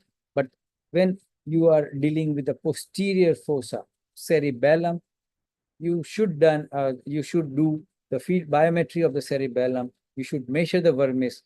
You should look for the symmetry. Any asymmetrical cerebellar hemisphere is a problem. Look at the echogenicity. If the vermis is less echogenic than your hemisphere, it's a problem. Look at the foliation. These foliation, if they are not there, if you don't see the vermis, and if you are having a continuous shape of the folia, you are dealing with the rhombencephalosynopsis, and these are the major malformations which you can diagnose right up to there. So I tell you, the transcerebellar distance, as I told you, should be equivalent, and vermis has to be 1/2 of the gestational age. Anything less than that, you are dealing with the problems with the transcerebellar plane. So this is what you should be looking at: a transcerebellar and a transventricular plane.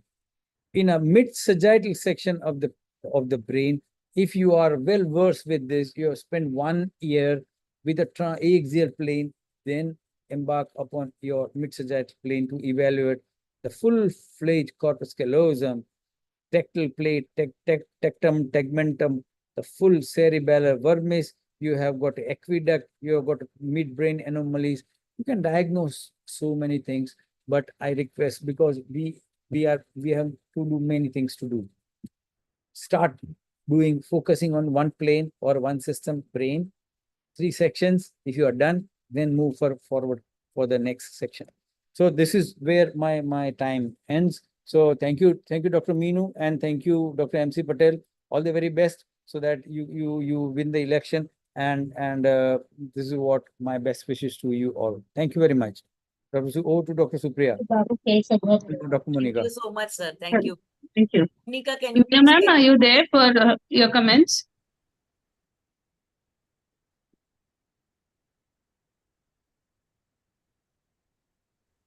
Over to you, Meenu ma'am. Yes.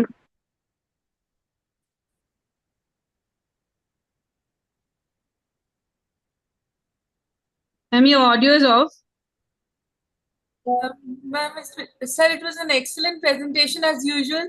We expect no mean feat from you. It was actually very good, sir. And I'm a previous student. I always try to not miss any of your lectures, sir. They are always too good. You are adept at it, sir. Your anatomy sections are marvelous, sir. We could not see anywhere else, but Paris has it all. Thank you so much for such a lucid talk, sir. Thanks a lot. Should I always remember one day where you'd come to Sholapur and we had a session in the morning from 9 o'clock to 4 o'clock, and I was preparing the flyer for the same, Meenu ma'am. And I happened to ask my president, Dabre madam, that it is only 7 topics that you've given me, but speaker is only 1. So whose name should I add? So she told me, sir is going to speak from 9 o'clock in the morning to 4 o'clock in the evening. And believe me, ma'am, there was not a single person who left the hall. Not even for lunch. Yes, yes. Yeah, so this was just an amazing lecture on this fetal brain, very nicely explained with such beautiful, very nice images. So that is I think the best part of a good ultrasound machine, a high-end ultrasound machine. And so the clarity was very good. I think the take-home messages were very, very clear. And it was an excellent talk that you gave. When we conducted these fetal medicine, imaging science courses, online courses during COVID times, I think we had 3 seasons, and every time we had Dr. Prashant with us, and he's been he's a super faculty to have for any lectures on fetal medicine and on ultrasound. So thank you very much, sir, for this elaborative and very useful and focused talk on fetal brain. Thank you. Thank you. Thank you. Thank you, ma'am. Prashant, a good machine and the hands on the probe by a person like you makes all the difference. A great talk. Thank you. Thank you, Raju sir. Thank you, Meenu ma'am, for chairing this session. Chandra sir's laptop has crashed down, so he's not being able to join. But we will continue with Dr. Jay Shah's lecture, which was left in the previous session.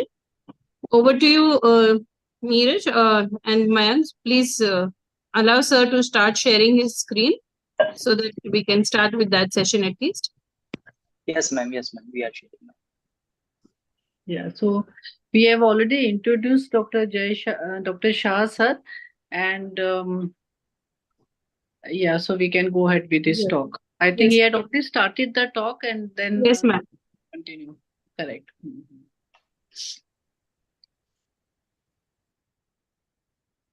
And for all the faculty, and thank you MC sir and Alpesh sir for this nice opportunity. And there are 3,000 plus logins that we have at the moment today.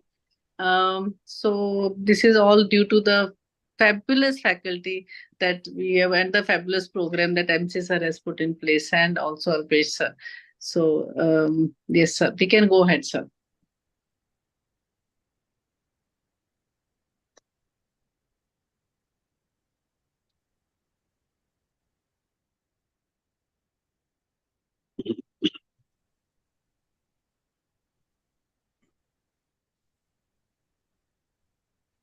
I think screen is visible, but there is no sound coming.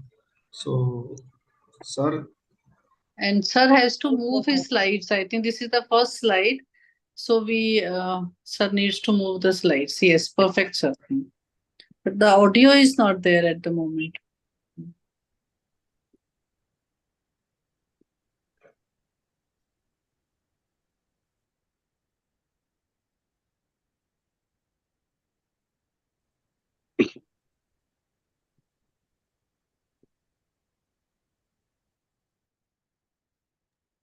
I'll have a word with sir right away. Yes, yes, Dr. Keaton, please.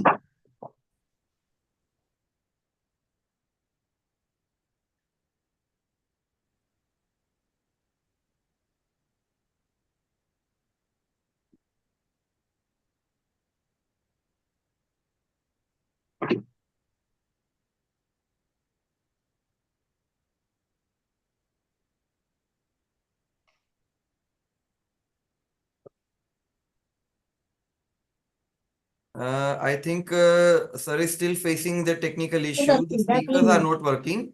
So he'll not be able to speak without that audio. So he has consented to go ahead with the next speaker. Okay. He'll Yes. not be able to join technically. Yes. Thank you, Dr. Kirtan.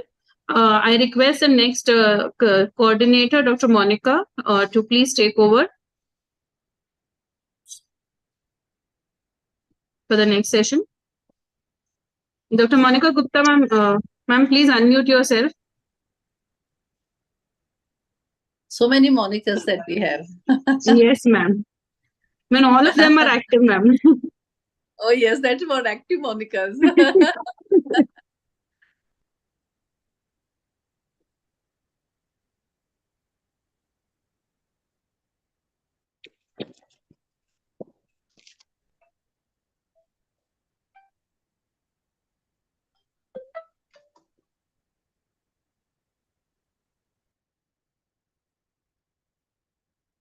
Meanwhile, we can go ahead with the invite to our chairpersons for the next sessions.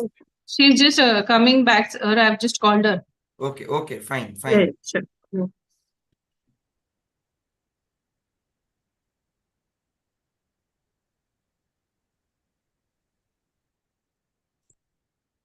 Yes, she is there. Monica, ma'am, are you there? Yes, yes, I'm Yes, here. yes. Ma'am, you can start the session and then Jaya can take over for the next one. Good afternoon, everyone. Thank you, Patel sir, for giving me this opportunity. We are starting unusually early this session. I invite the chairpersons of my session, Dr. Shaijus and Dr. and Mishra.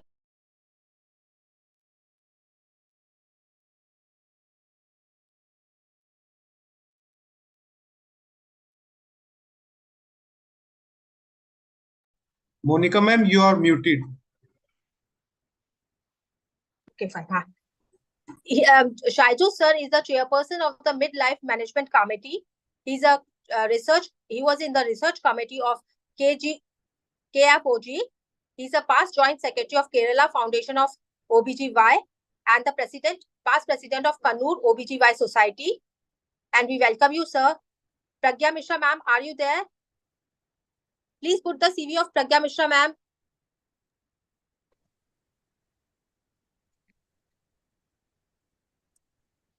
Next, please put the CV. Pragya Mishra ma'am is a MRCOG, Phone kar be divas ko chike. Andawa barabar le ben. PhD, and she's a consultant in fertility specialty in the New Life. Please, whoever, please mute yourself. Somebody is speaking. New Life Test Tube Baby Center, MGM Hospital and Research Center, Patna. She's a Secretary General of ISOPAC 2022 to 26, ICOG Governing Body Council, Chairperson Genetic and Fetal Medicine Committee, FOXY 2016 to 2018, Founder Secretary of Bihar Chapter ISAR. Welcome you, ma'am. And now, unfortunately, Dr. PK Shah can't join. So we are having, and our second speaker, I like to ask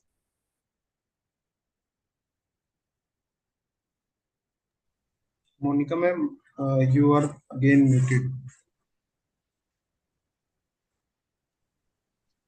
Ma'am, please unmute yourself to talk. Okay. Unfortunately, Dr. PK Shah sir can't join. So I request for the second speaker, and she has sent a video recording. I request Shaijo sir to introduce the second speaker. Please put the CV of the speaker. Welcome, Chairperson Sajesh and Pragya ma'am. Thank you. Thank you so much. First of all, before I introduce Dr. Sonal, thank you so much, MC Patel sir, Alpesh sir, as well as Supriya and the entire team, Dr. Kirtan. A lot of known people are there. Meenu madam is there. Thank you so much for this invite, for making me a part of this wonderful national conference. An entire Sunday with such high quality academics and such quality speakers. So thank you so much for this opportunity. So let me take the privilege of introducing the speaker for the next session, Dr. Sonal Panchal, the consultant sonography specialist at Dr. Nagori's Institute of Infertility and IVF. She's the director at the Center of Excellence for the Ian Donald School, Inter-University of Medical Ultrasound, a professor at Dubrovnik International University, Croatia, specialized and dedicated to infertility and gynec and higher obstetric scans with Dopplers in 3D and 4D ultrasound since 20 years, more than 800 guest lectures at several state, national, and international conferences, and trained more than 700 doctors in India and abroad. I think that's a mighty, pleasing CV to go through.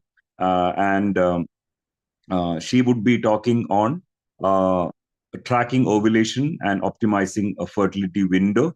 So over to Dr. Sonal for her lecture.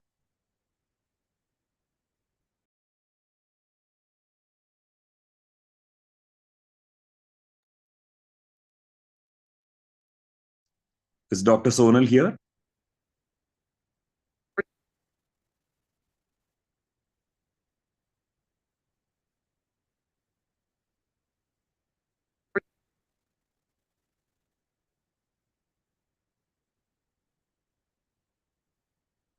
Do we have Dr. Sonal here?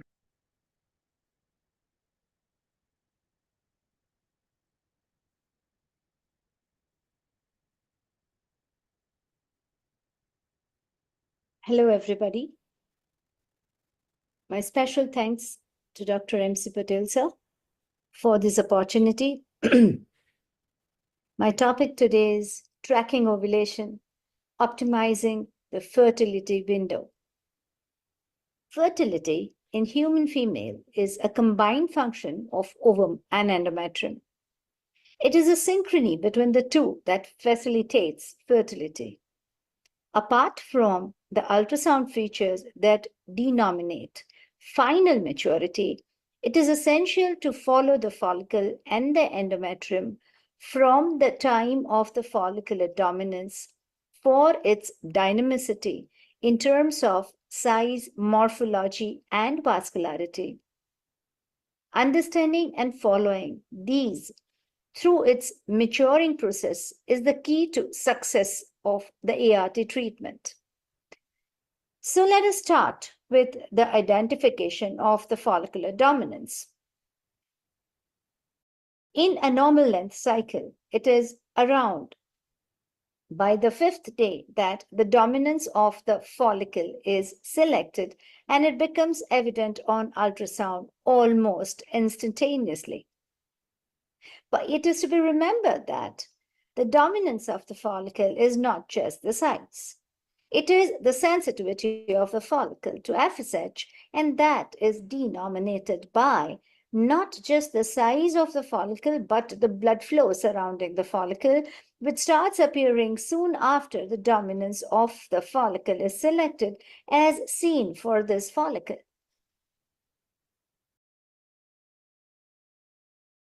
As the follicle, after achieving dominance, grows, since it is dominant and it is sensitive to FSH, the normal growth rate of this follicle should be about 2 to 3 millimeters a day, though there is some literature which also mentions 1 to 4 millimeter as the limit.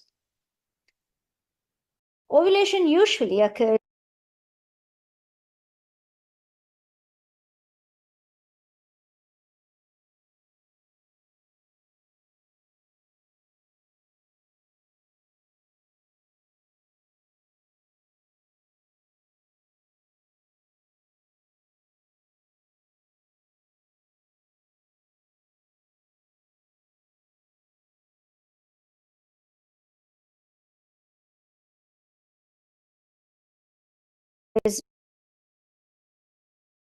when the follicular size is about 18 to 24 millimeters.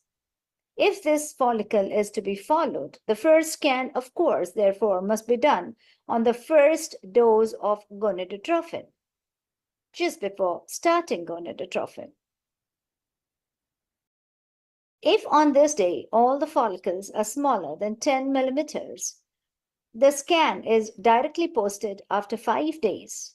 But if there is already a follicle which is dominant, which is larger, which is blood flows, then based on 2 millimeter a day growth rate, the next scan is posted when the follicle is expected to reach 17 or 18 millimeters. If instead it is an IUI cycle and only oral ovular gens are to be used, that is when the first scan is done on the last dose of the oral ovular gen, and after that the same principle is followed. If all the follicles are smaller, call directly after 5 days, but if there is already a dominant follicle, find out when it is likely to reach the size of 18 to 20 and accordingly call the patient. If that is so, measuring the follicular size correctly is important, and I would want to emphasize here now that the correct follicular size or the correct mean follicular diameter is to be measured by measuring 3 longest orthogonal diameters and a mean of that. That means that you have to take 2 orthogonal planes, the longest section of the follicle, and from there 90-degree rotation of the probe leading to the transverse section of the follicle, measure the longest diameter perpendicular to the long diameter on the long section, and on the transverse section, the longest diameter parallel to x-axis is the third diameter. The mean of these 3 is the mean follicular diameter, but if the follicle is spherical, it is not oval. In that case, one may take only one diameter, and that is to be a AP diameter, preferably, and not a side-to-side diameter. As the follicle grows to ovulation,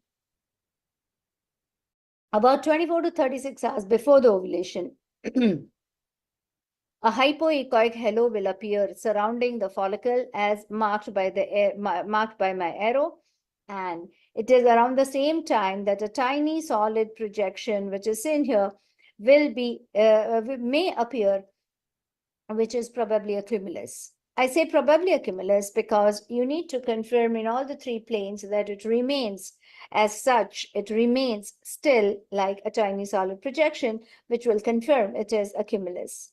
Though 3D is a better method to locate the cumulus. Cumulus, of course, is a sure sign to tell us the follicle contains a fertilizable oocyte, but its presence is not mandatory before the trigger. It is about 6 to 10 hours before ovulation that the low-level echoes start appearing inside the follicle parallel to the follicular wall. And this is because of separation of the innermost layer of the follicle to release the cumulus oophorus complex, which has been protected under this layer. It is around the same time that hypoechoic triangle, niche-like structures, niche-like irregularity appears on the follicular wall, which is called a rose bush thorn sign. Both the signs, they appear about 6 to 10 or 5 to 12 hours before the ovulation.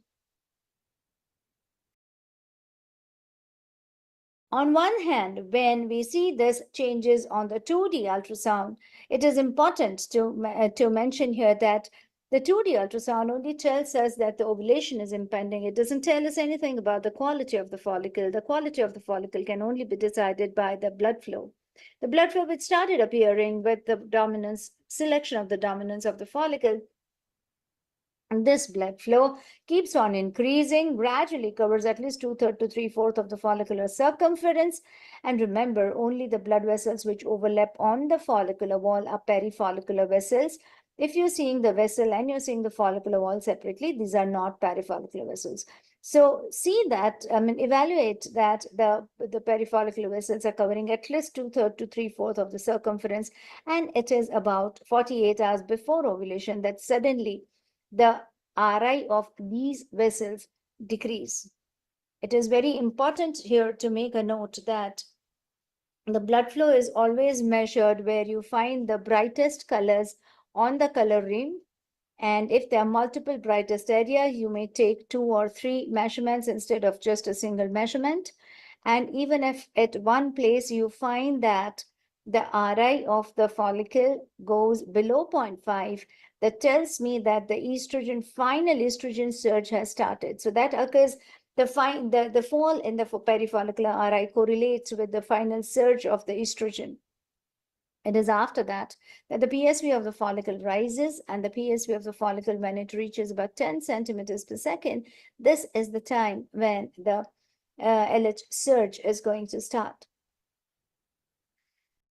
Again, measure the flow on the perifollicular vessels at the brightest places. That means that it is at this point on the hormonal profile that you would have an RI of, it is at this point that you would have an RI of less than 0.5 and the PSV reaches 10 centimeters per second. It is important to correlate the follicular flow before giving the trigger because it optimizes the oocyte recovery rates and therefore it gives you the best idea as to when to give the trigger. Moreover, if the blood flow is inadequate, the oocyte inside is also hypoxic. And in this cases, there's a high frequency of abnormalities of the organization of the chromosomes on the metaphase spindle and may lead to segregation disorders and catastrophic mosaics in the embryos. There are studies which have also denominated that if the PSV of the follicle is less than 10 centimeters per second, the chances of chromosomal abnormalities in the resultant embryos are pretty high. It is therefore essential to check the RI and the PSV of the follicle before taking a decision for the trigger instead of just looking at the size of the follicle. Moreover, it has also been documented that the follicles with more uniform perifollicular vascular network are more likely to produce pregnancy naturally because when the blood flow is more, that means the estrogen level per follicle is more. And that means that the follicle is a better quality. Though one may also use a 3D power Doppler to assess the follicular flow, and this is known as a volume histogram.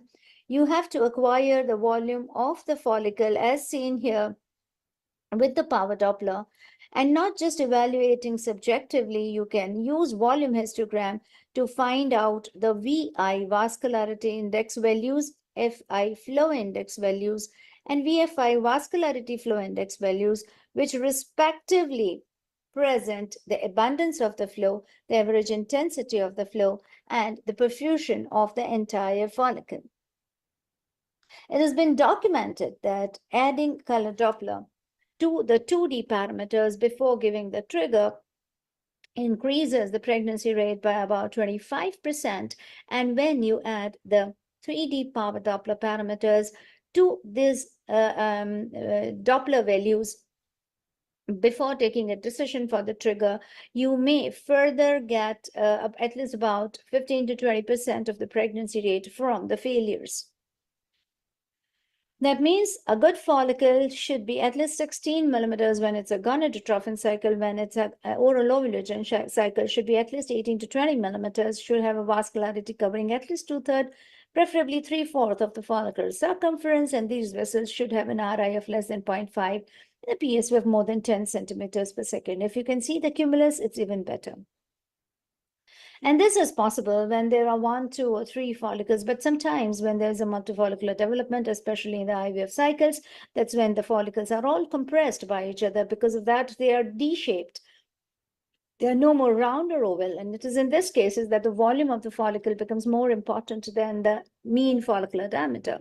And the volume of between 3 to 7 millimeter usually correlates with the follicular diameter of 18 to 24 millimeters. But it's very important to understand, interesting to understand that all the follicles up to about 0.6 cc in volume can give you fertilizable oocytes. And there are some other studies which have also, the studies which were done earlier than this said about 1 cc, and you would definitely get a fertilizable oocyte. It is for this purpose that whenever there are multiple follicles, instead of measuring the size and the 3 diameters of individual follicle, we prefer to use what is called 3D ultrasound with a software called SonoAVC, which color codes every follicle, and therefore it doesn't overcount the follicle no matter how many follicles they are. And moreover, it also gives you the X, Y, Z diameter, mean diameter, and volume of every follicle. But to us, the important parameter is the volume release diameter, which is mentioned as dV. This is the diameter of the sphere which has the same volume as the volume of the follicle. So that is your decision-making column or the decision-making value for the size of the follicle.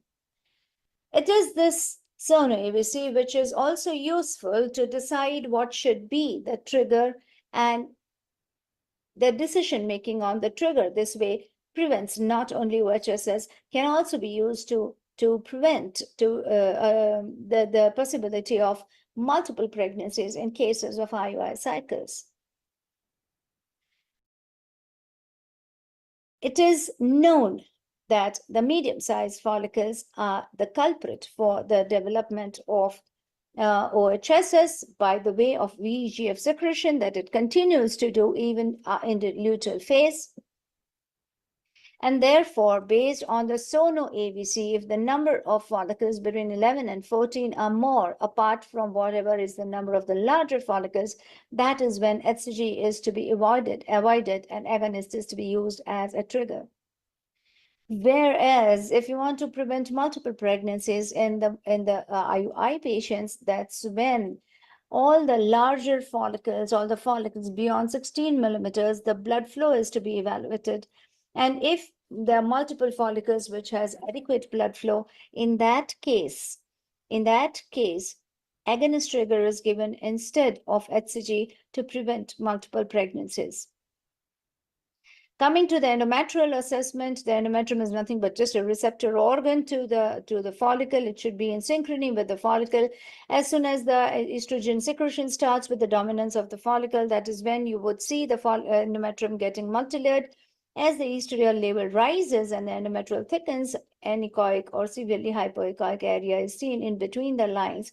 And this is called a grade B endometrium, which usually correlates with estradiol levels of approximately between 100 to 300, 400 picogram per ml, corresponding with 1 or 2 mature follicles. Whereas if the number of follicles are more and the estrogen level is higher, that's when you would see echogenicities appearing in between the lines. And these echogenicities do not exceed that of the normal myometrium when the triple line pattern is still maintained.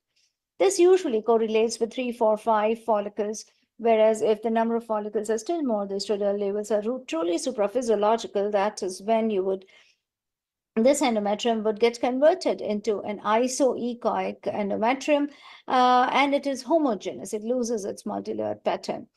Its echogenicity is never more than that of the normal myometrium, and all these are estrogen-dominated endometrium. They only tell us indirectly about the estradiol level and thus indirectly about the follicular quality, but it is actually the and they all three have the same receptivity as far as just the morphology is concerned.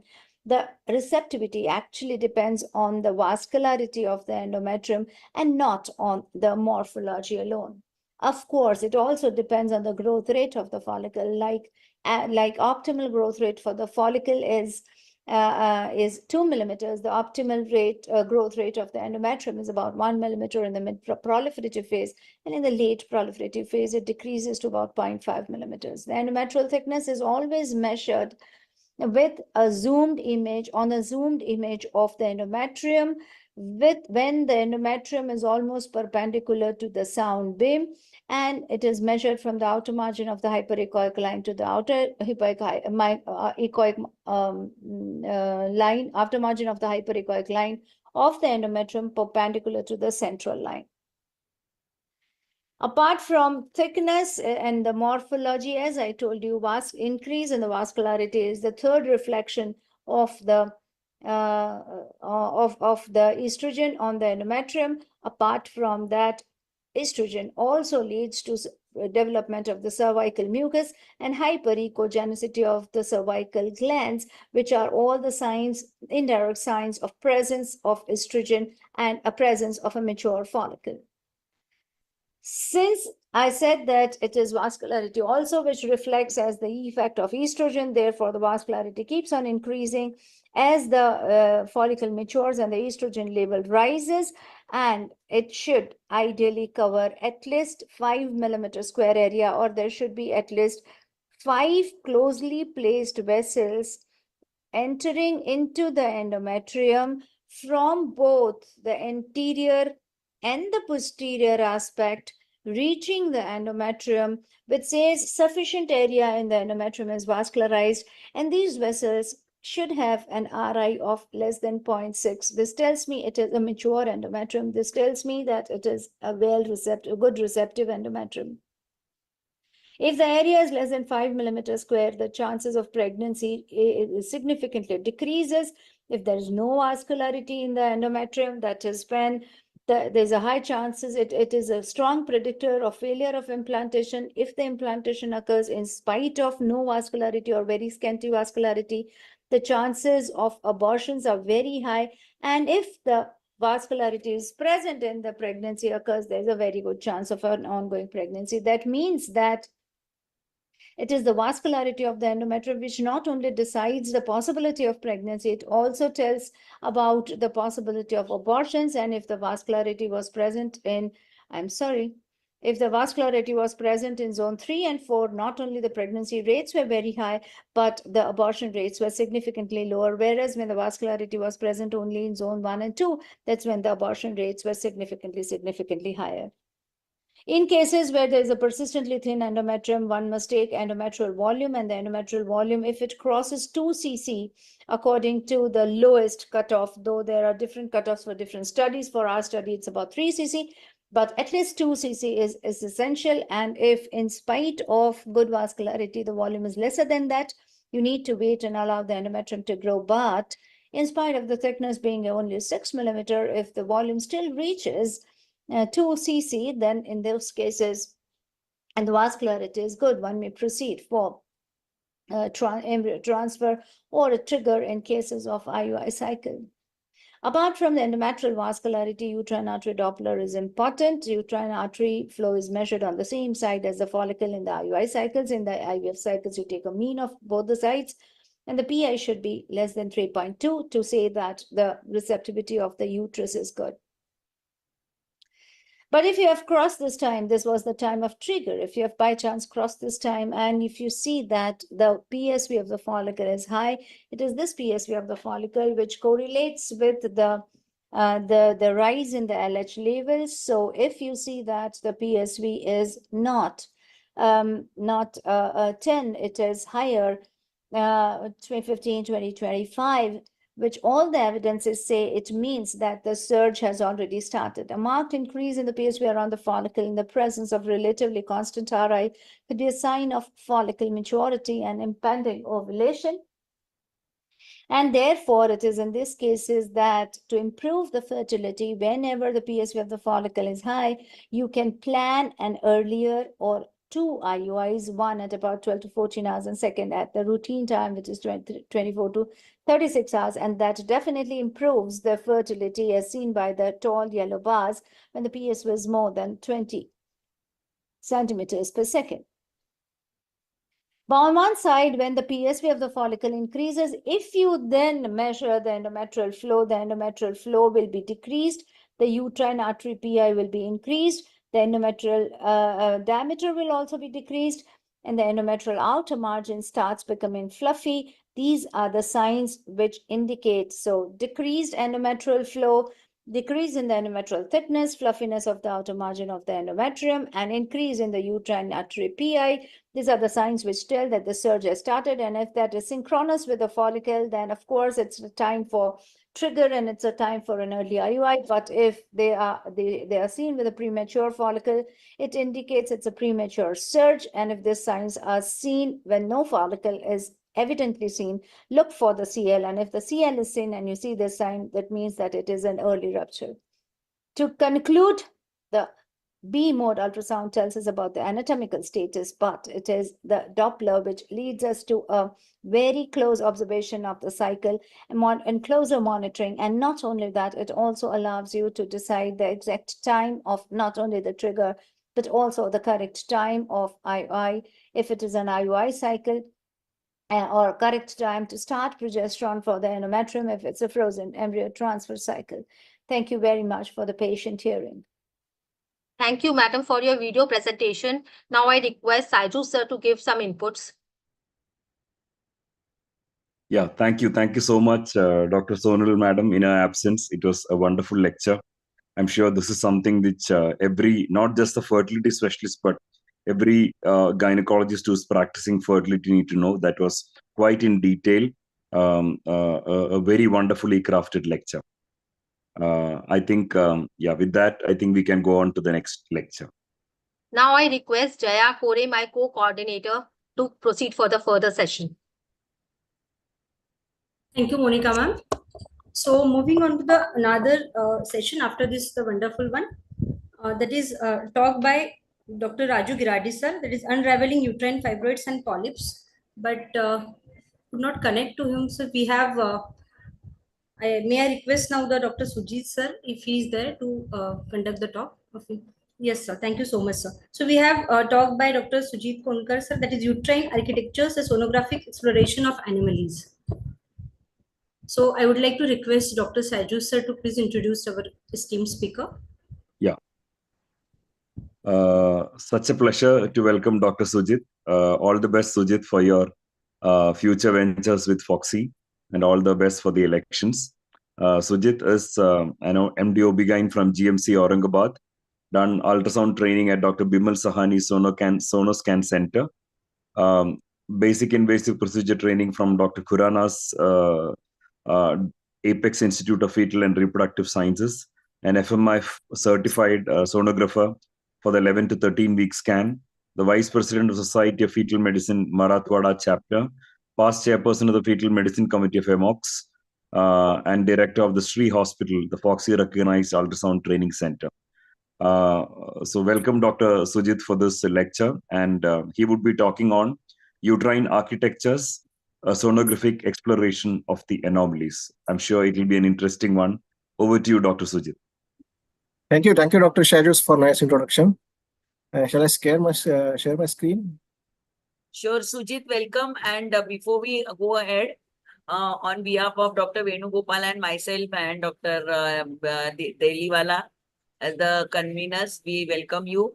And I would like to inform all of you that we have 3,000 people who have joined on Zoom, another 500 plus on YouTube, and another 500 plus on Facebook. So at the moment, we have 4,000 plus crowd listening to our presentation. So it's a great, great number of delegates, and all hats off to Dr. MC Patel and Dr. Alpesh Gandhi and entire team for executing this entire full day workshop on, the unseen zone of ultrasonography. So please proceed, and congratulations once again to entire team. Good afternoon, respected seniors, dear friends and colleagues. At the outset, I would like to thank MC Patel sir, Alpesh Gandhi sir, and conveners Dr. Supriya ma'am, Dr. Venugopal sir, and Dr. Jignesh sir for giving me this opportunity. Actually, having a talk after Sonal ma'am's talk is just like batting after Tendulkar is out. It is very, very difficult, and expectations are much more from the audience, but still I will try. So my topic is uterine architectures, a sonographic exploration of uterine anomalies. So the process of reproduction, including sperm transport, embryo implantation, fetal growth and development, and process of labor, they all rely on structurally and functionally normal uterus. Any uterine anomaly can influence some of these functions adversely. While most of the women of uterine anomalies have normal reproductive outcome, some may experience adverse outcomes. So exact diagnosis of uterine anomalies is very, very important. Now going to direct Mullerian ducts. These are paired embryological structures that normally fuse between 6th and 11 weeks of gestation. They develop into fallopian tubes, uterus, cervix, and upper 2/3 to 4/5 of vagina. So uterine malformations are due to Mullerian duct anomalies from the 3 different causes: either failure of development of Mullerian ducts, failure of fusion, or failure of resorption, as shown in this figure. This is the table depicting phases of development, the exact defect, and the anomaly resulting in that. So what is the incidence of Mullerian duct anomalies? As you see here in this table, the recurrent abortus, they show maximum incidence of uterine Mullerian duct anomalies. General population shows only 0.1 to 3.5%. Fertile women shows 4.3%. Infertile women show 3.6%, and sterile group show 2.4%. And there is strong association of upper urinary tract abnormalities like agenesis and ectopic kidneys with these congenital uterine malformations. So there are associated anomalies by various studies. Urinary tract abnormalities are like renal agenesis, multicystic dysplasic kidney, duplex collecting system, horseshoe kidney, and crossed fuse ectopia. Various papers have shown some vertebral anomalies along with these Mullerian duct anomalies like wedge-shaped or fused vertebra, spina bifida, and association with Klippel-Feil syndrome. What is the genetics? It could be sporadic, it could be familial, it could be multifactorial. There are various papers showing that this could be autosomal dominant, autosomal recessive, or S-linked also. Variants of galactose 1-phosphate uridyl transferase enzyme defect has also been found, and genes associated with MDA HOXA 9, 13, and WNT4. Many other genes are also been documented, but they are not included in this talk. So what are various classifications? There are 4 to 5 types of classification available. Initially, Preterm and Gibbons started to classify this in 1979, but the most famous and widely accepted classification is AFS classification, that is American Fertility Society classification in 1988. This was simple classification. Then Ishiri came with some modification in 2013, that is European Society of Human Reproduction and Embryology. Then ASRM, American Society of Reproductive Medicine, came with a very good divergence in 2016, and which modified in 2021, which is currently very useful and have a comprehensive view of all uterine anomalies. Ultrasonography classification is also there, put forward by Salimi in 2003, which is also included in this talk. So AFS anomalies, so group 1 is segmental Mullerian hyperplasia agenesis, which can be cervical, fundal, tubal, or combined. And second is unicornate uterus. And third is uterus diadelphys. Fourth is bicornate. Fifth is septate uterus, which is having maximum chunk of the abnormalities. Then arcuate uterus. And seventh is DES exposure uterus. This is a misnomer term actually. Dysmorphic uterus having T-shaped uterine cavity is called as included in this 7th group. So the pros of AFS classification was the measurements were not included in this. This was simple classification. Nomenclature was widely used and accepted, and is simple to understand. But cons are, it is subjective impression, and it requires training. Coronal 3D. Remember that though it is written in cons, coronal 3D is the most important thing in diagnosing congenital uterine anomalies. Unless and until you learn to do this thing, you are not able to pick up anomalies in a right way. And some complex anomalies may not be classified under AFS. So after that, Ishiri came with a good classification, including uterus, cervix, and vagina. So uterine anomalies were diagnosed as labeled from U0 to U6. And the most important thing and most beneficial thing of this classification is that they included cervix and vagina, and they gave independent classification for that. But cons are different. Arcuate uterus cannot be classified according to this Ishiri, And that is on the another way, it is a good thing because arcuate uterus is losing its clinical significance because it doesn't related with with any bad perinatal outcome. And the measurement suggested in this ISHRI classification, these are confusing, probably not reproducible, and higher shows higher prevalence of septate uterus. If you go by ISHRI guidelines, you are going to diagnose more and more septate uterus, which increases more concern and interventions, which is not accepted. So then came the ASM classification, and which included a variety of various anomalies, large group, which again was simple. It was simpler than ISHRI. It was more reliable, but again require measurements. See, measurements, you cannot escape from mathematics. As a fetal medicine specialist, as an imaging specialist, as a gynecologist, as an obstetrician, mathematics is everywhere. Tuned to work with mathematics, don't run away from mathematics. It's a part and parcel of our life till end. So measurements are there till end. The cutoffs are arbitrary points, and the gray zone, the indentation between 1 to 1.5 centimeter, it cannot be classified under any category. And this is the best, this is the largest and comprehensive classification modified in 2021 by ISRM, and which included the variety of anomalies and their subparts in a very nice way. For example, this transverse septum, vaginal longitudinal septum, these were never included in any other classification systems. And see, complex anomalies also been mentioned here. So you need not to remember all these anomalies because it is very different and confusing. So whenever you find any anomaly, just try to fit it and it into this classification. So now coming to incidence, what is the incidence of mullary duct anomalies? See, as shown here, the maximum seen anomalies are septate uterus, around 30%. See, after that it is arcuate uterus, and then bicornate uterus, then unicornate diadelphys, and the least found are T-shaped uterus, that is D exposure uterus. So septate uterus is the commonest tentative found in abnormality of the uterus, and that is very important because the treatment part of this abnormal uteri, it maximum part is drained by the septate uteri because the hysteroscopic removal of septum having very good outcome. So what are the effects of mullary duct anomalies on reproduction? It can cause infertility, endometriosis, ectopic pregnancy, recurrent pregnancy loss, prematurity, fetal growth restriction, malpresentations. During labor, uterine dysfunction and uterine rupture too can occur in these uteri, so which results in increased perinatal morbidity and mortality. So how will diagnose these MDAs? Clinical diagnosis. In old days, when sonography was not there, our very old practitioner used to diagnose clinically so many good things, which is not possible for us now with the advent of newer ultrasonography machines and newer modalities. History, recurrent pregnancy loss, infertility, menstrual disorders.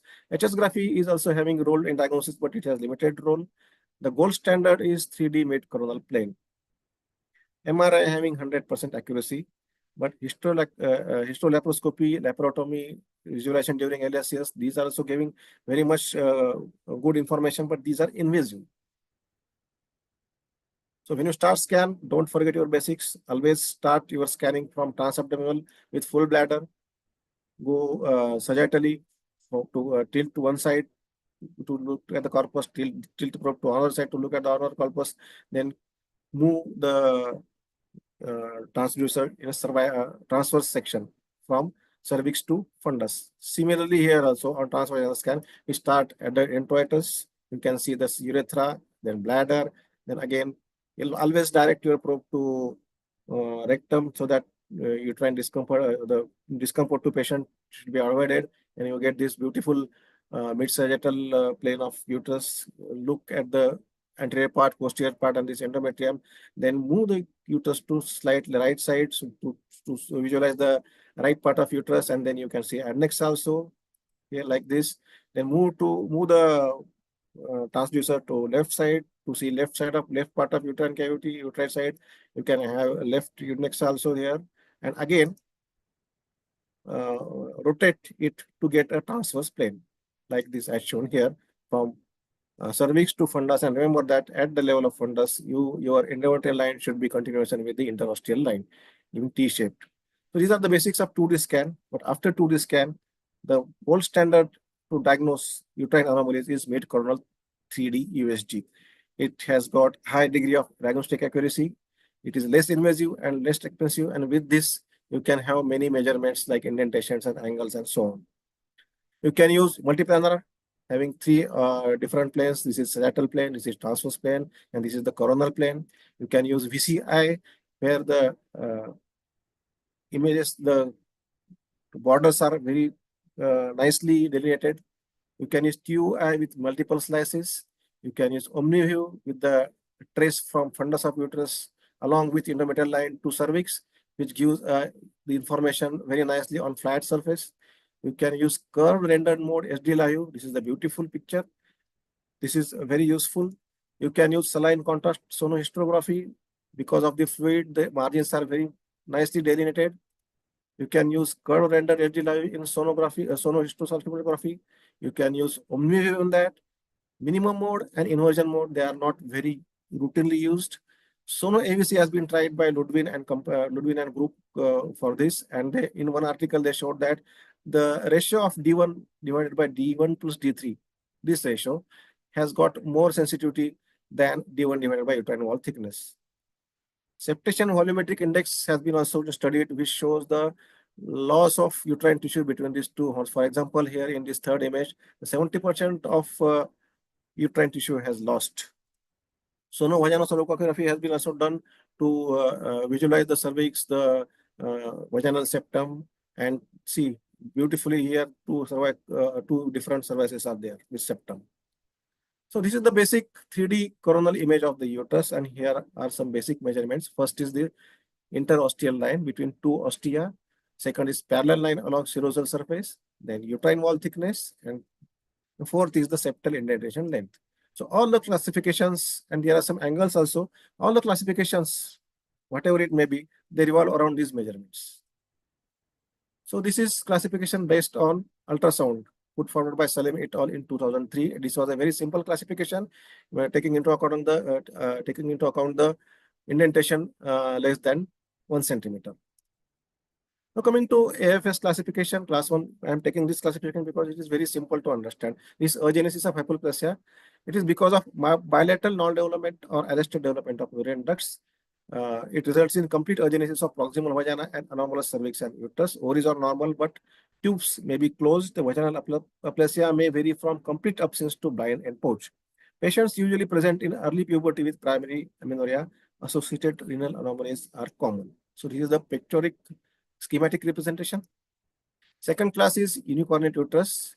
This is because complete arrest or partial development of one more uterine duct, as shown in this beautiful 3D image. And there is single fallopian tube on that side. A rudimentary horn on opposite side can be seen, which may be obstructed or communicate with the main uterine cavity. See, these are the beautiful images. These are the schematic images. Associated renal anomalies are very, very common with unicornate uterus. And these are the images with 4 types of unicornate uteri. This is the unicornate uterus with functioning communicating horn. Another is functioning non-communicating horn. Third is non-functioning horn, and in fourth, the no horn at all. Class 3 is uterus diadelphys. It is because of complete failure of fusion of the Mullerian ducts, and which results in 2 separate uteri, each with its own cervix with a vertical septum in upper vagina. The endometrial cavities of each hemiuterus do not communicate with each other. These are the beautiful 3D images of the uterus diadelphys, and this is the coronal views taken of the cervix showing the septum and 2 different uteri. See, these beautiful images are from Dr. Raju Girardi, my good friend from Raichur. Great thanks to him. This is the schematic representation. Fourth class is bicornuate uterus. It is because of partial fusion of 2 Mullerian ducts with incomplete fusion at the fundus. The fundal contour of bicornuate uterus is concave and 2 horns are divergent. The septum may be incomplete or complete, resulting in either bicolis or unicolis uterus. See, this is a very beautiful picture of bicornuate uterus. See this indentation at here, and this is these 2 different horns, and this is the peritoneal reflection. This is a classical 3D image. This is very sharpened image with help of magic cut.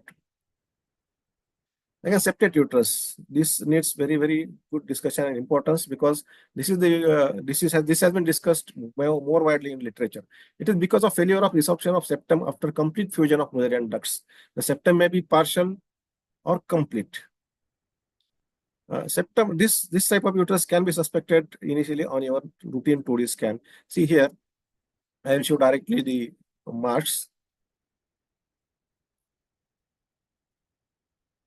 See here, the endometrial line is far away from this fundus. See, no, it should be here at this level, but at some point it is ending here only, and the distance between this and this is very large. And another, see, when you go transversely, you see these two different endometrial cavities converging, and you can see this area. There is no indentation here, and this egogenicity of this part is very different. It is representing the septum. So this is a very nice, beautiful 3D image of this septate uterus. These are again different seen taken from different patients. So whenever you get any abnormal uterus, though it is septate or bicondylar, always put it in the figure or in a diagram, because the surgeon may not be interested in what you have written in this report, like essay-like thing. It should be interested actually, but this type of diagram clears very accurately the disease or the anomaly. Again, there are different definitions of septate uterus according to different these policies. ASRM is different, ISHRI is different, QM is different. Again, they are modified. So all these have different criteria. And this is a diagrammatic representation of all these different criteria. The indentation, the indentation depth and angles, everything is different in all these three societies. But most important is this QM expert group, that is congenital uterine malformation by expert group. This is the better criteria for distinguishing between normal uterus and septate uterus. The ISHRI overestimate the incidence of septate uteri, so that unnecessary inversions, unnecessary interventions have been done. The ASRM underestimate the diagnosis of septate uterus, so some cases may be missed. So if you go by QM, your diagnosis and the incidence is very nice. So these are the different definitions of internal indentation by all three. ISHRI have given like this, ASRM is angle, and QM. These three very nice parts have been done. The depth more than 10 millimeter, angle less than 140 degree, and this ratio, indentation to wall thickness should be more than 110. This is very nice and precise. So if you go by QM, your diagnosis of septate uterus is going to be very perfect and nice. Next is arcuate uterus. It is a normal variant. It has started losing its clinical significance because various studies have shown that there is no adverse perinatal outcome or reproductive outcome in arcuate uterus. And in 2021, this ASRM classification have included arcuate uterus in a normal category. So in nowadays or in coming years, you may forget this the name of arcuate uterus. DS exposure. This drug was used in 1940 to 1970 to prevent miscarriages, but they caused uterine anomalies in female fetus, resulting in T-shaped endometrial cavity or hypoplastic uterus. Nowadays, this drug is not used, but any T-shaped uteri, they are labeled as DS exposure uterus. So these are the beautiful images. This is the criteria to diagnose T-shaped uterus. The lateral indentation angle should be less than 130. This lateral indentation depth should be more than 7 millimeter, and this T angle should be less than 40. There are varieties of T-shaped uterus have been found. This is the very nice article in fertility and sterility. It could be T-shaped, it could be I-shaped, or it could be Y-shaped. The basic importance is this area, the cavity is very narrow. So during metroplasty, you have to increase this area, this cavity. And there should be just mention of hypoplastic uterus and infantile uterus. Anything, the international studies have shown that anything when the length is less than 6.5 centimeters is supposed to be hypoplastic uterus, but it doesn't stand true in Indian population, because we have seen many patients with 6 centimeter length having 3 to 4 children. So this should be revised for India. The hypoplastic uterus, when this ratio the ratio between the length of the cervix and length of the uterine cavity is 1:2. It is infantile when it is 1:1. The basic difference, the importance of understanding this is that in hypoplastic uterus, you can have hormonal treatment, hormone therapy for these, but infantile uterus, really, they are very difficult to manage. Even though they are having T-shaped cavity, metoplasty is not indicated in these cases. And this is another rare different example. This is a Robert's uterus. You can see this cavity, normal cavity with connecting to cervix, and this is another septum. And this is another cavity having this endometrial tissue. It could be atrophic or it could be functioning. So this is a very rare case. Also, this is case from Dr. Raju. And another case is ACUM, that is accessory cavitated uterine malformations. This is a normal uterine cavity with endometrial lining, and along one side you can get this cavitatory lesion. So mentioning these two cases is that diagnosing rightly during laparoscopy, you have to excise only this part or parts, different part from the septum in Robert's uterus. So this is important to know. This is a summary of therapeutic interventions. The crux is that only septate uterus can be treated with excision of septum. The rest of other uteri, treatment or metoplasty in other uteri is usually not adequate in current era. So exact definition of septate uterus is very, very important. So take home message, Mullerian duct anomalies, it has got various classification, but don't confuse, don't go deeply into that. Whenever you get any abnormality, try to fit that abnormality into ASRM 2021 classification, you will get everything. Basic 2D is the basic of in each and every scan, but 3D coronal is the gold standard in diagnosing uterine anomalies. It has got high accuracy, less invasive and less expensive. And the crux of all this discussion is correct diagnosis of septate uterus versus bipolar uterus, because septate uterus, treatment of septate uterus with excision of the septum is having very good reproductive result. Thank you. Thank you for being online. It was very lucid and elaborative talk, sir, I must say. So now I would like to request Dr. Shaiju, sir. Actually, Jaya, ask Dr. Dr. Rajesh Priya. sent a message that he has logged out because of an emergency. And next enough, Dr. PK Shah is joining. He has to catch a train, so he is requested to immediately keep his session. Actually, he had joined, but there was some issue with his audio. So he will join again. So we can have Dr. PK Shah's session immediately after this. And then I would like to Pragya request ma'am is you there. for chairing this session. Pragya madam is there. You can invite Pragya madam can do Pragya that. ma'am is there. Good afternoon, ma'am. I also had an emergency, and I rushed back here to log in. Sorry about that. So I would like to request Pragya ma'am to introduce our speaker, Dr. PK Shah, sir. Can we have the slide?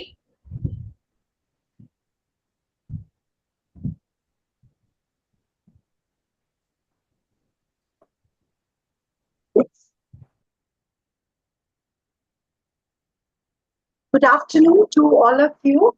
It is my privilege and pleasure to be a part of this esteemed program on seeing the unseen. Very well chosen theme, I must say, seeing the unseen. And we have such erudite speakers for this program today. Well, the next speaker is none other than Dr. PK Shah, who really needs no introduction, but just because it's customary, I mean, he's so well known in the field of ultrasound and fetal medicine. So Dr. PK Shah is professor and unit head, Department of Ob-Gyn at LTM Medical College and Hospital, Sion, Mumbai. He was actually from 1991 until 2008. And also, he was a professor in GS Medical College and KM Hospital. That was until 2016. Well, you all know that he was the past president of FOXI, IAG, and so many other organizations. He's the past dean of the Indian College of Medical Ultrasound, past chairman of Imaging Science Committee, FOXI, and ISOPAB West Zone. then and he has so many, he has held so many highly renowned positions, as you can see, and has had a lot of publications, and he has received a lot of awards. So he has received the Lifetime Prestigious Achievement Award by Foxy in 2024, which I think most of us are aware of and have attended the program as well. Then Lifetime Achievement Award by Mumbai Breastfeeding Promotion Committee. Then first recipient of Young Gynecologist Award of Asia of AOFOC. Then recipient of Dr. C.S. Dawn Prize twice for Best Scientific Paper in the annual Foxy Conference. Lifetime Achievement Award for contribution in ultrasonography, Patna 2007. Then Master's Award by Images and Dr. Saroj Ben Desai Excellence Award by Mumbai Ob-Gyn Society, Dr. Ganatra Charitable Medical Center Award, and Best Committee of Foxy, Dr. Menu Hansodia Award as well. So, I mean, I'm literally getting a good goosebumps, while reading out so many credentials. So, I think over to you now for your talk, Dr. Shah.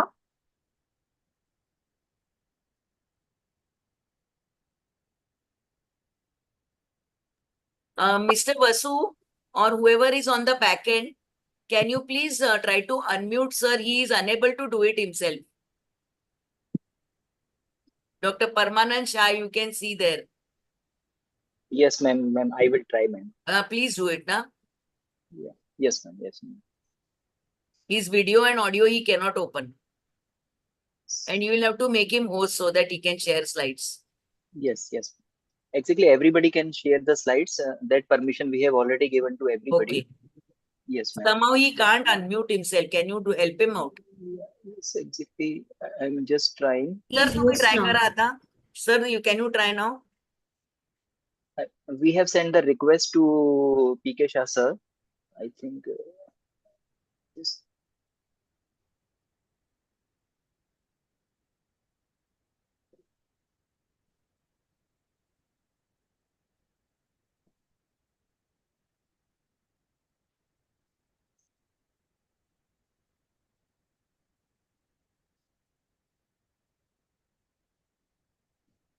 Unfortunately, sir cannot click on the unmute and can't unmute himself.